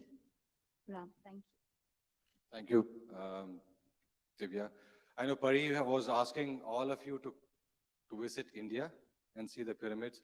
I'm here to do the opposite. I want all the Indian masters and all the US masters to give your energy and your support to build a very similar mega pyramid in US. Now, idea here is not just the pyramid, because we have been looking at this pyramid for about a year now. Various options we looked at, some options did not work, some options we are still exploring. What we want to build is a spiritual pyramid village. It's not just a pyramid. For that reason, what we have done is we have looked for a land. We have actually under contract now about 380 acres of land, of which we are planning to buy 75 acres for pyramid alone. And we want to dedicate 20 acres of that land for pyramid and the complex around it, which includes conference centers, Zen gardens, and everything else. At 55 acres that we wanted to build it as a community or as a village for meditators. And you will be asking why that community, right? One, we all talk, we all live, segregate separately, but we want to make sure we can bring and live the life with the principle in one place. Not just for now, for the future generations as well, as a role model to say how do you should live. Like in old days, if you see, we used to have temple communities. There'll be a temple and there's community around it. That's how the spiritual community in India grew so strong. We want to build a pyramid communities in US. That is a pyramid and there's a community around. Everybody has to grow with it. Second, there are always reasons that, there's always a veto. City will come, council will come and say, no pyramid here, no meditation center there and all that. If you build your own community in a village, there is no veto because it's all you. You live, you stay there, right? And two, whatever Patriji just showed in the farming, we want to take care of the animals. 20 acres is a lot of land. We want to make sure we just live with the meditation, with the spirituality, along with taking care of the earth and the animals with it. That's the goal. We have a booth outside. We can give you more details as to how and what we are planning to do. We are looking for all our pyramid masters here and meditation masters to come join us and make this as a grand, big, mega village, which can be replicated to other cities in the US. Anything else? Yeah. Thank you so much, Ram. I believe we all can do it. Kindly support us. Thank you. Thank you, Divya. What an amazing project. Everyone from Dallas have thought free event will go, but now we locked you into the grander vision of getting a pyramid. And you know what pyramid is for. Pyramid is for global peace. Pyramid, every topic that we talk, I just saw on TV today, Israel declared war on Hamas. Wars are happening everywhere. Crime rate, violence, destruction, manipulation. And what is the answer? The answer is not just talking about it and feeling sad. The answer is doing something, taking action, is creating this environment, raising consciousness. We all can do it. And we all destined for greatness. What can I do? I have nothing. No, we are all, each one of us are destined for great things. We just have to lean into it, lean into our purpose. So with this, I want to introduce PSSM Global Headquarters also today. Biksham ji, please come. In California. So we have a lot of projects coming in US. It's really exciting time for all of us. So, yes, Biksham ji is from San Diego, California, and he'll talk about this. 2 minutes. Namaste everyone. I'm from San Diego, California. So we are taking a bigger project, PSSM Global. And our project is, we want to build a headquarter in California. So it is going to be a global headquarter for PSSM. It's a bigger project. With all your support, we definitely going to build a bigger project, PSSM Global. And we are looking for a land. And definitely, we will hear very soon the good news. I hope it will happen very soon. And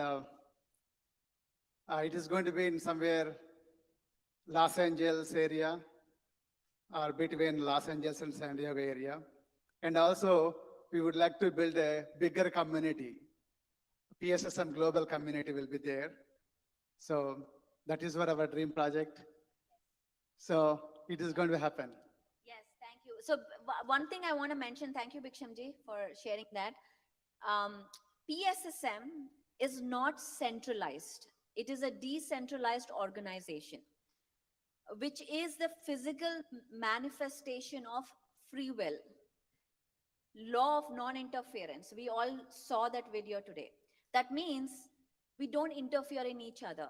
Everybody, Surekha wants to build her own Surekha Pyramid Center. She is the boss. There's no boss or anyone. There's no hierarchy here. We are all masters.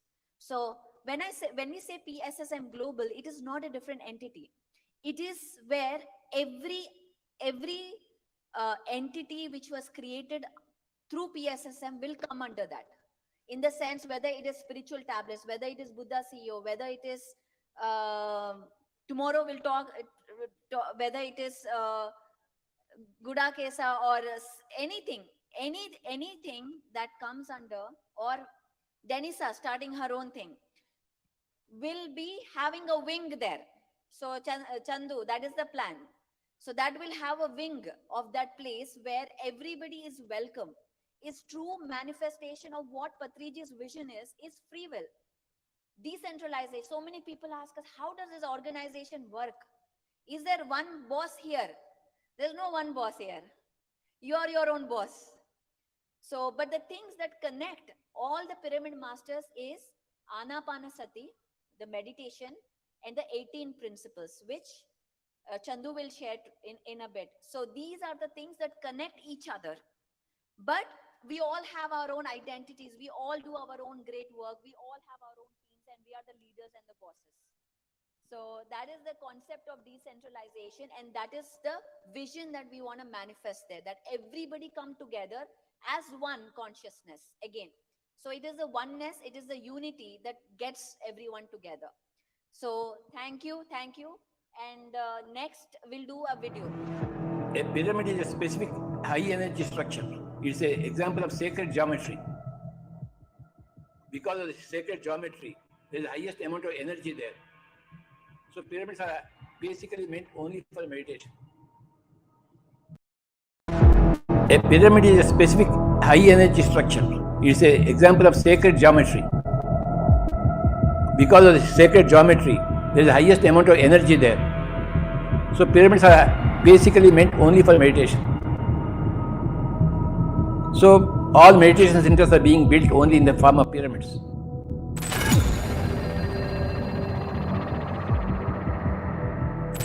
Why was the Great Pyramid built? By whom? It was built by Pleiadians from other star systems to introduce meditation onto the Earth planet. The purpose of the Great Pyramid in Gizeh, in Egypt, was only for meditation. Meditation done inside a pyramid is thrice more powerful. Temples are good community places, but they are not places for meditation. Pyramids are for meditation. I first read about the pyramids in the year 1982 through a book titled Secret Power of the Pyramids, authored by Bill Shull and Ed Pettit. Whatever you do inside a pyramid energy field, then that gets enhanced. We are now currently in a great pyramid energy era. So, especially for meditation, it's absolutely recommended. And if you are constructing some meditation center, it should be constructed in the form of a pyramid. What are the dimensions of a pyramid? It's a square base with the 4 walls angled at the same angle as the Great Pyramid in Egypt. So, when you follow the same angle, and also the pyramid should be oriented towards the north and south, the magnetic north and south. Then what happens? We have a small replica of the Great Pyramid in Egypt. That's what we hear from those people who know the science of meditation. Those people who have done a lot of meditation, who have got cosmic information. Pyramids are very, very mysterious structures. How that such kind of energy is generated, that depends upon Earth's gravitational or any gravitational field of any Earth, any planet.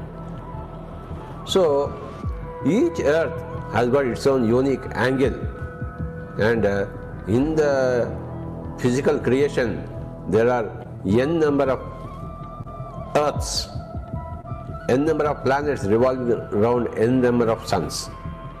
So everywhere there is this pyramid technology, and when you construct a pyramid, even 4 poles are enough to get that energy field.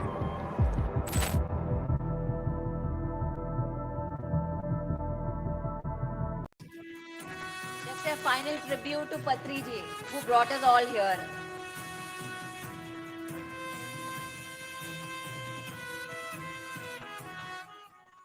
ज्ञान की ज्योति जलाकर सत्य को पहुंचाया घर घर प्राणियों में।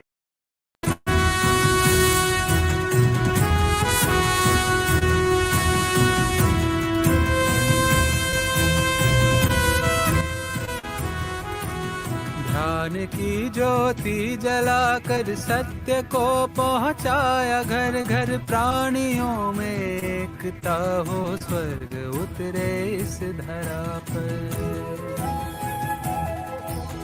विश्व में ध्यानी बने सब, बोध से ज्ञानी बने सब। ध्यान ही है परम क्रांति। अज्ञानता है दुख का कारण, ध्यान है इसका निवारण। ये बताने आए योगी ब्रह्मर्षि पितामह पत्रिजी। ब्रह्मर्षि पितामह पत्रिजी। ब्रह्मर्षि पितामह पत्रिजी। ब्रह्मर्षि पितामह पत्रिजी।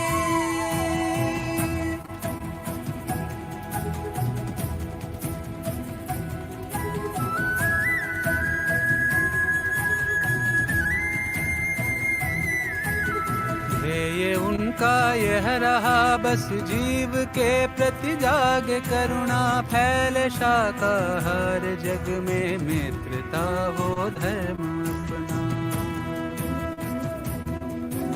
समय है बदलाव का अब, जीव हिंसा छोड़ दें सब। मित्र बनकर यह बताया, मार्ग मुक्ति का दिखाया।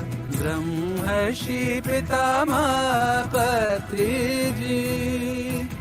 ब्रह्मर्षि पितामह पत्रिजी।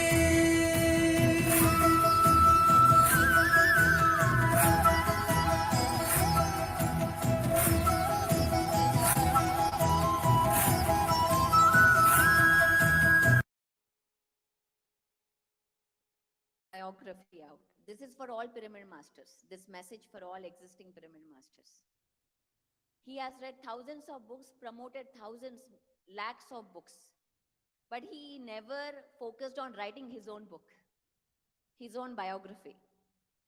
So I had an opportunity in 2020 to sit with him, make him sit. He doesn't give time. But I said no, and luckily with COVID in 2019, he got to know what is Zoom, 2020. Until then, when I say Zoom, Dad, come, let's do an interview, he'll be like, I don't know Zoom, Baba. You come here, then I'll do. But then he knew what Zoom was, which is a great boon for all of us, where all of these great masters came in. So we need to write his book. So I interviewed him. I got 25 episodes of him sharing his story. And we have Joseph Marcelo. Sohana, come. She will share a bit about it. Joseph Marcelo, who is the author of Pyramid Power.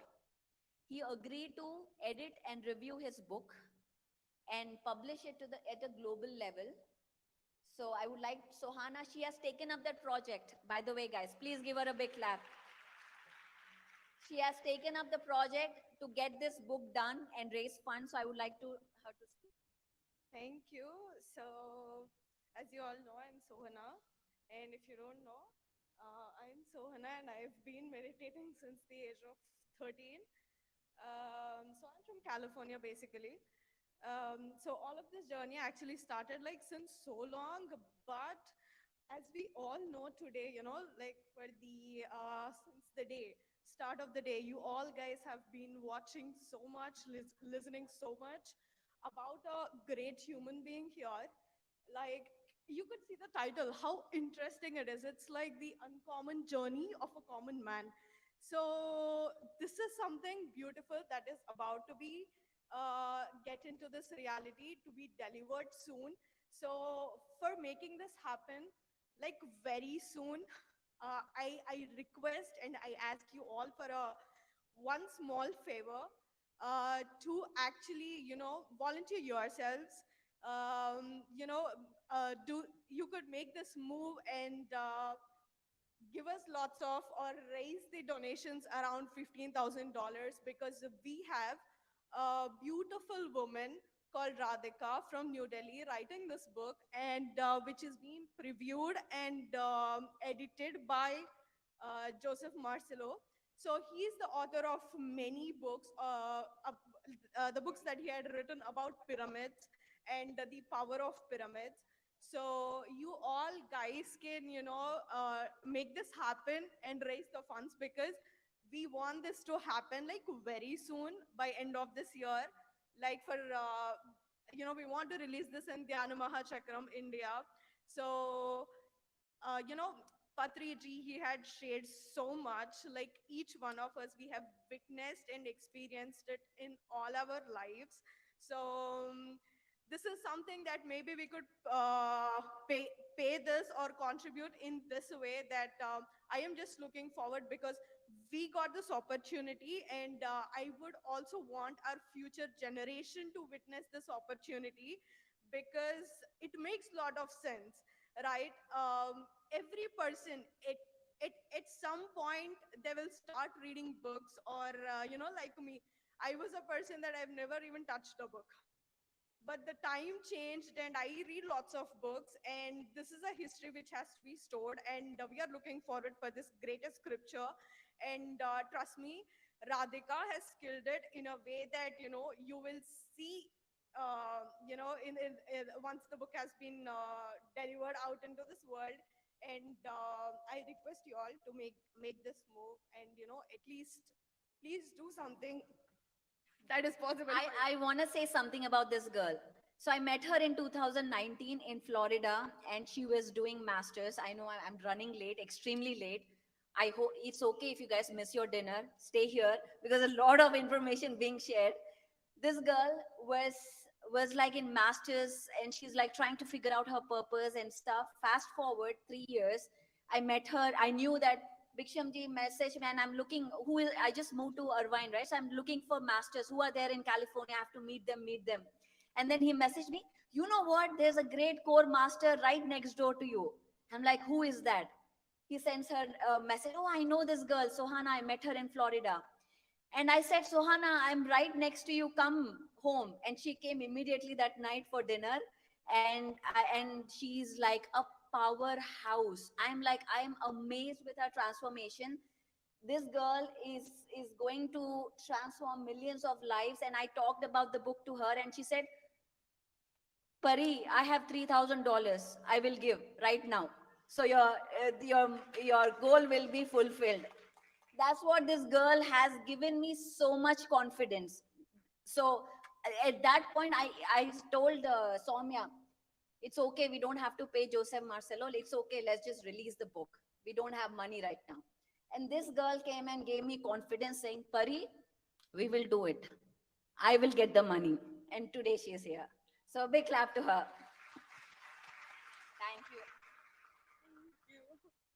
Thank you. Okay. Thank you, And Pari. thank you guys. Bye-bye. We have to continue with the next event. Thank you so much. Thank you, Pari, for giving us great insights into pyramid energy. And we are very excited to hear about the future projects that are coming up and also eagerly looking forward for the Mega Meditation Summit in 2024. The next session is going to be an experience sharing session. I would like to invite Master Prabodh. Few words about Master Prabodh. He's a spiritual scientist and a meditation teacher. He started his spiritual journey in the year 2002. He did 35 hours of continuous meditation in one sitting, and he also meditated continuously for 522 hours with just food and restroom breaks, which demonstrates the depth of his commitment towards meditation. He has also mastered lucid dreaming and astral travel and learned martial arts and achieved a black belt in Taekwondo. He is working towards helping many meditators to become grand masters through his Gudakesha session, lucid dreaming, astral travel, abundance, and prosperity, and train your mind and conscious reading workshops. He started an online Gudakesha workshop in 2020 And since then, thousands of meditators have joined and are trained to achieve mastery over sleep and emotions. He believes that being in a state of happiness is the ultimate service rendered to the universe.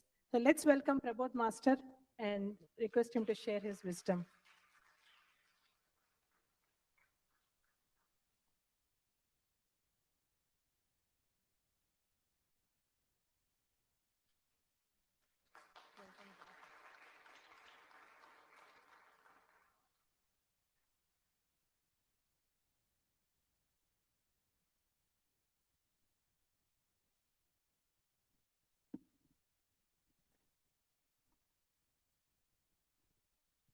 Hi everyone. Namaste to all the co-creators and hi to everyone. Wonderful. Thank you. So friends, I start with I'm here to share my experience and how PSSM helped me in my sadhana. Let me share my experience. So I started my meditation in 2002 when I was in teens. So afterwards, the starting point also I learned through Dhyana Andhra Pradesh book magazine. I read that magazine when I went to a library. I got fascinated by it and immediately got, okay, let me note it down nearest my center and learned meditation from the teacher, Vijay Kumari auntie. And I'm showing a lot of gratitude here in front of you all for Vijay Kumari madam. And of course, she's part of the PSSM movement. And then onwards, within 1 year, I mastered my anger. And second year, I mastered my fears. And down the 6 years, I mastered my emotions, like sadness, frustration, everything. So how many of you already mastered the anger here? Raise your hands.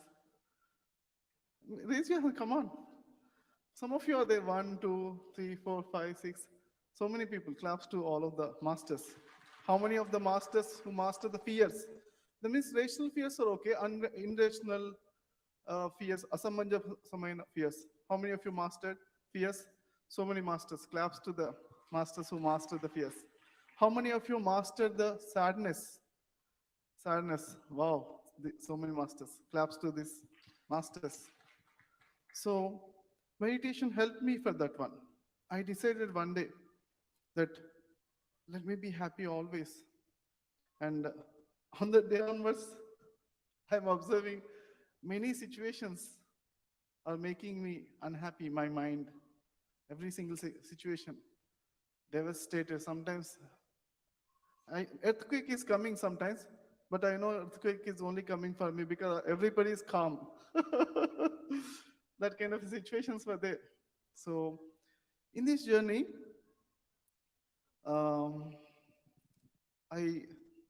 learned few amazing things from Patriji. Do you know how Patriji learned meditation? Anybody know? Who Miss Patriji's friend, through his friend, Patriji came to meditation. What is his friend's name? Ramachandra Reddy. Yeah. How Ramachandra Reddy came to the meditation? How many of you know? 2 people? Okay. Yeah. So he was having back pain. And when he was having back pain, somebody suggested that why don't you do meditation? He went to Vellore hospital. In the hospital, there is nothing. They could not say cure his back pain. They said that, okay, why don't you learn meditation? Somebody said that. And at the time, he doesn't know what is meditation is. Then what he did is, a rough idea he got, like he was sitting in meditation all night. And after 2 nights, he sat. Third day morning, that's all, his back pain is gone. That's where he learned meditation. Through him, Patriji learned meditation. Patriji is also doing all-night meditation. Then, when Patriji met Sadananda Yogi gave one more tip, that added one more point, that while sitting in the night time, also observe the breath. That's where Patriji reinvented this meditation, Anapanasati, Buddha Prabodhita, and all the masters, yogis, Shiva, including many masters told this meditation, Anapanasati. That's why we're all here. Let's clap, lot of claps to Patriji and Sadananda Yogi and Ramachandra Reddy garu. So, in my journey, initially, I was meditating on and off. First 2 years, every day half an hour meditation. Or sometimes I'm skipping the meditation, not regular. Okay, after 2 years, somebody asked me, "Hey, are you getting the benefits of meditation?" He asked. I said, "Hi, I think so. Yeah, are you thinking so? Or are you sure that you're getting benefits?" I said, "Sure. I thought, okay, definitely I got some benefits." Then that person asked me, "Then are you doing regular meditation?" He asked me. Then I said, "No, not regular. 5 days or 6 days I might do. Sunday I skip." So Sunday is holiday. Then he asked me very strongly, "Why are you not doing regular meditation?" I felt like somebody holding my shirt and asking me that kind of a strongly he's asking me. So now I'll also ask the same question to you all. How many people are doing regular meditation? Raise your hands. Okay, who are not doing regular meditation? Why are you not doing regular meditation? Holding your shirt. Why are you not doing it? Okay, I want you all to do the meditation, regular meditation. Everybody raise your hands now. Everybody. Okay? Because we are here, we wanted to get the benefits. When we wanted to get the benefits, we need to do that regular meditation, right? With that only we'll get so much benefits. So definitely we need to do regular meditation, friends. Okay? Then what happened is one day suddenly, I got a bliss experience. After 2 years of my meditation, suddenly out of the world bliss experience. Amazing bliss. But that bliss was there for only 2 minutes. I was, wow, wonderful bliss. I want this bliss one more time. What can I do? In my meditation, I got the bliss. Amazing, out of the world, so much. I was flying in so much out of it's completely, cannot compare that bliss. The whole life, I cannot compare that kind of ultimate bliss I got. So I want one more time. How can I get the second time? Because I got that in meditation. So solution is there in the meditation only. I wanted to do meditation, but when I go to senior masters, they told that, "Hey, Prabodh, samsara nirvana should be balanced." You cannot do more meditation. That means with balance, you cannot go to Himalayas. I said, okay, then what else is there? Luckily, PSSM has so many masters who are utilizing nighttime meditation. Okay, so Patriji started with nighttime meditation. His friends started with that, and my mentor, one of my, I feel guru. Everyone is our gurus, right? I feel he's my guru, Jivan Master. He's also in the nighttime. He was sitting 8 o'clock nighttime. He was sitting. Morning 8 o'clock. He used to wake up. One sitting only, one meditation every night. 3 months he did like that. So claps to Jivan Master also. So then some people are doing here and there. Some people are doing amazing meditation. And one time, what happened is I was going in the Patriji's vehicle. Earlier, very long time back, what happened is we used to have many people. We used to have less vehicles. So Qualis one car is there, a vehicle. At the time, we are sitting. Patriji is sitting in the driver's seat, one person, and passenger seat. Patriji and me are sharing, adjusting a little bit. Then the moment I was sitting near the gearbox, Patriji is sitting beside me, and Patriji's shoulders to knees touching my body. At the time, I know that anyone is touching us, we know that, right? He's sleeping actually. His body is sleeping, but he's aware. He's talking. In backside, some people are asking some questions. He's looking at the backside and he's answering to their questions. So he's sleeping from neck to toe, but his brain is working. He's looking at everyone. He's looking all the road and everything. He's answering. So claps to that mastery over the sleep. Okay. So that's where I saw afterwards, he gave one speech in Melbourne in Australia. He told that sleep mastery is very important. Okay. It's like a small child, when the child is hungry, child is crying for the food. When the child is grown up, what they will do? They will ask mommy, I want food. Otherwise, they'll know where is the food is on the table or refrigerator. They'll take the apple or something. They'll take the food, right? So when you're grown up, you can take the food. When you're bacha, that means when you're small child, you need to wait for the mother to come and feed the food. So like that, everyone in the night time, they're sleeping and waiting for the mother sleep. Sleep goddess, come and give me sleep, come and give me energy. They're crying like that. Some people are not gave. Mother is busy. So some people are not getting good sleep. But meditators are like masters. Whenever they want, they can get the energies. That's what the Patriji told. And he mastered that sleep. He can, while sitting also, whenever he sit, when he is talking also, when he's moving his hands, he can sleep from neck to toe. He has that mastery over the sleep. Then with that one, I observed that.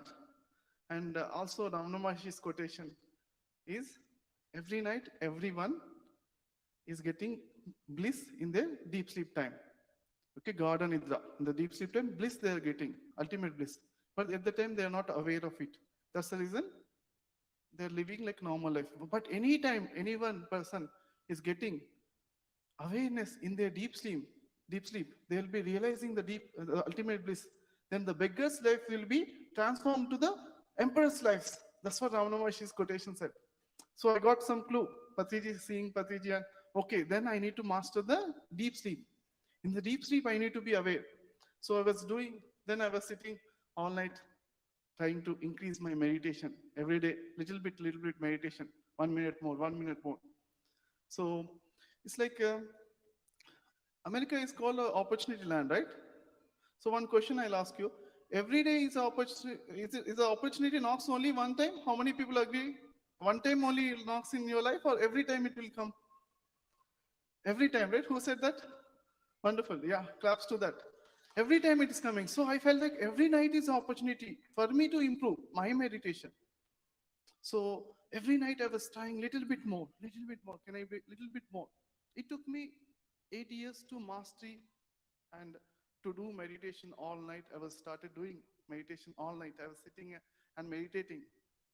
And then, of course, earlier Patriji was giving some guidance to only selected masters. He was telling about this all-night meditation. For the normal public, he used to say that meditate how many minutes a day? What is your age? That many minutes minimum. He used to say, but minimum many people used to forget. Only that much only they used to do. That's okay. So here I wanted to make you keep one audio what Patriji is telling about meditation. So till the time, I want everyone to do a 5 seconds meditation. You can do 5 to 10 seconds also. Close your eyes and relax. Be with your breath.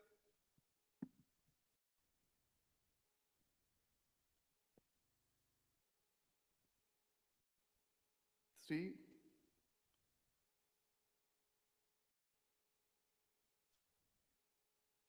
2,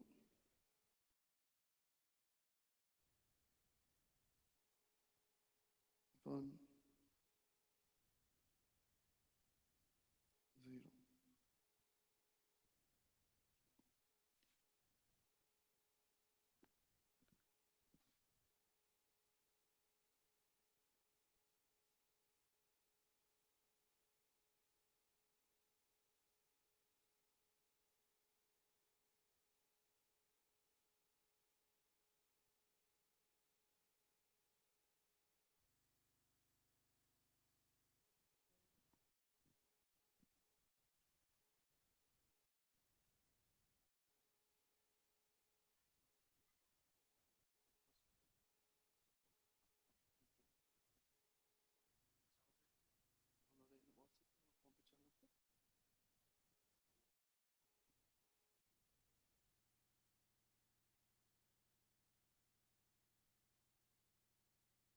Okay, friends, just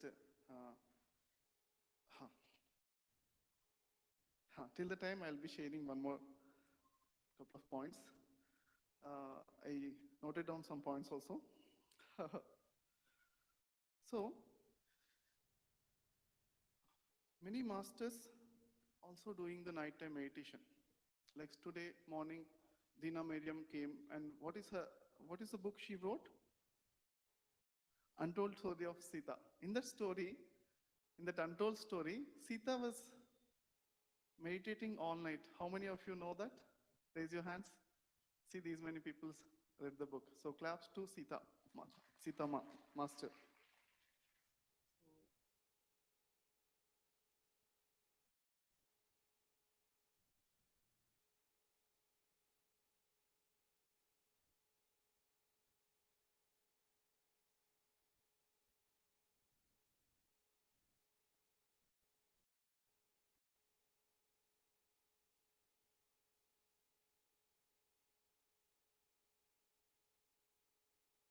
So Patriji was telling to some masters like Saurabh Ranjan, Dr. Saurabh Ranjan from Delhi.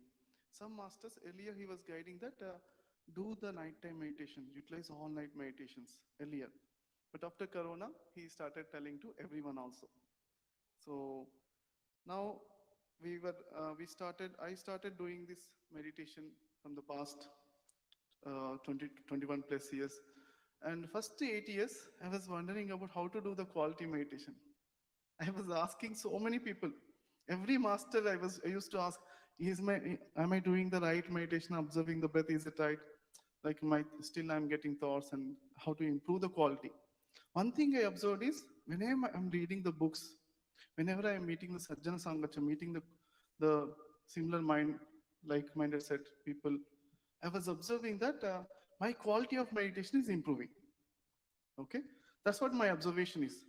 Whenever you do any good thing, any meditation or meeting friends and discussing about spirituality, and every time reading good books, so every time my quality is increasing. I wanted to take it to the whole next level. How can I meditate without any single thought? That's what my research. I was asking so many questions, and everyone I was asking. One person in 2007, I met him in Pyramid Valley. Then he told that, hey, I'm able to do meditation without a single thought for 1 hour. Then I was curious, but also somehow maybe my ego or somehow, I don't know. I didn't ask him what is the procedure. He also didn't tell. But afterwards, I came to USA 2008 and 2009. I was wondering, how can I improve my meditation quality? At the time, after doing meditation for the six years, my meditation quality is like, if I do 1 hour meditation, 20 minutes, I was able to sit without any thoughts. 20 minutes, drowsy, sleepiness. 20 minutes, proper meditation. 20 minutes thoughts, okay? 20 minutes sleepiness. That's my level. But I wanted to take it to the complete next level. How can I take it? But one day, something clicked. Of course, not only one thing, many experiences, many techniques, hundreds of different experience, everyday evolution, right? It took me that place. 2010 onwards, I was able to do meditation without any single thought. Then I created a course called Train Your Mind course, how to stay without any thoughts. Okay, the course you can also register for this course. I started it from today only. Online it will happen in the stall number 5. When you're coming there, Gudakesha stall, you can find it. And also,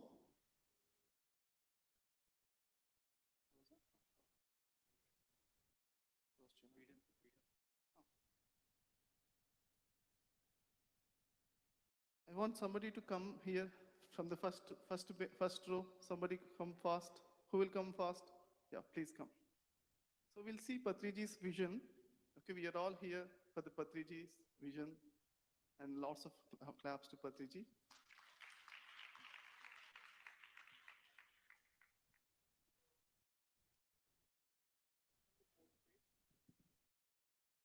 Opening, this book name is called Patriji Answers. Okay, 4th page, page number 4. And just to read his vision. Page number 4.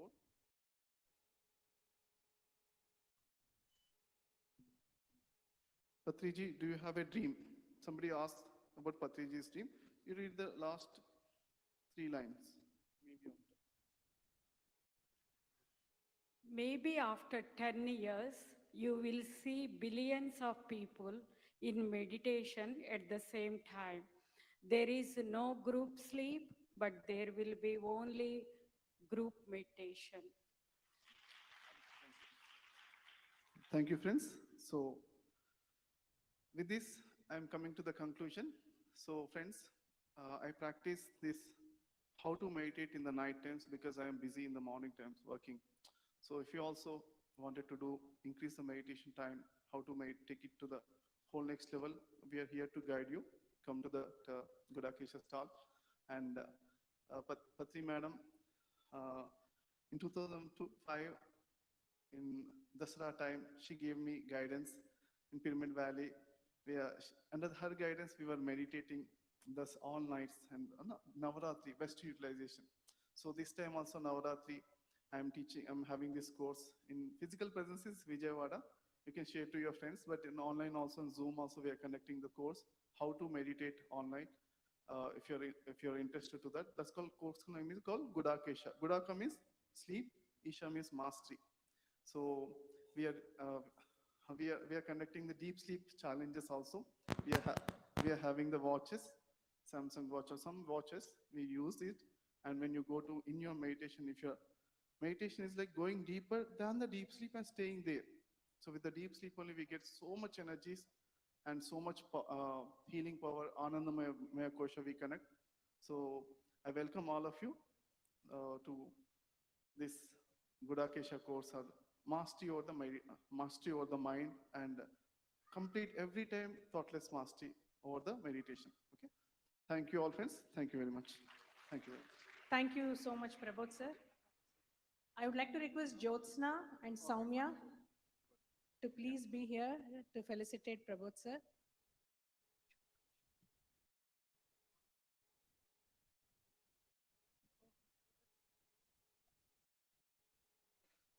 Yeah, we have Anil Garu and Shrikant Garu who are here to felicitate Prabodh sir. Yes.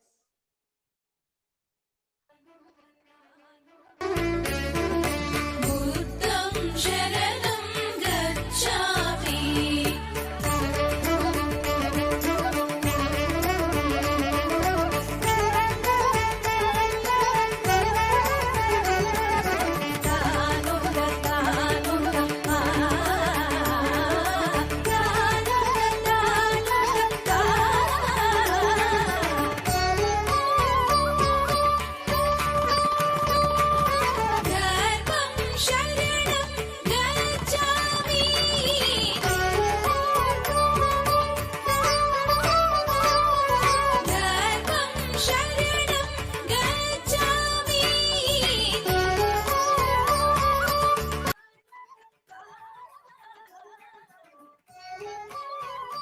Thank you all. So moving on to our next experience and wisdom sharing, we have Master Denisa, who's from Belgium. She's a certified mindfulness teacher and a personal development coach, and she's also a humanitarian who's relentlessly promoting and guardian of holistic well-being. She works for European Research Council as an European Union official administrator. She has been trained and accompanied in her spiritual growth in the Netherlands, UK, Greece, Romania, and in India by Brahmarshi Pitamaha Patriji and Brahma Kumaris, Tibetan monks, and numerous spiritual leaders. She's been with PSSM since 2019 and met Patriji personally in 2020. Let's welcome Denisa. Thank you very much, everyone. Thank you. And I feel really blessed. I feel happy. I feel joyful to connect with you. This wonderful, fantastic audience. And I'm really privileged to be in this audience, to share with you, to be part of you, to be part of everything. And I want to thank our master. Thank you for this blessing.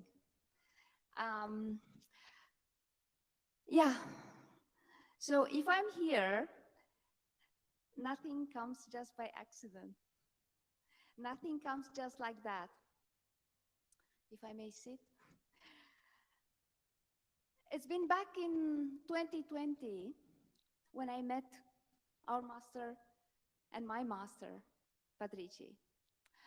Actually, I think we have met long time ago. Because when I met him, from the very first moment, there was a connection. My dear masters, ladies and gentlemen, friends, when I was a child, I was always told, there is nothing you cannot do. There is nothing you cannot be. There is nothing you cannot have. You are a wonderful creation of God. Therefore, everything is possible. However, during all my life, everything happened not because I worked for, not because I struggled for, not because I planned. I was a wonderful project manager, but everything what I planned for my own life, nothing came the way I wanted to be. Everything came in a totally different way. Totally the opposite, very often the very opposite what I have planned. And I wanted to live in a warm country. I ended up in the coldest country in Europe. I wanted to become a language teacher, to learn cultures. I became, well, actually I've ended up by studying international business.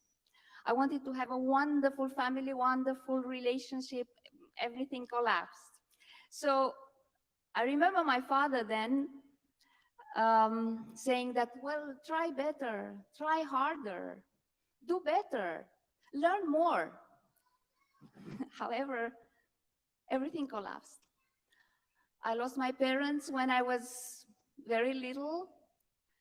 I lost many things in my life, but I didn't lose my faith.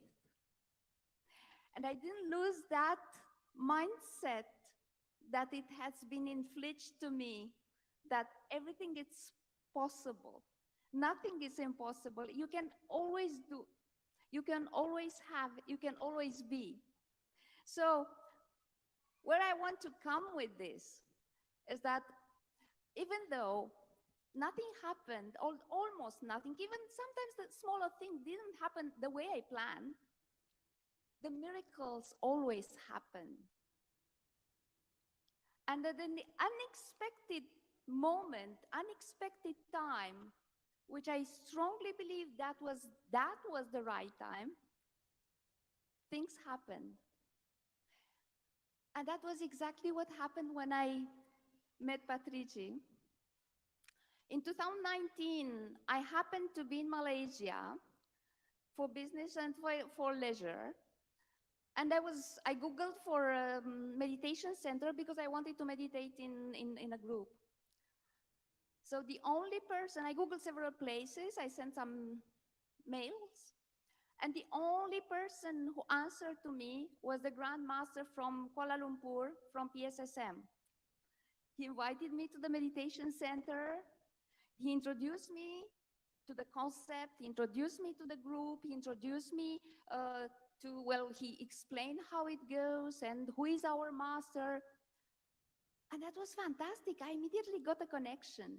He said, next time when you come, you have to meet in India our Brahmashi Patriji, our Grand Master. He said, yeah, okay. So 1 year went by, and 2020, by the end of February, beginning of March, couple of days before the lockdown, I was in Malaysia, and the Malaysian master from PSSN said, oh, okay, come over. So now you come with us in India, you have to meet our master. I said, okay. It ended up that nobody was available. I had to go alone. I booked the ticket. I didn't know where I was going. I didn't know who will be waiting for me at the airport. I didn't know anything where I will end up.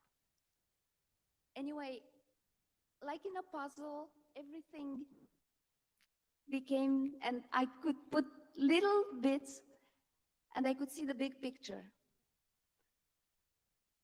Someone came to pick me up from the airport, and that was very late in the evening. I had to pass all the tests and whatever. And then next morning I met Patriji. From the very first second, I had a connection, and I knew that connection will last forever. Ever since, I'm connected to PSSM. I'm spreading meditation, not because Patriji said that you are a grandmaster. I don't consider myself as being a master. I consider myself as being deeply, deeply convinced that meditation and spiritual practices, vegetarianism, are really the cure of this world that is going really sick, I would say. And what I'm doing currently, I'm guiding meditation sessions. I'm giving workshops on different topics. And I must say that every single time I meditate, I see our master. I see his picture. I see that vision. I see his teachings. I had the privilege to spend 3 days with him, travel with him, attend different conferences where he was attending. I had interactions with him. We exchanged a lot. We talked a lot. And there was something that I would like to share with you that was absolutely fantastic. We were on a stage with other masters, with swamis for a festival. I don't know exactly, I don't remember what it was. I was nicely dressed, wrapped up in a nice sari. I felt really in a bliss. I was in a bliss. I enjoyed so much. I was almost like levitating. All of a sudden, but it didn't last for long, because all of a sudden he handed me in the mic. He said, "Speak." I thought I must confess that at that time I was completely unable to speak in front of an audience. I would faint many times. I have fainted when I had to speak in front of an audience. So I thought I will be freezing. I felt like frozen, and said, "Sir, what shall I say? Tell about yourself. So tell your story, your journey." I don't remember exactly what I have said. Some silly things. Anyway, he started laughing, and in that very moment, I realized that he took me out of my comfort zone and unlocked that potential that we all have. We have so much potential. But the only thing, we have to go out of our comfort zone. Only by that we can wake up that huge source of everything that we have inside. Absolutely everything. So ever since, I'm always thinking, at least once a week, if not every second week, what is my contribution to my community? What is my contribution to my world? How do I take care of myself? How do I contribute to myself? Physically, spiritually, emotionally, intellectually? What do I bring in to make this world a better world to live? And I always think that everything is possible. There is nothing you cannot do. There is nothing you cannot have. There is nothing you cannot do. Because we are all creations of God. Therefore, everything is possible. Thank you very much, everyone. Thank you. Thank you so much. Thank you so much, Denisa. Please be on the stage. I would like to request Soumya and Jyotsna to please come onto the stage and felicitate Denisa.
Thank you all. I would like to now invite Bhiksham Garu to come and share his wisdom and experience. Master Bhiksham is from San Diego, California. He is a software engineer and has been with PSSM since June 2022, but made great progress with meditation in a short period of time and experiencing the benefits. Welcome, Bhiksham Garu.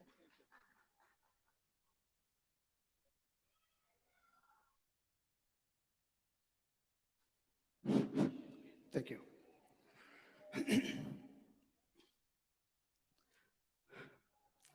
Hello, everyone. So my name is Bhiksham Palabindala. I'm from San Diego, California. I'm new to meditation. I can say this, I'm a one-year baby in meditation. Last year, 2022, June, I came into meditation. So I would like to share my experience. So why did I come to meditation? What is the purpose of my meditation? Okay, how did I come? Just a few minutes, I will share my story. It's a very interesting story. I hope you like it. It's a real story. It's not a fake or it's not a made story. Last year, I was watching a TV, like in a YouTube channel. Suddenly, one video came up, and somebody was PSSM master sharing the experience, saying that by meditating, I overcome my health issue. What health issue?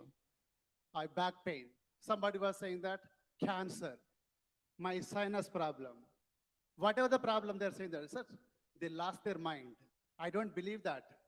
It is stupid. Like somebody was paying them and for the reviews.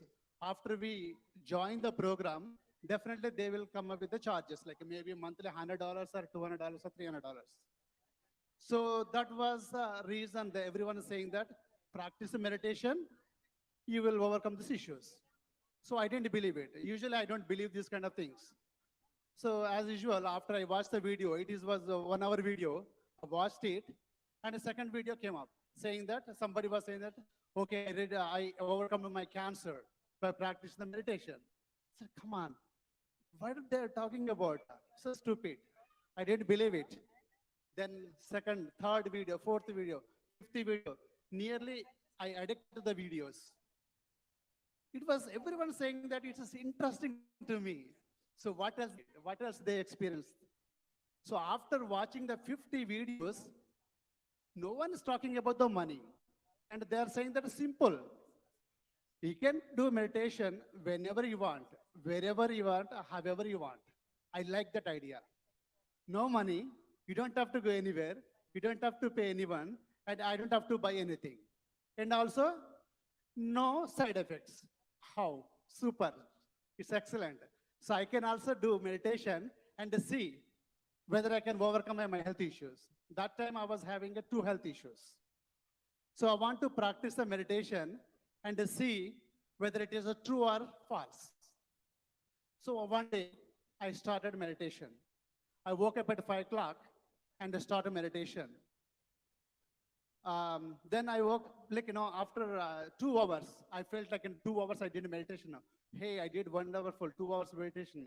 I woke up and see that I did only 6 minutes meditation. Oh man, so I thought it's very easy. It's not an easy. I thought I did 2 hours, but it's only 6 minutes I did the meditation. Come on, man, it's not an easy. Let's do it.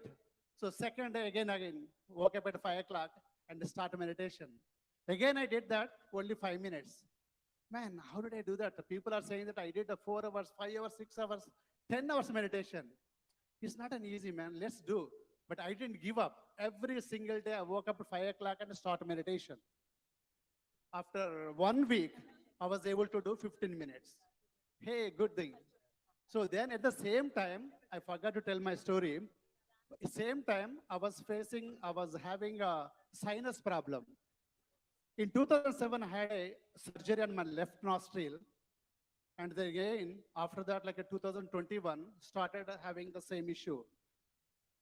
Last year, around April, May time, I was not able to sleep. I was not able to breathe. I was not able to, join in the call and talking the office calls and all the things, right? So then immediately, I thought of like, let's go for a second surgery. I went to see the doctor, and doctor said, man, no, it's not a good idea to having 2 surgeries in the nose, man. Just go for medicines and try it. If you don't like it, come back, I will do the surgery. First to try the medicines. So I thought, okay, good. I took the appointment with a sinus doctor, and she examined, you have this, that, go and use this sprays. One of the sprays is a steroid. If you work it, then you need to use these steroids and all the other sprays for rest of the life. Come on. Steroid is not good for long-term use. So how did I do that? Then first let me try it out, whether it's working or not. Then I tried. So at the same time, I started practicing the meditation. So after 1 week, I was able to do 20 minutes, 25 minutes meditation, then magic starts. After 25 minutes, then I started experiencing, my body became very lightweight and I was traveling somewhere else. So enjoying, oh my goodness, beautiful. I cannot come out from the meditation. I thought of let's do 5 more minutes, let's do 5 more minutes, let's do 5 minutes. By the time I woke up, it was 20, 25, 30 minutes. I enjoyed it. I said, oh man, that's good. I got it. So that's the reason people able to do the meditation, 1 hour, 2 hours, 3 hours, 4 hours. Then after 2 weeks, my problem gone. My sinus problem is gone. Hey, I got this. My problem is gone. Meditation is working fine. Now I can tell everyone, hey, do meditation if you have any health issues. Then my negative mind saying that, no, man, so you're using the medicines. That's the reason is overcome this issue. Then how did I prove it? Then I thought of stop using the medicine and only do the meditation. Then I stopped the medicine and continue the meditation for 1 week. Same thing, I don't see any problem. I was able to breathe and everything is cool. So then again, okay, it's working fine, right? So then again, after 1 week, you thought to prove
whenever I want to share my story, I want to show these medicines. Hey, come on, man, look at that medicines.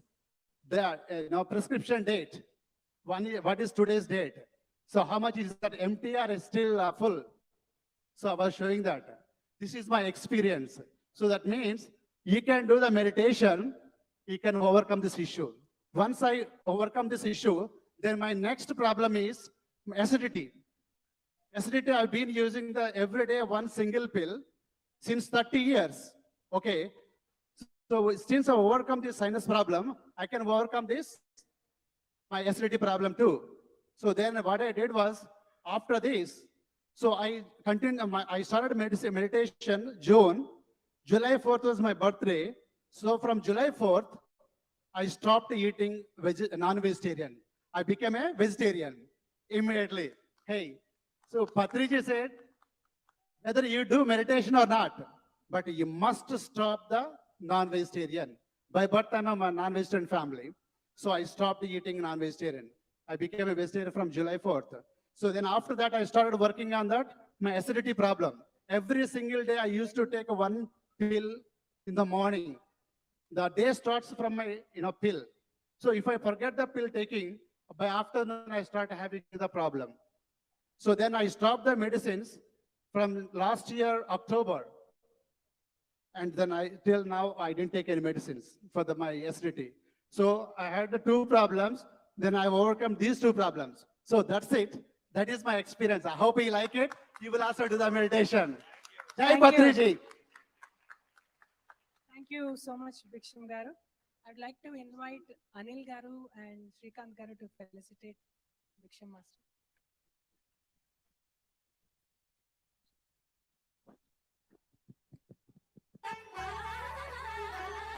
We have heard this experience about 10 times so far.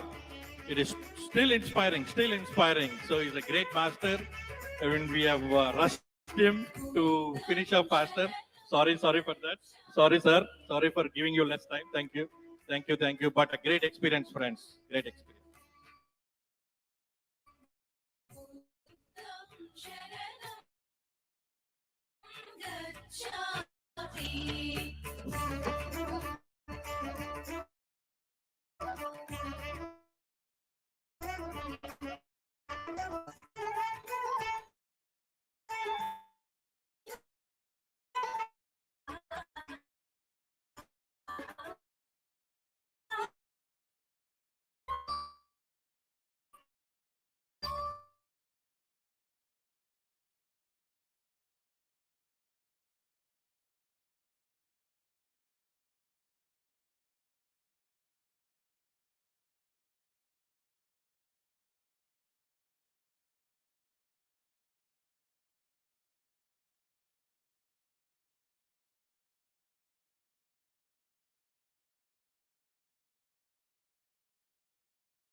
अच्युतं केशवं कृष्णदामोदरम् अच्युतं केशवं कृष्णदामोदरम् रामनारायणं जानकीवल्लभम् रामनारायणं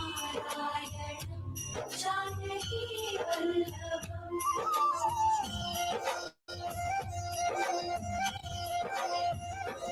कौन कहते हैं भगवान आते नहीं कौन कहते हैं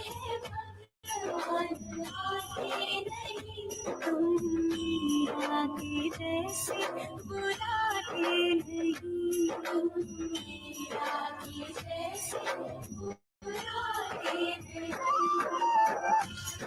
Krishna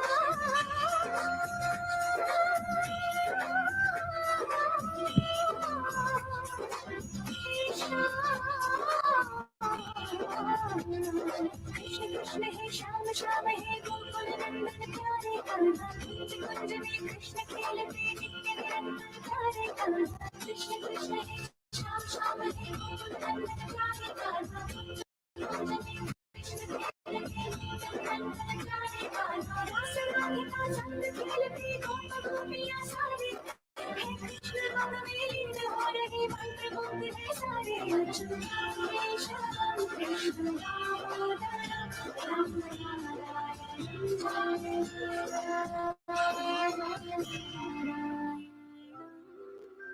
Janaki Vallabham. Beautiful, beautiful. Wow, what a wonderful performance and beautiful costumes. Thank you so much, Chandrika Garu and group. I would like to invite Anila Garu, Sirisha Garu, to please come and felicitate the dancers. One more big round of applause for these ladies. They've learned this dance by taking time out of their busy schedules, so they definitely deserve big round of applause.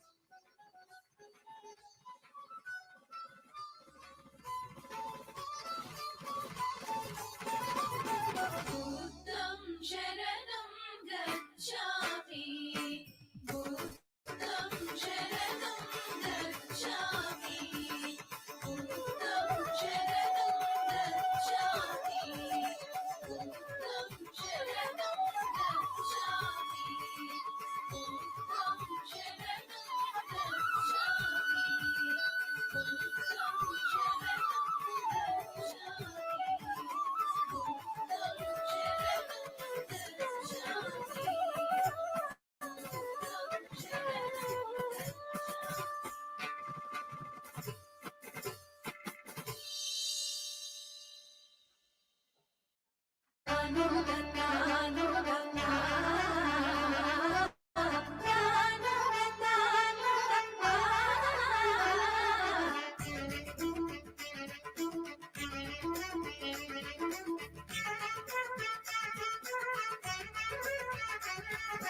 बुद्धं शरणं गच्छामि, बुद्धं शरणं गच्छामि,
Thank you all.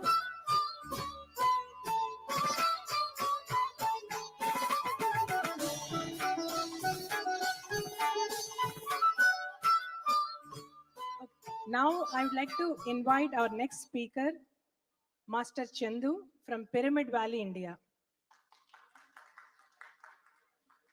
He was introduced to meditation by Brahmarshi Patriji in the year 2000. He is the director of programs at Pyramid Valley International and also chief coordinator of Pyramid Valley Nitya Annadana Seva and a director of Soul Management Services Private Limited. He is a very well-known anchor of the Swarnamrutam and Dhyanamrutam web series. having hosted hundreds of episodes on the Pyramid Meditation channel. Last but not least, he's an artist himself. He's a dancer of semi-classical and contemporary styles. He has also directed several spiritual music videos of Patriji and a number of short films. Please welcome Chandu Garu.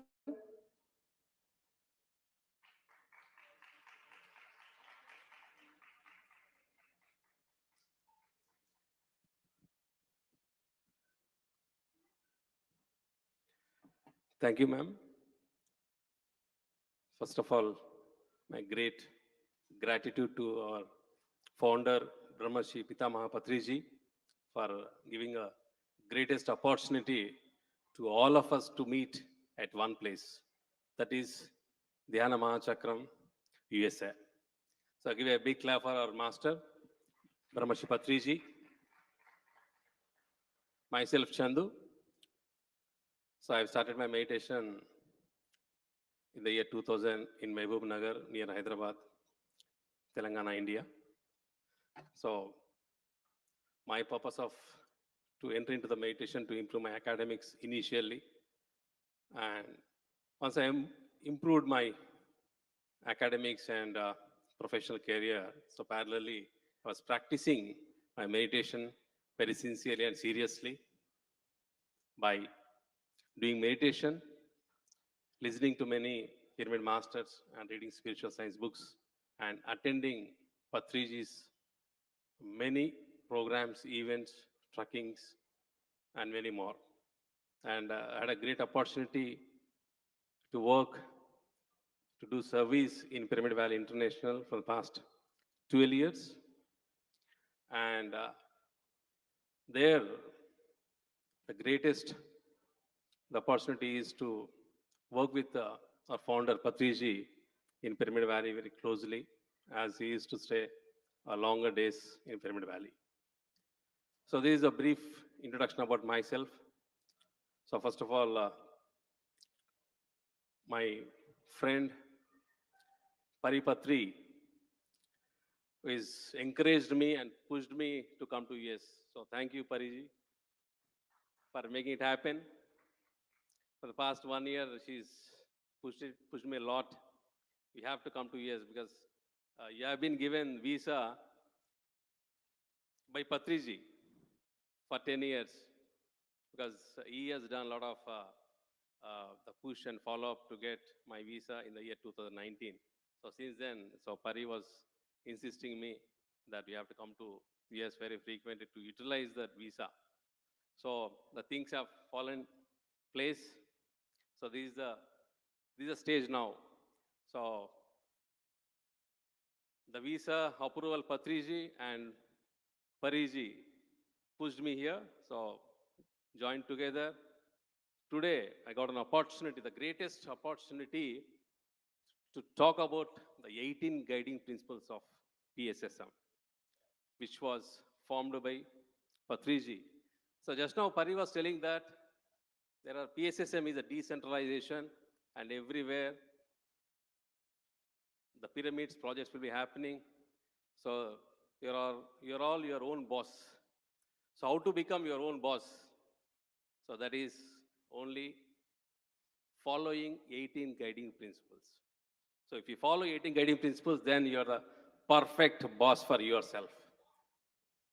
So my dear friends, definitely you might have known all the 18 guiding principles, especially for the beginners. Maybe this is a new information.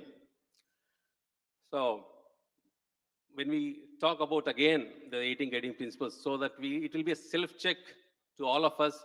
So how many 18 guiding principles we are practicing in our day-to-day activities? So that is a self-check for us. So let us recap all the 18 guiding principles. So everywhere, every place, every situation. So if you remind these 18 guiding principles, then you are a perfect master for yourself. So the guiding principle is meditate in the right way. That is Anapanasati. And teach everyone the same Anapanasati, no difficult asanas and pranayamas methods. Because if we see any books, any masters, any videos, so I might have get many information about the technique of meditation. But after doing a immense research by Gautam Buddha for 6 years, continuously 2,500 years ago, so he has discovered Anapanasati finally after practicing many techniques. So it has been rediscovered by Patriji, and it's been happening and spreading across the globe. That is Anapanasati, which is very simple and very powerful, like Patriji. Because Patriji always looks simple, but you can see the past 40 years how much he has done. So, my dear friends, the technique is Anapanasati, most powerful thing. Sit comfortably, clasp your fingers, cross your feet, close your eyes, and observe your breath. And teaching everyone the same Anapanasati. Because if you learn today, so start teaching Anapanasati from tomorrow itself. So teaching is the best way of learning. So there is a first guiding principle. And yes, next slide, please. A second guiding principle is to write spiritual books by Osho, Ramba Master, Casnado, Roberts, Annie Besant, Linda Goodman, Deepak Chopra, Silen Rone, Torkom Sheridan, Yogananda Paramahamsa, and many more. So for a layman, I'm sure, so these many books, even the titles, so never have been introduced to a layman spiritual seeker. There's only Patriji who made all the books should be reached to the nook and corner of the world in a different languages, started from Telugu and Hindi, English, Marathi, and many other languages, even other like French, Spanish, other languages also, it has been translated and printed. But any spiritual organizations, where they promote only their books. It's not about, the commenting, but the significance and the power which has been given Patriji to all of us is to read every master books. Every master books. In each and every library of the PSSM, you'll find all the master's books at one place. That is, there's a PSSM library. So my dear friends, please make the best iteration of reading all the books. See, after meditation, your state of mind will be increased when you read the books. So the books are the authentication to all your experiences. So this is the second guiding principle. And the third guiding principle is exchange meditational spiritual experiences with everyone who is interested. So that is very important, who is interested. See, after getting many experiences, we feel shy to share the experience because in our surroundings, if they are not doing meditation, they may not understand, they may comment, and they may tease. So there are many situations and circumstances around us after doing meditation when we get the experience, when we want to share that experience. So everyone who is interested, we need to share our meditation experiences. So way to share our experiences to the meditators, to the pyramid masters, to the spiritual seekers. So where are they? So all the seekers will be in pyramid meditation centers. So just now, Divya said there are 21 meditation centers in Dallas. So there, all the Dallas masters will be going and sharing their experiences. Even across the globe, there are thousands of pyramid care centers are there. So there, you have to exchange your meditation experiences and you have to share your experiences who are interested. So that's how your satsang, sajra sangatya will be happening every day. Every day, you have to do meditation, you have to share your experience and listening your experiences, listening others' experiences. Okay, this is very fundamental of our day-to-day activities of a spiritual practice. Yes, the fourth guiding principle is spend much time every day in silence. So worldly gossips is absolutely not. See, we will spend unnecessarily while speaking lot, unknowingly, unconsciously. So we are doing meditation, we are getting the energy, but we should have the wisdom and knowledge how to spend that energy. So if nothing is there, no activities are there, just be in silence and get the energy and utilize that energy for the spiritual works, for teaching meditation, reading books. There are a number of things are there to spend our energies, and no gossips. If you do gossips, not your body, your soul will get cancer. Forget about the body. So that's how one of the quote of Patriji. So if you do more gossips, you get the cancer to the soul. So my dear friends, don't talk unnecessarily, no gossips. So that's how you'll save your energy. And you'll spend your energy for the global cause. So that is a fourth guiding principle. And the fifth guiding principle is utilize full moon nights for intensive meditation. This is very, very important because every month we'll get the full moon day. So on that full moon day, there are plenty of energies in the planet Earth because the moon will be very, very close to the planet Earth. The moon energies will be very, very high.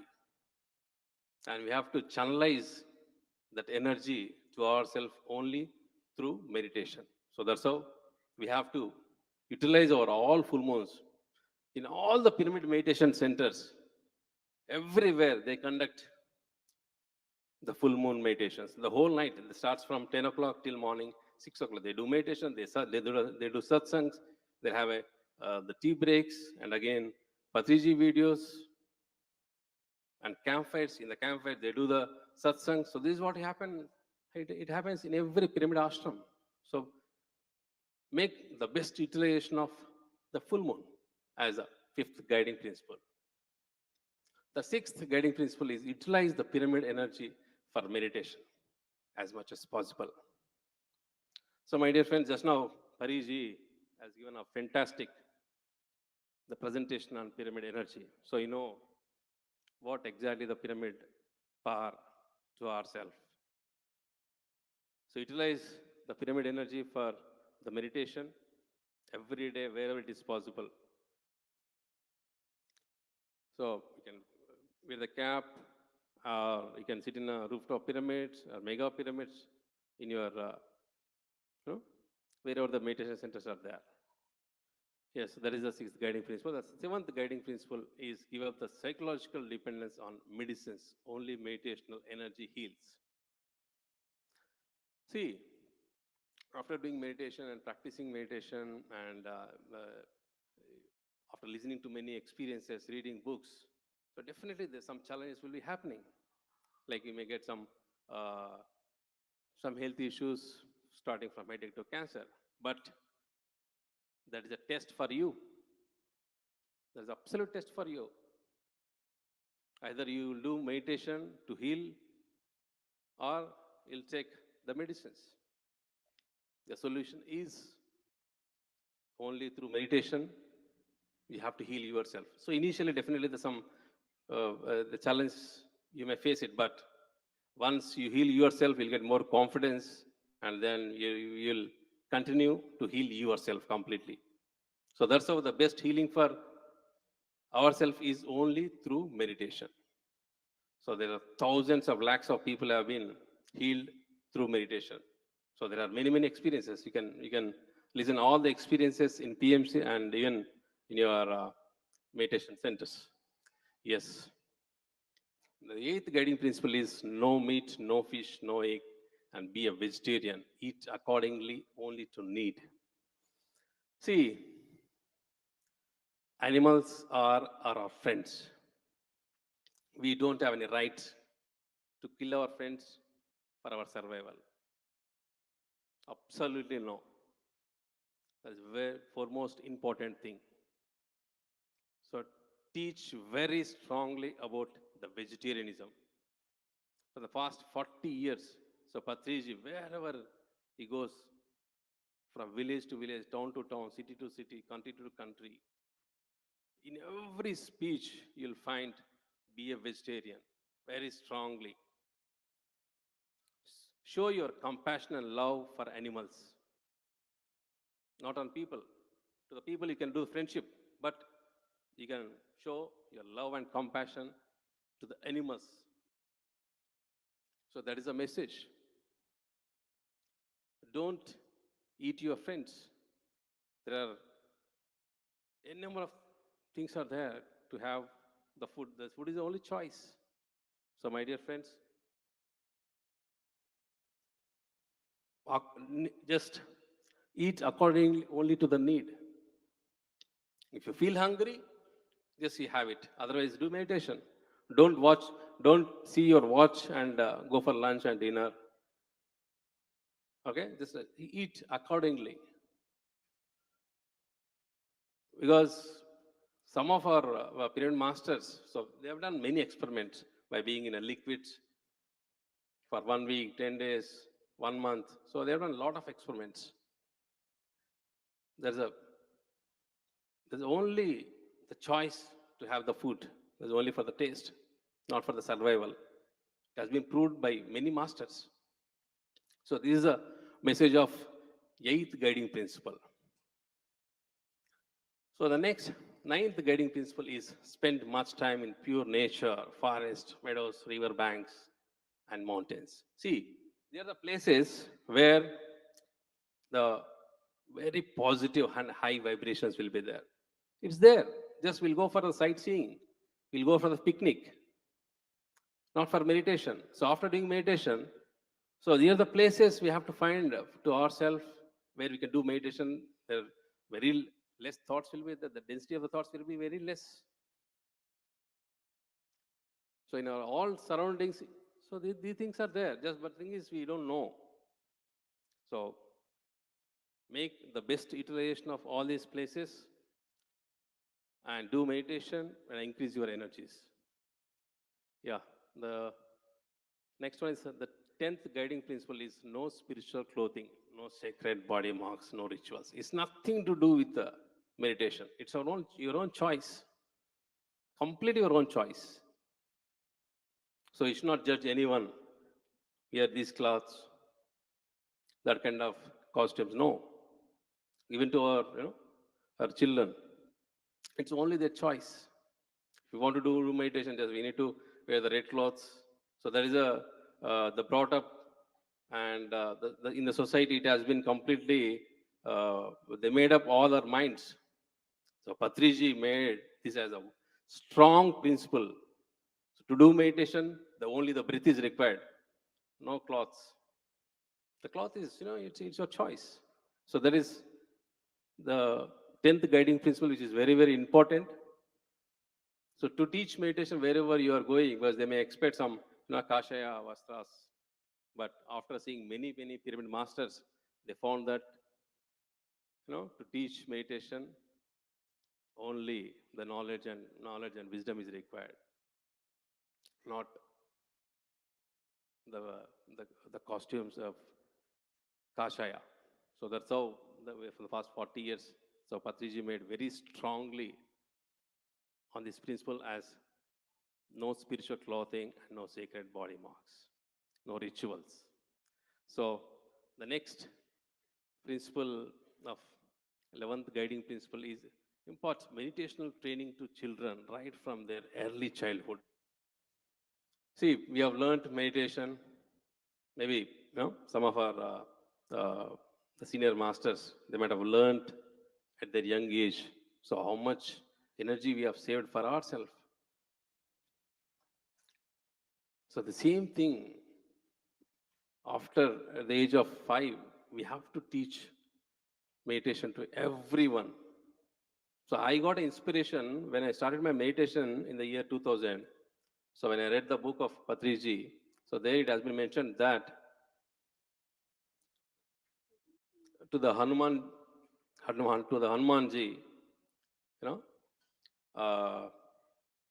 Anjani Devi had taught meditation to the Hanuman at the age of 5. So since then, he has been practicing meditation. So that's why it has become so powerful. And as we mentioned that whomever observe the Vayu, they are all Vayu Putras. That is the line which got inspired to me in the year 2000 when I started my meditation. So it's very, very important to teach the meditation to the children starting from the age of 5. So that is a 11th principle. And the next 12th principle is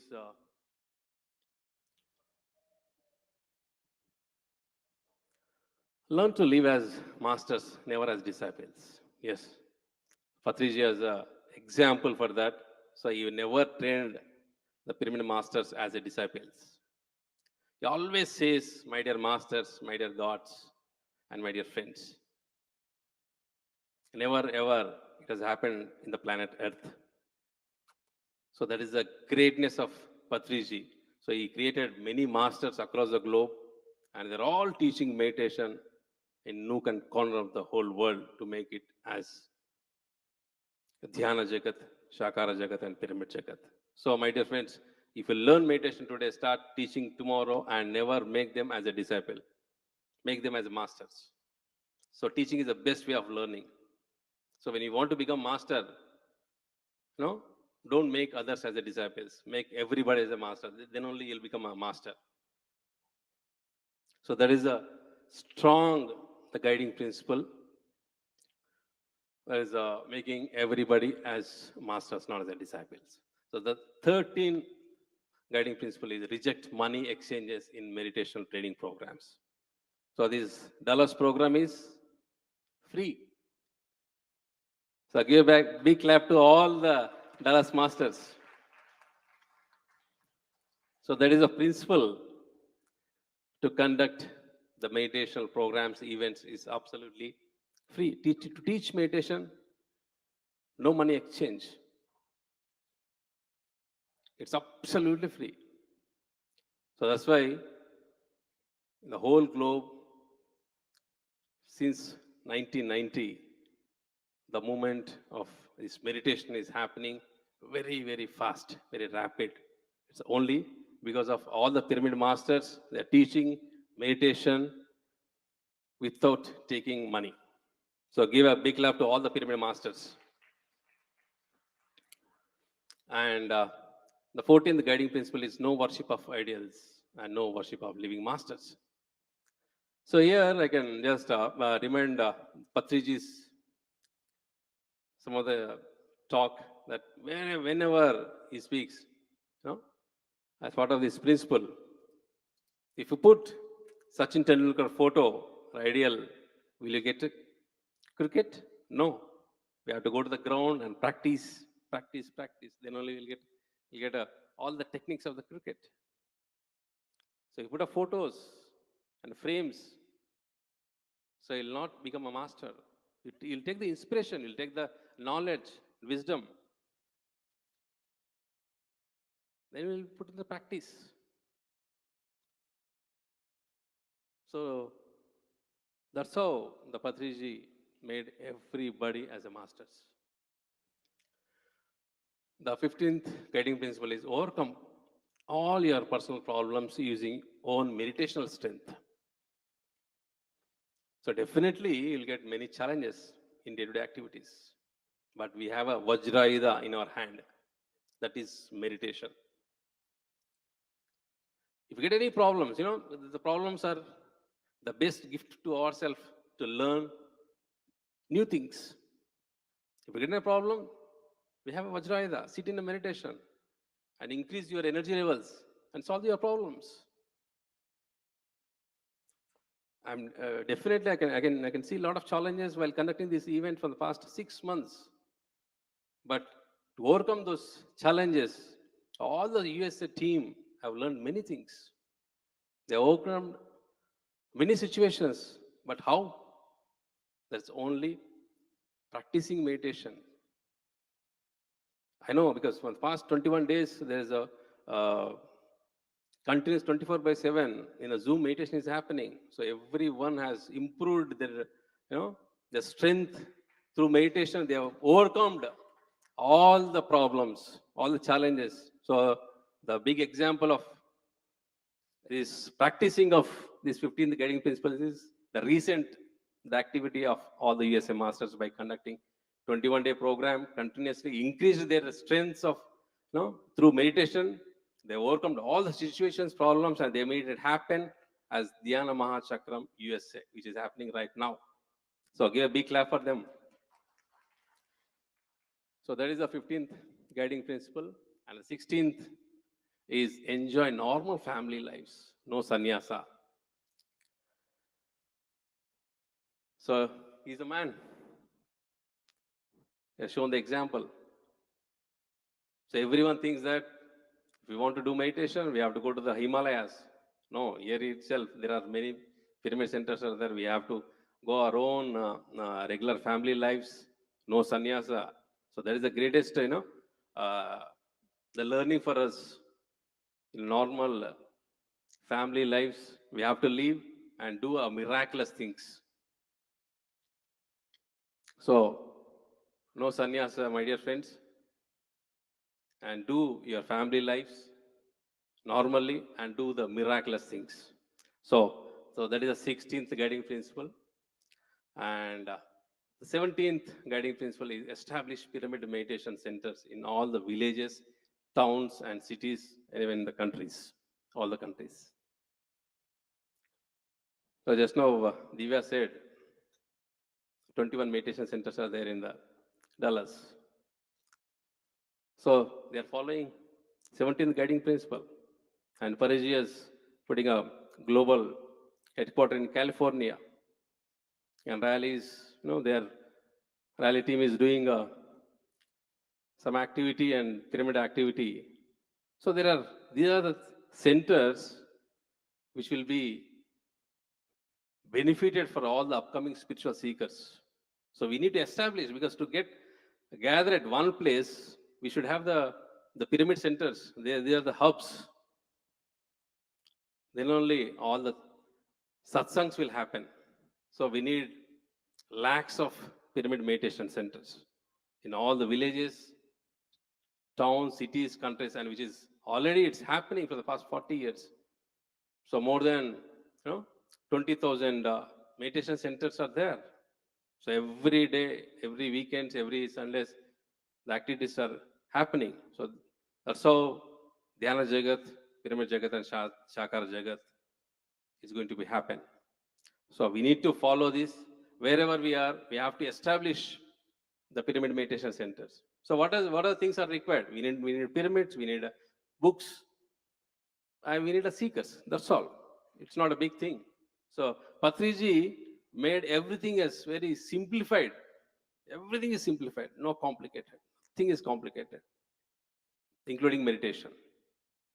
So to start a meditation center is also very, very easy. So wherever you are, start your meditation centers and teach meditation all your surrounding people and gather them and make them as a masters. The 18th guiding principle is publish meditational experiences and personal spiritual transformation. See, when you read a book of master, you can get a lot of inspiration which he has done in his whole life for the practices and learnings and experiences. There are a number of things will be there which will be helpful for our spiritual growth. So every pyramid master who has got many experiences, start writing it. And give the articles to the magazines and collect all your information and articles and publish your experiences of the book. And till now, the many pyramid masters have published their experiences and is getting inspired to many people. So that is the 18th guiding principle, and which is happening with Patriji by our Grand Master. Patriji sir's book is going to come. So by reading that book, there are many transformations that are going to happen. So every book will have such a powerful information and wisdom, knowledge and it will be motivated to all of us. So my dear friends, so all the 18 guiding principles are, it's for each and every spiritual seeker who are come to the meditation. It has to be all the 18 guiding principles posters in your meditation centers, in your houses, wherever you are.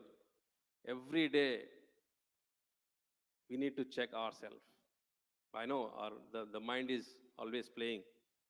So we need to check every day of these 18 guiding principles, where exactly we are. And if any corrections are there, just we need to do all the corrections and take the inspiration from Patriji. And my dear friends, so they are the 18 guiding principles which will lead to everyone in our day-to-day activities to amplify our energies, our growth of soul. So this is the best gift the Patriji has given to all of us. So make the best utilization of this great wisdom. And thanks to all the organizers for giving this wonderful opportunity by PSSM USA and PSSM Global and Meditation Magic Masters. Thank you, thank you, thank you. Thank you so much, Chandu Garu, for reminding us of these principles and also elaborating on them. I would like to invite Anil Garu and Bhiksham Garu to felicitate Chandu Garu.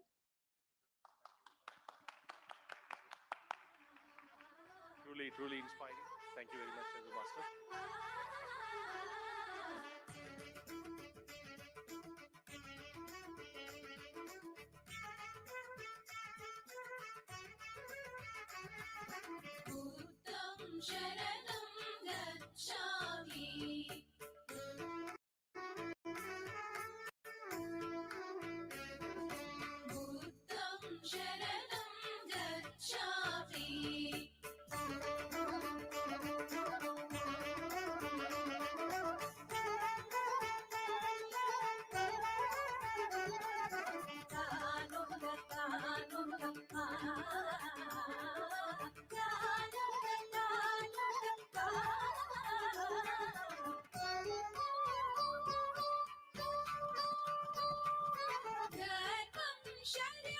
Thank you.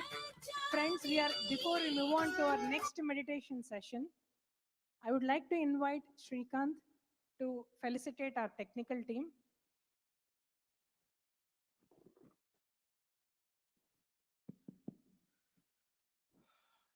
Hello, friends. Are you still there? Yes, thank you, thank you. So, how do you like the LED screen? Not enough, guys. Yes. How is the lighting? Sound? Right? So, photography, video, friends, all these great team has put to this wonderful program, and that is the beauty we are seeing here on the stage. So there are a lot of departments who worked for this program day and night for last, I would not say 1 month, 2 months, 3 months. Some of the departments have worked, my dear friends, to get this together. And we'll take some time to facilitate most of them tomorrow, but today one of our technical lead is leaving out of station, so we want to recognize this beautiful work. So please spare some time and let's facilitate and thank them for this wonderful job they have done on the stage, my dear friends. So I would invite Arun and Nanda as the lead for this technical department. And I would request them to invite their entire team, including the video, photography, LED, all these, my dear friends. This is making this event so beautiful. So we'll listen few words from Nanda and Arun. Meanwhile. So, hi everyone. My name is Nanda Maharshi. I'm from Dallas, Texas. So, for past 4 to 5 months, we have been working around this technical part. and most of the technical part came successful here. And I would like to thank each and everyone from the technical department who have been striving very hard behind the scenes and doing this as a grand success. And I would like to introduce Mahesh, who is a sound engineer. He has been doing excellent job with respect to the sound systems. And I would like to introduce Aruna ma'am. She is doing a fantastic job behind the screens with respect to the editing and also production activity. Yes. Yeah. And you see, friends, we are talking about technology, photography, and they are still standing there and taking photos. Thank you, thank you, thank you, thank you, friends. Thank you. So we also have Praveen and Shrikant and Prithvi. So when I call, just raise your hand so that they know who you are, right? Mahesh, yes, thank you. Mallikarjuna, Apurv Reddy, Chandra, Sai, Saket, Nandini. See, these two kids, guys, they're everywhere. They are in technical team, they are food department, they are kids department. Give a big hand to this entire team, my dear friends. Yeah, for photography, if somebody can hand over the two photos, sir, please. Come. Sir, she's a very good professional photographer. Please. And this is the team who are worked on site, on the stage, my dear friends. But there is entire team who worked offshore behind the scenes, because we are also doing this entire program as a live telecast. Live telecast in about how many channels? About 7 to 8 channels we are doing live telecast, my dear friends. Give a big hand. This is going across the globe. Everybody are watching us, and this has been a great event, my dear friends. So I just like to read some of the names because they have done so much of hard work. So from PMC team, we have creative head Chandrasekhar. We have Navakant. How many of you know Navakant? PMC. Woo! Shout for him, guys. He's doing great job. And then we have editors, Mahendra Reddy, Yashwanath. So all these people are always behind, but they are doing great job, my dear friends. So Shravanti, Sriram from the graphics team, and the producers, we have Kavita. And of course, we also have producer Chandu. Give a big shout out for Chandu, who is a producer. And the live streaming team, we have Raghavendra from UK. They're masters from working from UK, my dear friends. Saranya from Canada, Marisol from Mexico. Holy cow. This is really a global event, my dear friends. So give a big hand to this entire technical team. And I would request Nanda and Arun to come a little forward. Yeah, and facilitated by Anil.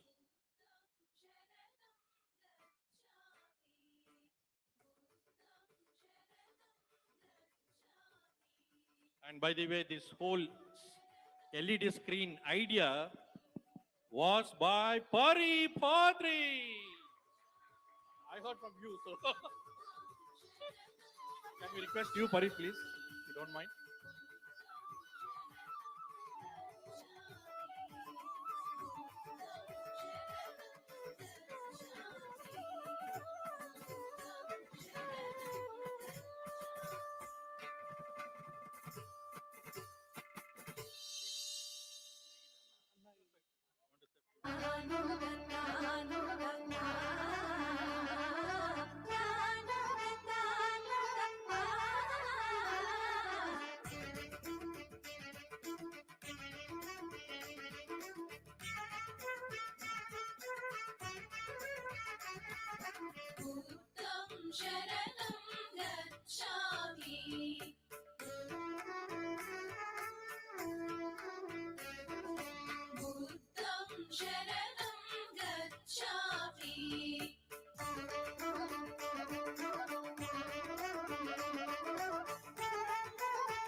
We'll do a group photo, quick.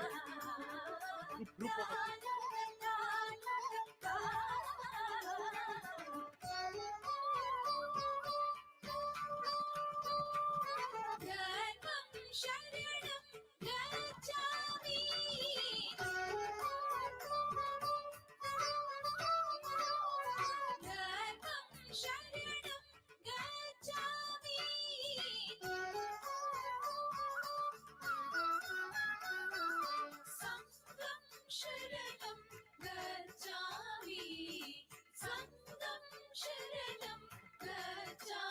And we also have one all-rounder. Who is that? Do you know? Soumya! Give a big hand to Soumya! Pandu! Pandu! Come on, Pandu!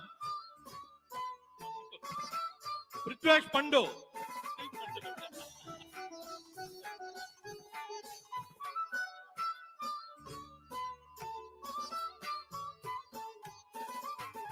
She is again all-rounder, guys. Every department, she ensured that it happened.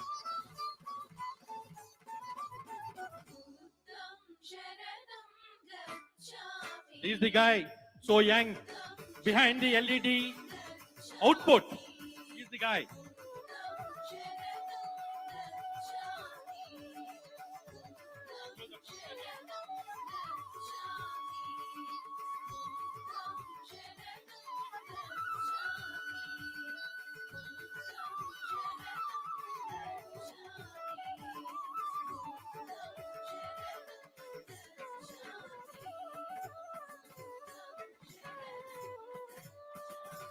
Good job, guys. Next year, who is all sitting here have to be here. Okay, Parale. Yes. Thank you, Pari. Thank you.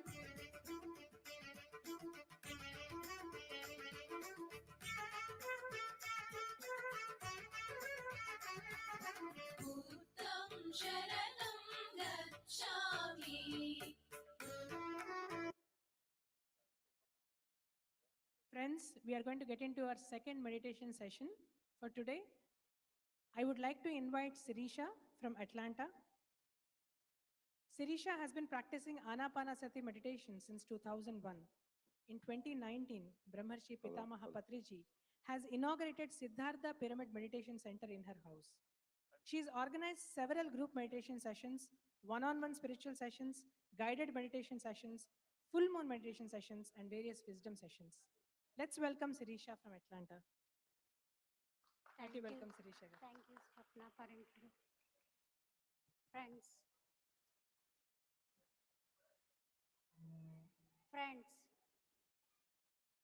my Atma Namaskarams to all of my friends of America and the whole world.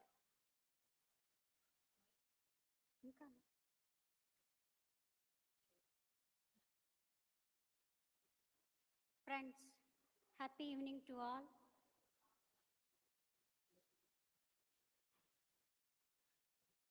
Whoever to join into the meditation, please get inside. Just close the doors. Friends, we have been hearing since morning so many enlightened masters' experiences. So PSSM is meant for enlightened masters. Friends, I am Sirisha from Atlanta, Georgia. I've been meditating Anapanasati meditation for 22 years. Anapanasati is a simple book. It's written by Brahmarshi Pitamaha Patriji. Through that small book, I got an enlightenment, my dear friends. Really, my hearty gratitude to our beloved Master Brahmarshi Pitamaha Patriji and Swarnamala Patri Madam. Friends, I would like to share the wisdom of Patriji about enlightenment. 3 stages of enlightenment. How many of you are here for an enlightenment today? Just raise your hands. How many of you come here for an enlightenment? Thank you. So big clap to all of you. Friends, first stage of enlightenment is whoever enter into the meditation, they're all in the stage 1. I entered in the year of 2001. My first enlightenment got in the year 2001. Friends, after practicing meditation, reading books, sharing and listening experiences from others masters that given me second enlightenment, I understand what am I. We all should understand ourselves first, my dear friends. Then only we can understand others. Without understanding yourself, you are not connected to others too. First, you have to realize that you have to connect to yourself. That is the fundamental principle, my dear friends. We all should know that who are we? What is the purpose of life? So everyone should know the purpose of life, my dear friends. So 6 years back, I moved to Atlanta from Bangalore. In the year 2017, I got experience of Aham Brahmasmi. I am Atman. That is my second enlightenment, my dear friends. After that, I started to spreading meditation everywhere through the PMC USA meditation YouTube channel from PMC USA multilingual channel. I started to spreading meditation around the USA. So that is my second enlightenment. So with that, really, I got promotion. I ascended to myself into a third stage of enlightenment. During Buddha Purnima in the month of May 2023, I connected to my Punatma. So whatever we have come from the consciousness, I am that, Tattvamasi. That connection I got, understood myself the secrets of creation, my dear friends. So it is very, very easy. Anapanasati is a simple technique, safest technique, greatest technique, my dear friends. It's a very simple technique. In advanced stages also, nothing Kriya Yoga is not required. Our conscious breath is taken care of me. So, we need not to search out any other methods of meditation, my dear friends. I practiced at home. I achieved the stage of enlightenment. I released my past and I came out from the cycle of birth and death. So myself, I ascended in this lifetime, my dear friend, only the practice of Anapanasati meditation. Only Anapanasati meditation. So we all know that since morning we are talking about Anapanasati, Anapanasati. See, Anapanasati, when you are, Ana means in breath, Apana means out breath, Sati means to become one with your breath. That is the secret. You should become one with your breath. That is your consciousness, where you are come from consciousness. Again, you are traveling to go back by increasing your consciousness, by increasing all your energies, my dear friends. So let us see PSSM meant by meditation. Theory you can hear from anywhere. but practicals only is happening in PSSM. So today I'm going to take into a inner journey, okay, by observing our normal natural breath. So I'm requesting you all gently, gently close your eyes, cross your legs, clasp your hands, fingers into fingers. Friends, it is a very, very easiest procedure. So just silence your mobile and spectacles, remove your spectacles.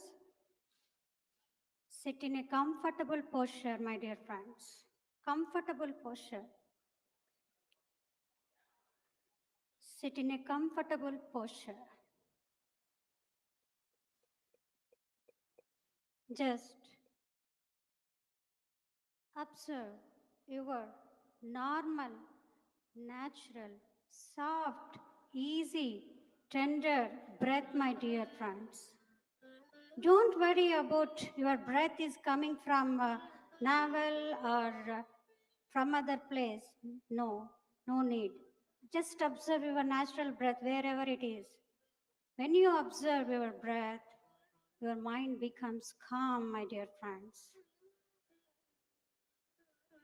So we are going to travel today beyond mind. Let's see the inner worlds. Let's see our true self. We are all connecting to our true self by observing our own natural breath. Need not to be chant. Don't imagine any deities, any gurus. Nothing, nothing. Just keep your body aside, keep your mind aside, keep your intellect aside. Just surrender to yourself, my dear friends. So meditation means nothingness. Just be with your breath. Just be with your breath.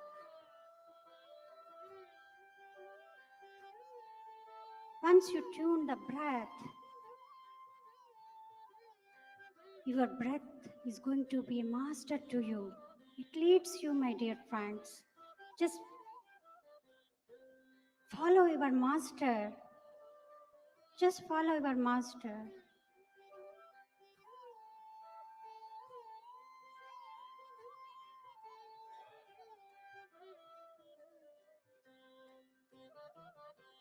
So your breath is connecting to your true self, my dear friends.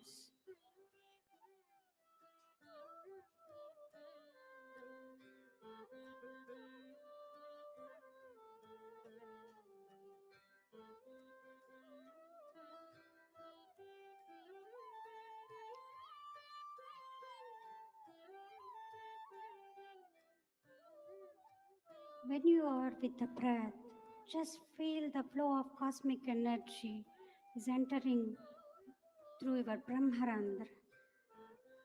So stage 2, Kayanupasana. When you receive the cosmic energy, the nervous system is going to be cleansed. Just observe the flow of cosmic energy, how it flows into your body. Just feel the energies of cosmic energy, my dear friends.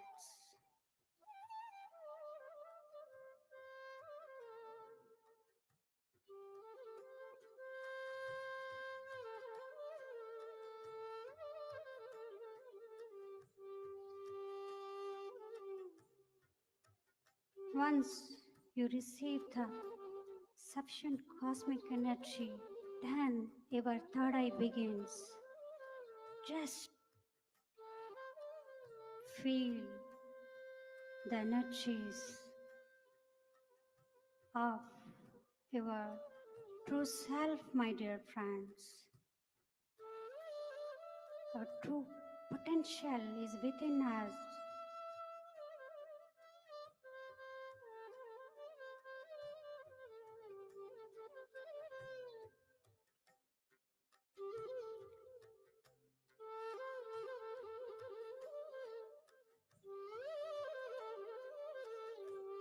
friends, we have been doing non-stop 21 days Akhanda Dhyan for this mega meditation event.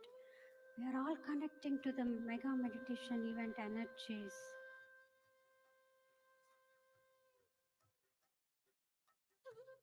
We are all doing meditation in the presence of enlightened masters. Just watch your breath. Just be aware of the breath, my dear friends. It's going to be very short meditation, but it's going to be very effective. Just feel the flow of cosmic energy.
Just feel the energies, my dear friends, how it is raising your consciousness is within you.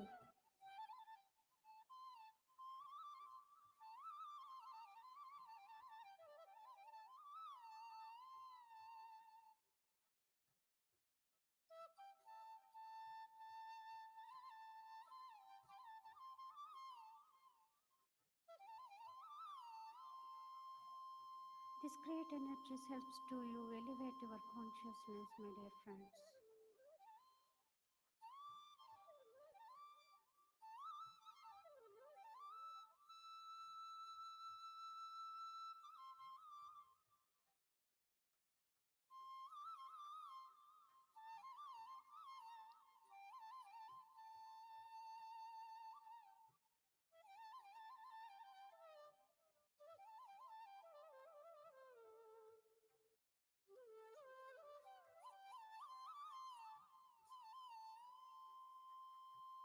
Just shut down your mind for some time. Just give an affirmation to yourself to shut down for some time. Request your mind.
Just forget your surroundings, my dear friends.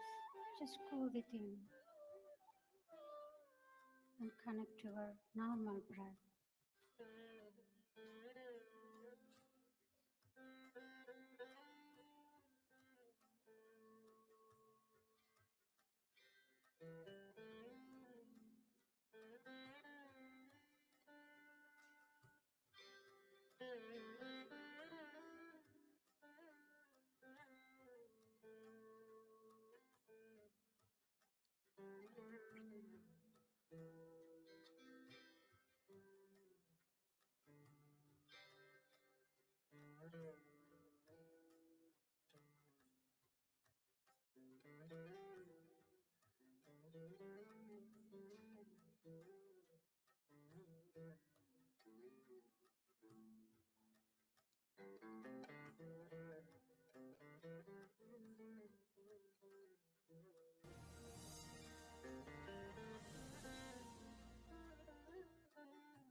Whenever thought comes, just back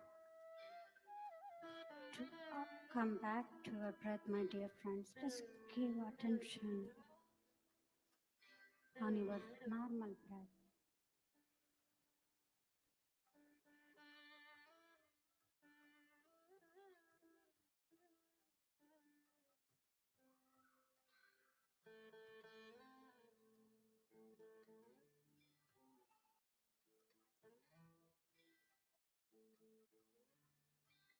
Just feel the emptiness between thought to thought.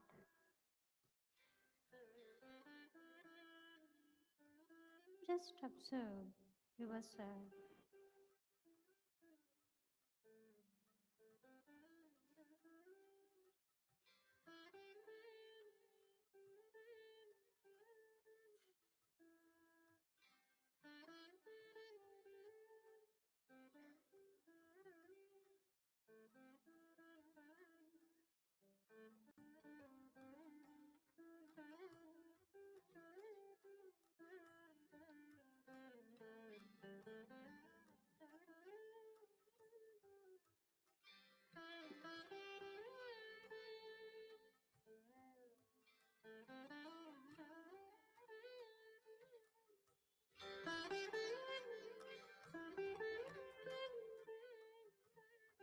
Just be witness of your breath, my dear friends.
Definitely, these energies are helping to you to elevate your consciousness. Just go into deeper states of meditation, my dear friends. Just connect to yourself.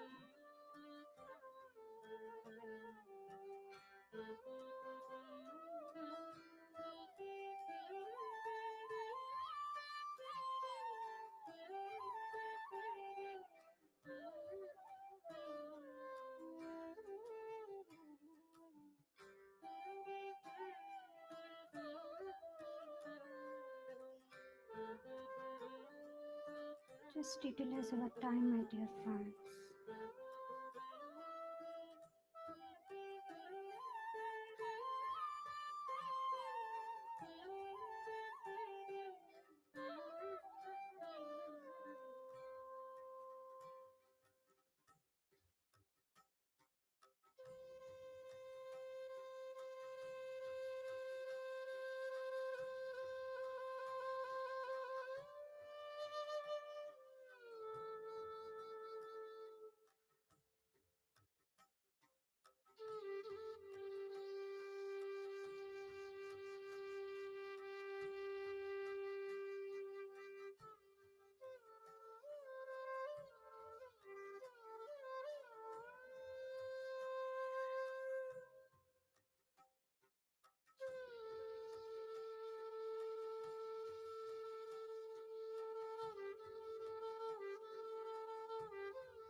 Remember that you are all gods, my dear friends. You are all co-creators.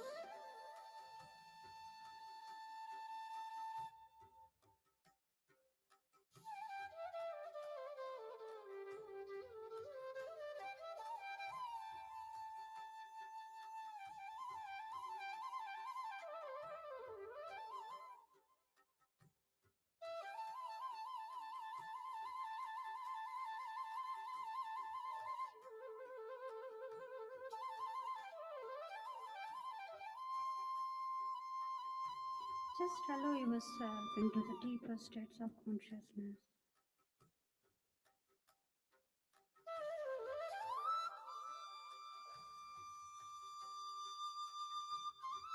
We are here today to helping each other to elevate our consciousness.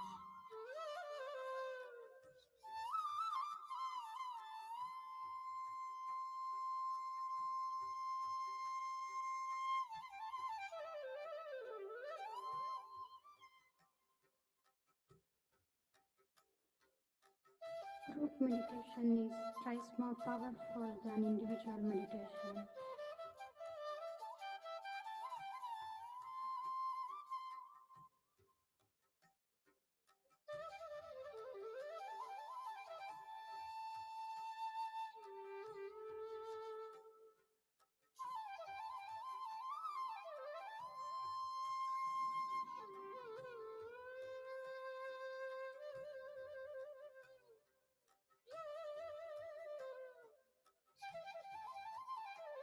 Such a huge amount of cosmic energy is drawn with our collective consciousness.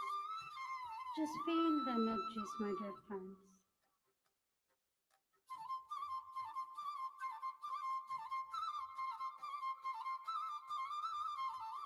Just by observing normal, easy, soft breath.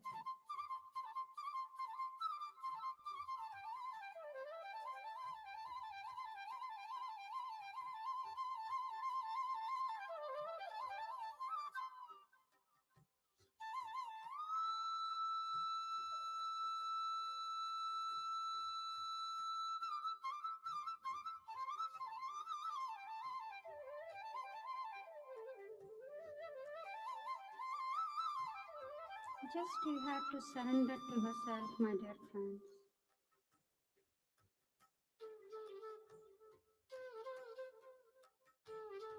Without a single thought, just be with your breath.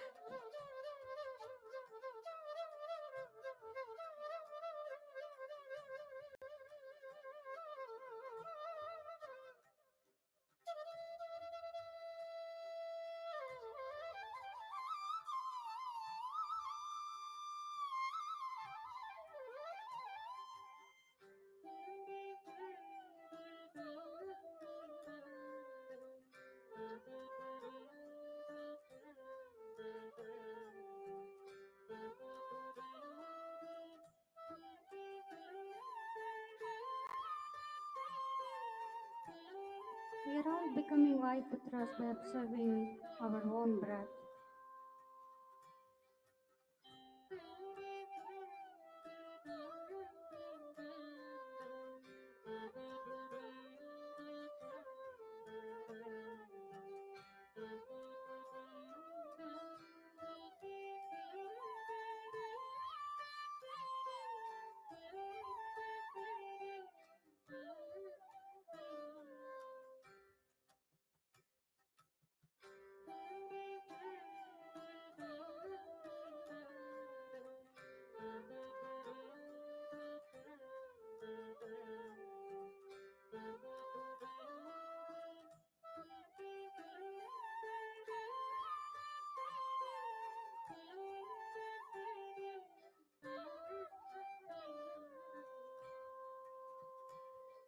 We are connecting to the higher state of consciousness at this moment by observing normal breath.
During meditation, you may get pains.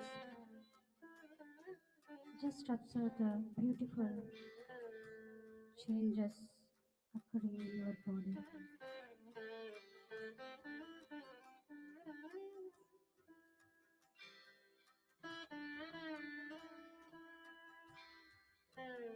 It is bearable. Just be patient.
Final 10 minutes. Just be with your breath.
Final 2 minutes. Just be with your breath.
Final 1 minute.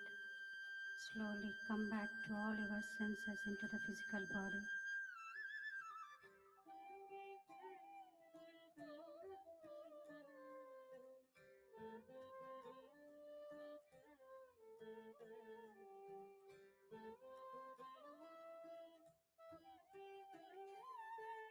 Slowly, slowly come back to your all senses. Back into your physical body.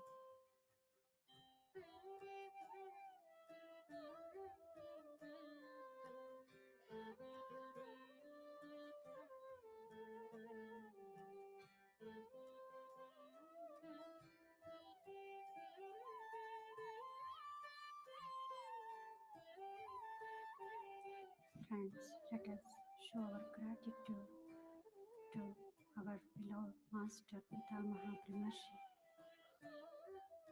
and Swarnamala Patri Madam for giving a beautiful technique to all of us.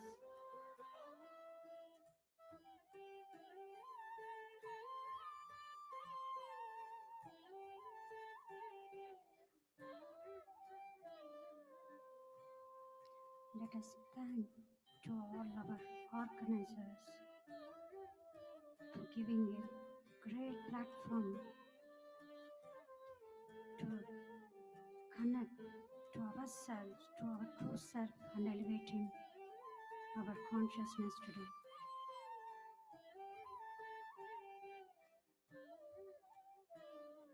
Let us all say thanks to the group energies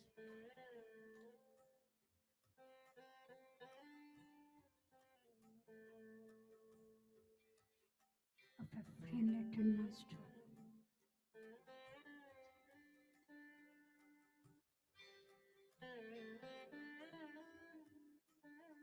Let us say thanks to our body. Let us say thanks to our mind. Let us say thanks to our intellect.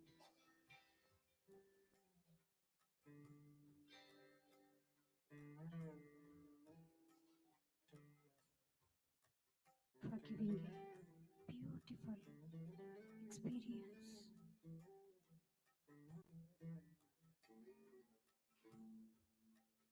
And connecting to our true self with inner child.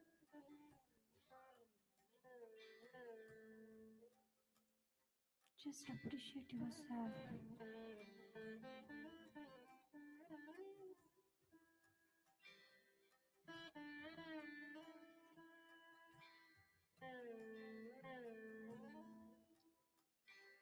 Friends, so this is the great service for humanity.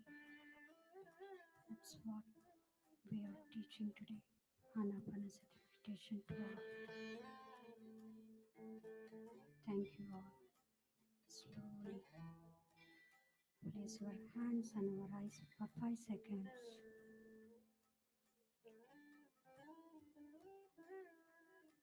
5, 4, 3, 2, 1, 0.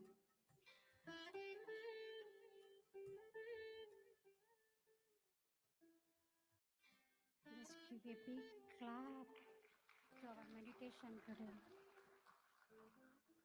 Thank you so much, Sirisha Garu. That was a wonderful meditation. You could experience a lot of energies. Masters? Can we ask experiences from one of our audience? At least one experience, let's.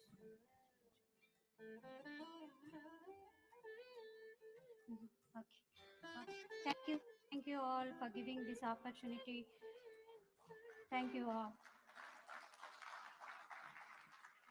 Thank you once again, Sirisha Garu. Masters, we are now going to move on to our experience sharing session, and then after that we have a group picture. So I would like to invite Gaurav Paliwal. He's from Toronto, Canada. He's an engineer by profession and currently serves as Global Director for Quality Management at an automotive company in Canada. He has practiced yoga, kriya, pranayama, and meditation for several years. He follows the practices of Isha Foundation and Pyramid Foundation, having mastered inner engineering in India and advanced meditation in the United States.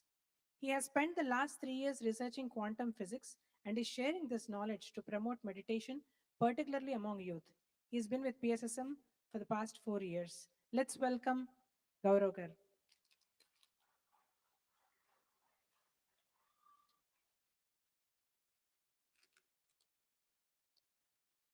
Namaskar, masters. I came in touch with PSSM 2019, 4 years ago, but let's start from the start. So I have to go 30 years back. You know, when you're in university, generally you don't get into meditation, pranayama, yoga. Not for the good reason, but now that I can say I didn't defend myself, I was supposed to go for Mount Everest basic camp in my one of the summer, third year summer. But my elder brother said, no, you know, study, you're this, you're that, and I didn't go. And now I had 2 months. I'm from Jaipur, Rajasthan, so there is a naturopath center. I said, okay, I'll go for 1 month yoga. Nothing else other than, of course, whole day you don't study. So I ended up there, learned kriyas, everything. One thing I missed was pranayam. And Guruji at that time said, pranayam can cure cancer. Well, we are talking 30, 40, like 35 years. At that time, it was not a big deal, but somehow that statement got imprinted in my mind. Moving forward, 4 or 5 years, I continued with all the kriyas, perfect, you know. No seasonal illness or any such thing, cold cough, never. But then you drop. Started working in Jamshedpur with Tata, so you know, you start golfing, you start enjoying, and one by one all the kriyas and then yoga, everything dropped. Then 2018, I said no, because in between I always wanted to learn pranayama, and I will ask, like, you know, my father or Mausaji, any elder come and say, hey, how do you do that? And they say, oh, nothing, you do this, and you know, you don't learn that way. So 2018, I went to Coimbatore Isha Center, day trip, 1 hour Omkar meditation, and I said, wow, I learned meditation. The sooner you learn 1 hour, same way you go down. 2019 from Canada, 1 week vacation just to learn inner engineering. Generally you go India, you go 3 weeks, family and all, but that was my first trip ever, like not meeting anyone, airport to airport. Not for my own reason. I went to help one of my relative. He wouldn't go, so I went that, okay, let's go, and we both will learn. I was supposed to be helping him, but destiny had something else in play. So I learned inner engineering, and they said your breath, your lung capacity will increase, this, that. I said, how do you prove? Because I'm unfortunately engineer by profession. So the why problem is there. You have to prove it to me for me to believe. So I was traveling for work, but every weekend I come, Saturday, I go to Walmart and check my blood pressure. My wife started doubting, something is wrong with you? What's happening every week you are checking? I said, nothing wrong, I want to prove. 130, I said, still it's normal. It came down to 115. I said, okay, within 3 months, so this thing works.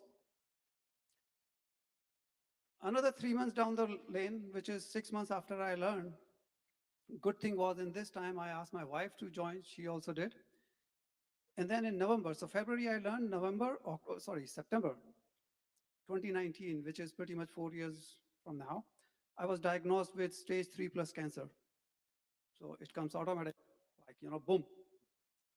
So it took 3 days to settle down, and then I started doing my research. In Canada, the system is they will assign you a doctor and all, because it's, you know, all government thing. And I was looking at who's the number 1 in Canada and who's number 2 surgeon and that type. But I was given someone else. We'll go a little fast. So fast forward. Somehow I ended up with another surgeon, which is not the normal route. And when I met him, I said, I know you, your name. And I went back to my research book. He was the number 2 in Canada, the one I was searching. And then he tells me, he said, Mr. Paliwal, I never surgery, like in the surgery, I'm never alone. My colleague will always be with me. Is it okay with you? I said, yeah. He said, he's so-and-so. I said, oh, he's number one, the secretary I talked to. So you see, that's your small affirmation turns big. In between, I was talking Sadhguru or inner engineering to my sister, and my sister was talking Patriji, Patriji, Patriji. I didn't know Patriji, she didn't know Sadhguru, because she will go to every event of PSSM. She went for when you had a pyramid opening in Ladakh, Rishikesh, or any event. So she talked to Ayappa, ordered a pyramid for me, FedEx. I got a pyramid, and I said, what is this? What to do? So anyway, it was easy, assemble, start meditation.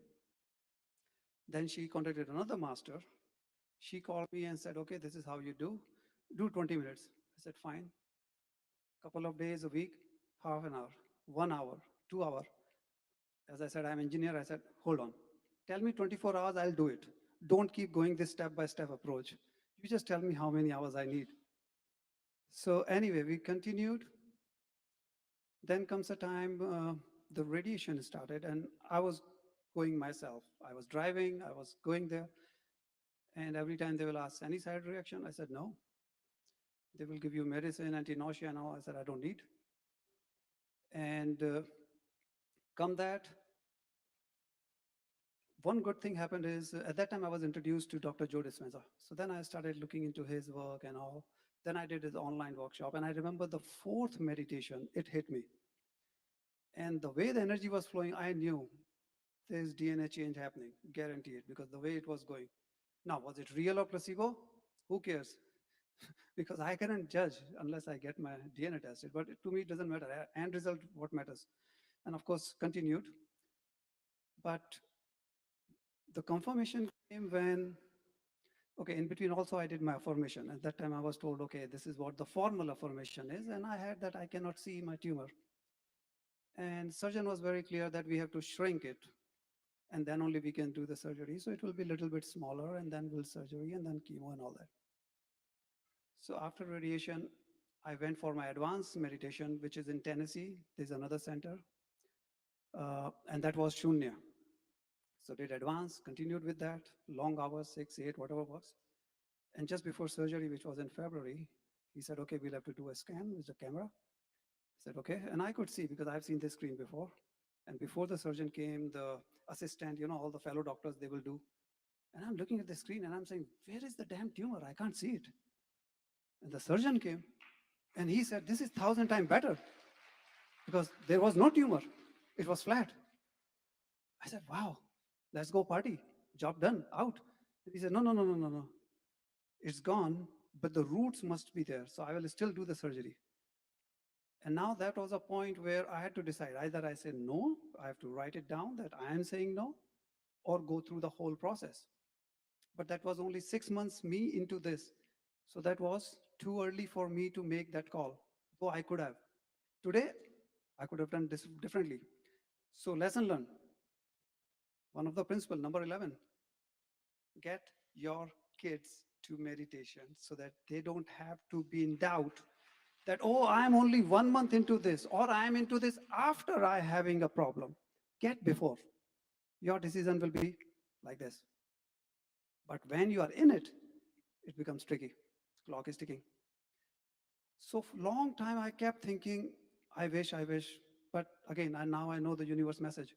The reason I had to go through chemo and surgery, everything, because my consciousness level has gone up tremendously, no comparison. If I would have come out then, I would have been talking about just affirmation and bit of meditation. But after that, what I've gone through the whole, because I was not listening to others. So master said, okay, you don't listen to me, talk to a doctor, and they connect me to Dr. GK.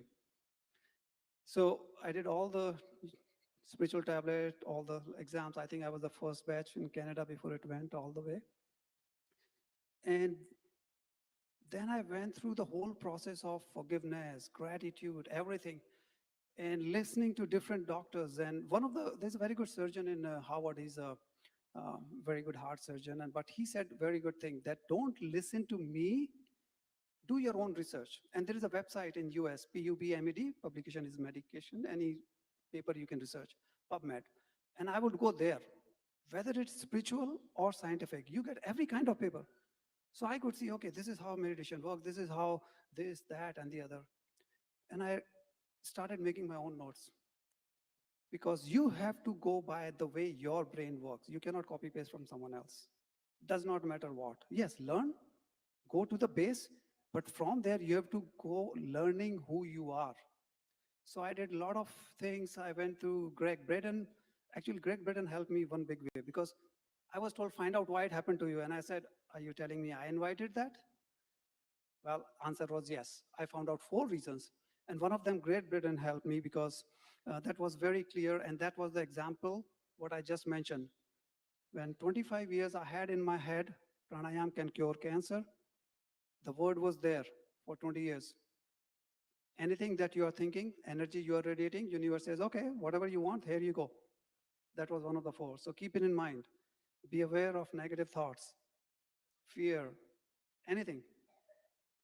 And then went through with a couple of workshops, whether it was different topics, but soul plan. That was one thing. Rob Shaw's great person. In fact, I did twice. Second time he didn't even charge me because I said, hey, first time I didn't get this right. But now it's so easy to see without workshop, how can you learn? You can know your soul plan, you can do things, and miracles will come. I know in between one time I was in the, like on my bed, I think after surgery, 5 a.m. nurse came, blood pressure 147, 147. I'm like, I never had that. Why would it be? I said, nothing doing. I just sat, meditation. After half an hour, press the bell, nurse, can you come back? And of course, for nurse, checking blood pressure is priority 99. So, Mr. Paliwal, I'll give me some time. I said, no worries. She came after another half an hour and I continued my meditation. I said, how much it is? She said, 117. So 147 dropped to 117, nothing else other than sitting in meditation. I said, okay, maybe it will go up. Because they check every whatever hours, right? 6 hours. So whole day never went up. Next day never went up. I'm like, man, it works. Like now it's beyond any doubt. And then so many things kept happening that there was, of course, beyond any doubt. And that was the time after that I started sharing my experience because I learned from my family first. Because first you go with your own family, kids and all, learn this, and they run away from you. So don't do that. They see you coming this way, they go that way. Then I gave them time. Then they started asking me, what about this? What about that? I said, okay, now we are talking. So give them time. But overall, I could share, and that increased my consciousness. So over 2 years, I was with Zobrada Buddha, with the PMC Gujarat, with different, in fact, Spiritual Tablet USA, we went over 2 years, different topic, because every week I was researching, 40 hours a week, just researching different topics, and that's what I was sharing. Then I started putting things together, how to do meditation, how to increase the efficacy, and that's the thing that I stress now. When you do, or when you learn meditation, don't think anything, just do it. But if you have reached a level, now think how you can increase the efficacy, how you can increase the efficiency within the same time. Because everyone is unique, you have to find your own way. Then miracles will happen. Very small to end. I know program was 20 minutes late, and unfortunately today I have to catch my flight. And I know my time is kind of counting. And before I was coming, I just saw a text. Your flight is delayed by 20 minutes. Thank you.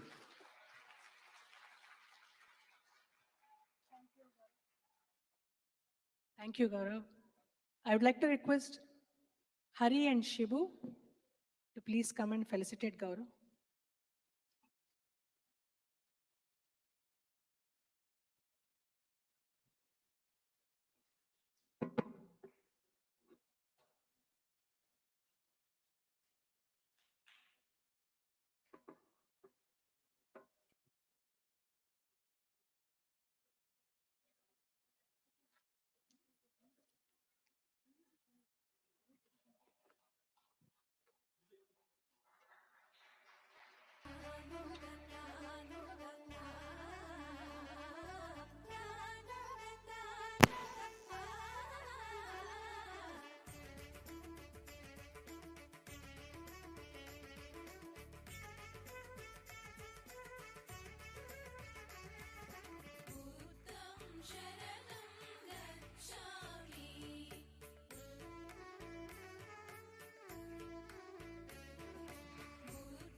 Thank you.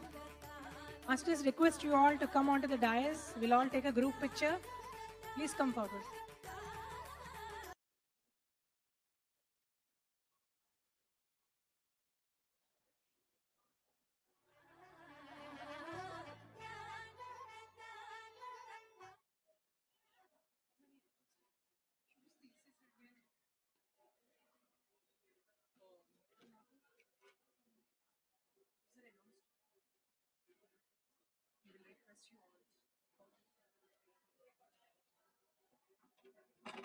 Request you all to please take out your shoes and come to the dais.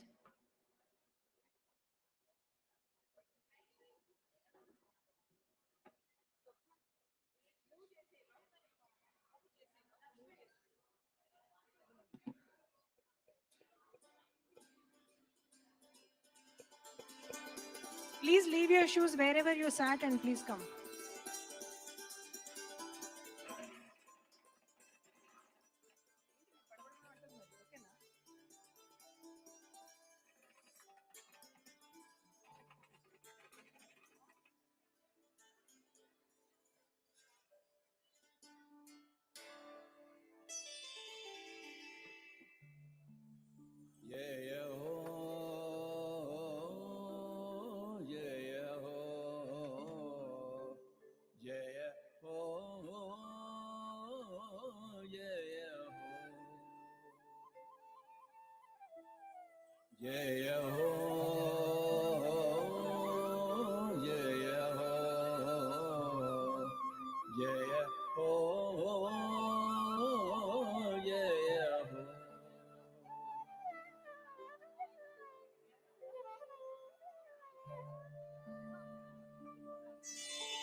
आत्मविद्या जय जय हो ब्रह्म विद्या जय जय हो आत्मविद्या जय जय हो ब्रह्म विद्या जय जय हो आत्मविद्या जय जय हो ब्रह्म विद्या जय जय हो आत्मविद्या जय जय हो ब्रह्म विद्या जय जय हो आनंद विद्या जय जय हो आरोग्य विद्या जय जय हो आनंद विद्या जय जय हो आरोग्य विद्या जय जय हो निर्वाण विद्या जय जय हो भाग्य विद्या जय जय हो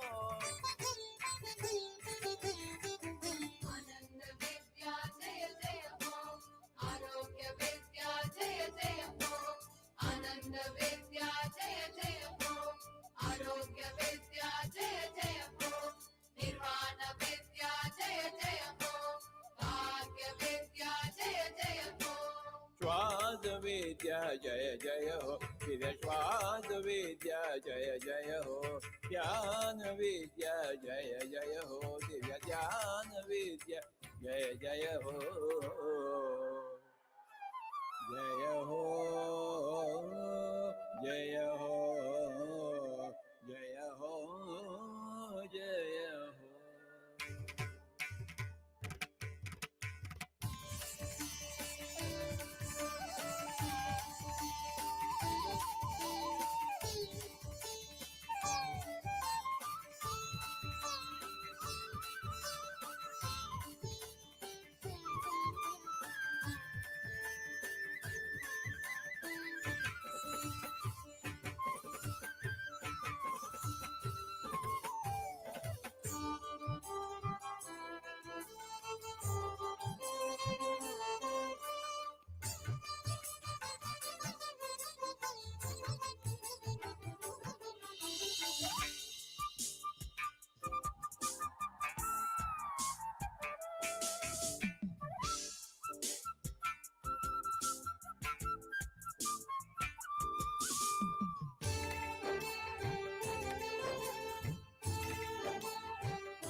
संकल्प शक्ति जय जय हो, इच्छा शक्ति जय जय हो, संकल्प शक्ति जय जय हो, इच्छा शक्ति जय जय हो, संकल्प शक्ति जय जय हो, इच्छा शक्ति जय जय हो, संकल्प शक्ति जय जय हो, इच्छा शक्ति जय जय हो, ज्ञान शक्ति जय जय हो, कर्म शक्ति जय जय हो, ज्ञान शक्ति जय जय हो, कर्म शक्ति जय जय हो, स्वाध्याय शक्ति जय जय हो, ध्यान शक्ति जय जय हो,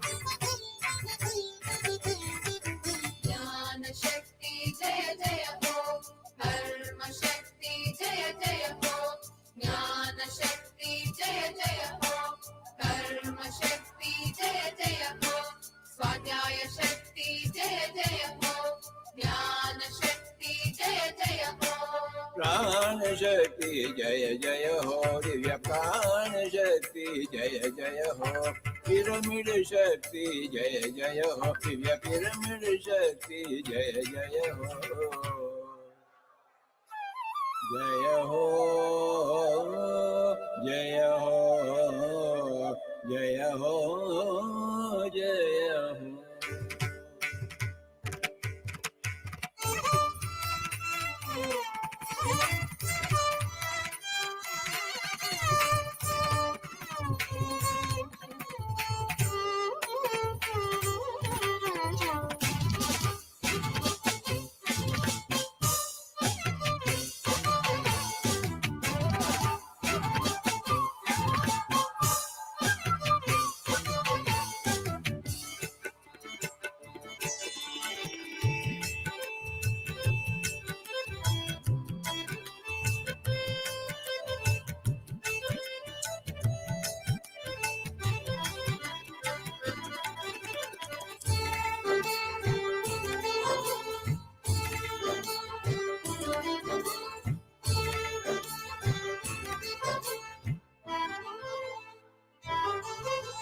सत्य हिंसा जय जय हो, शौच संतोष जय जय हो, सत्य हिंसा जय जय हो, शौच संतोष जय जय हो, सत्य अहिंसा जय जय हो, शौच संतोष जय जय हो, सत्य अहिंसा जय जय हो, शौच संतोष जय जय हो, श्रद्धा दीक्षा जय जय हो, बुद्धि प्रज्ञा जय जय हो, श्रद्धा दीक्षा जय जय हो, बुद्धि प्रज्ञा जय जय हो, श्रद्धा दीक्षा जय जय हो, बुद्धि प्रज्ञा जय जय हो, श्रद्धा दीक्षा जय जय हो, बुद्धि प्रज्ञा जय जय हो, श्रद्धा दीक्षा जय जय हो, बुद्धि प्रज्ञा जय जय हो, मैत्री करुणा जय जय हो, दिव्य मैत्री करुणा जय जय हो, समता शांति जय जय हो, दिव्य समता।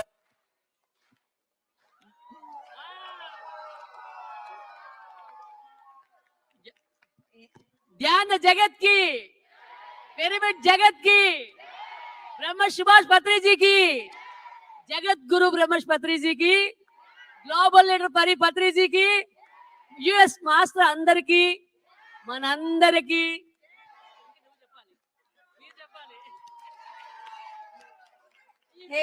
Hip hip hooray! Hip hip, hip hip. Masters, thank you so much for a successful completion of day 1. Let's get ready for day 2. Tomorrow, everyone by 9 o'clock here for meditation. Do not miss meditation. Everyone, 9 o'clock.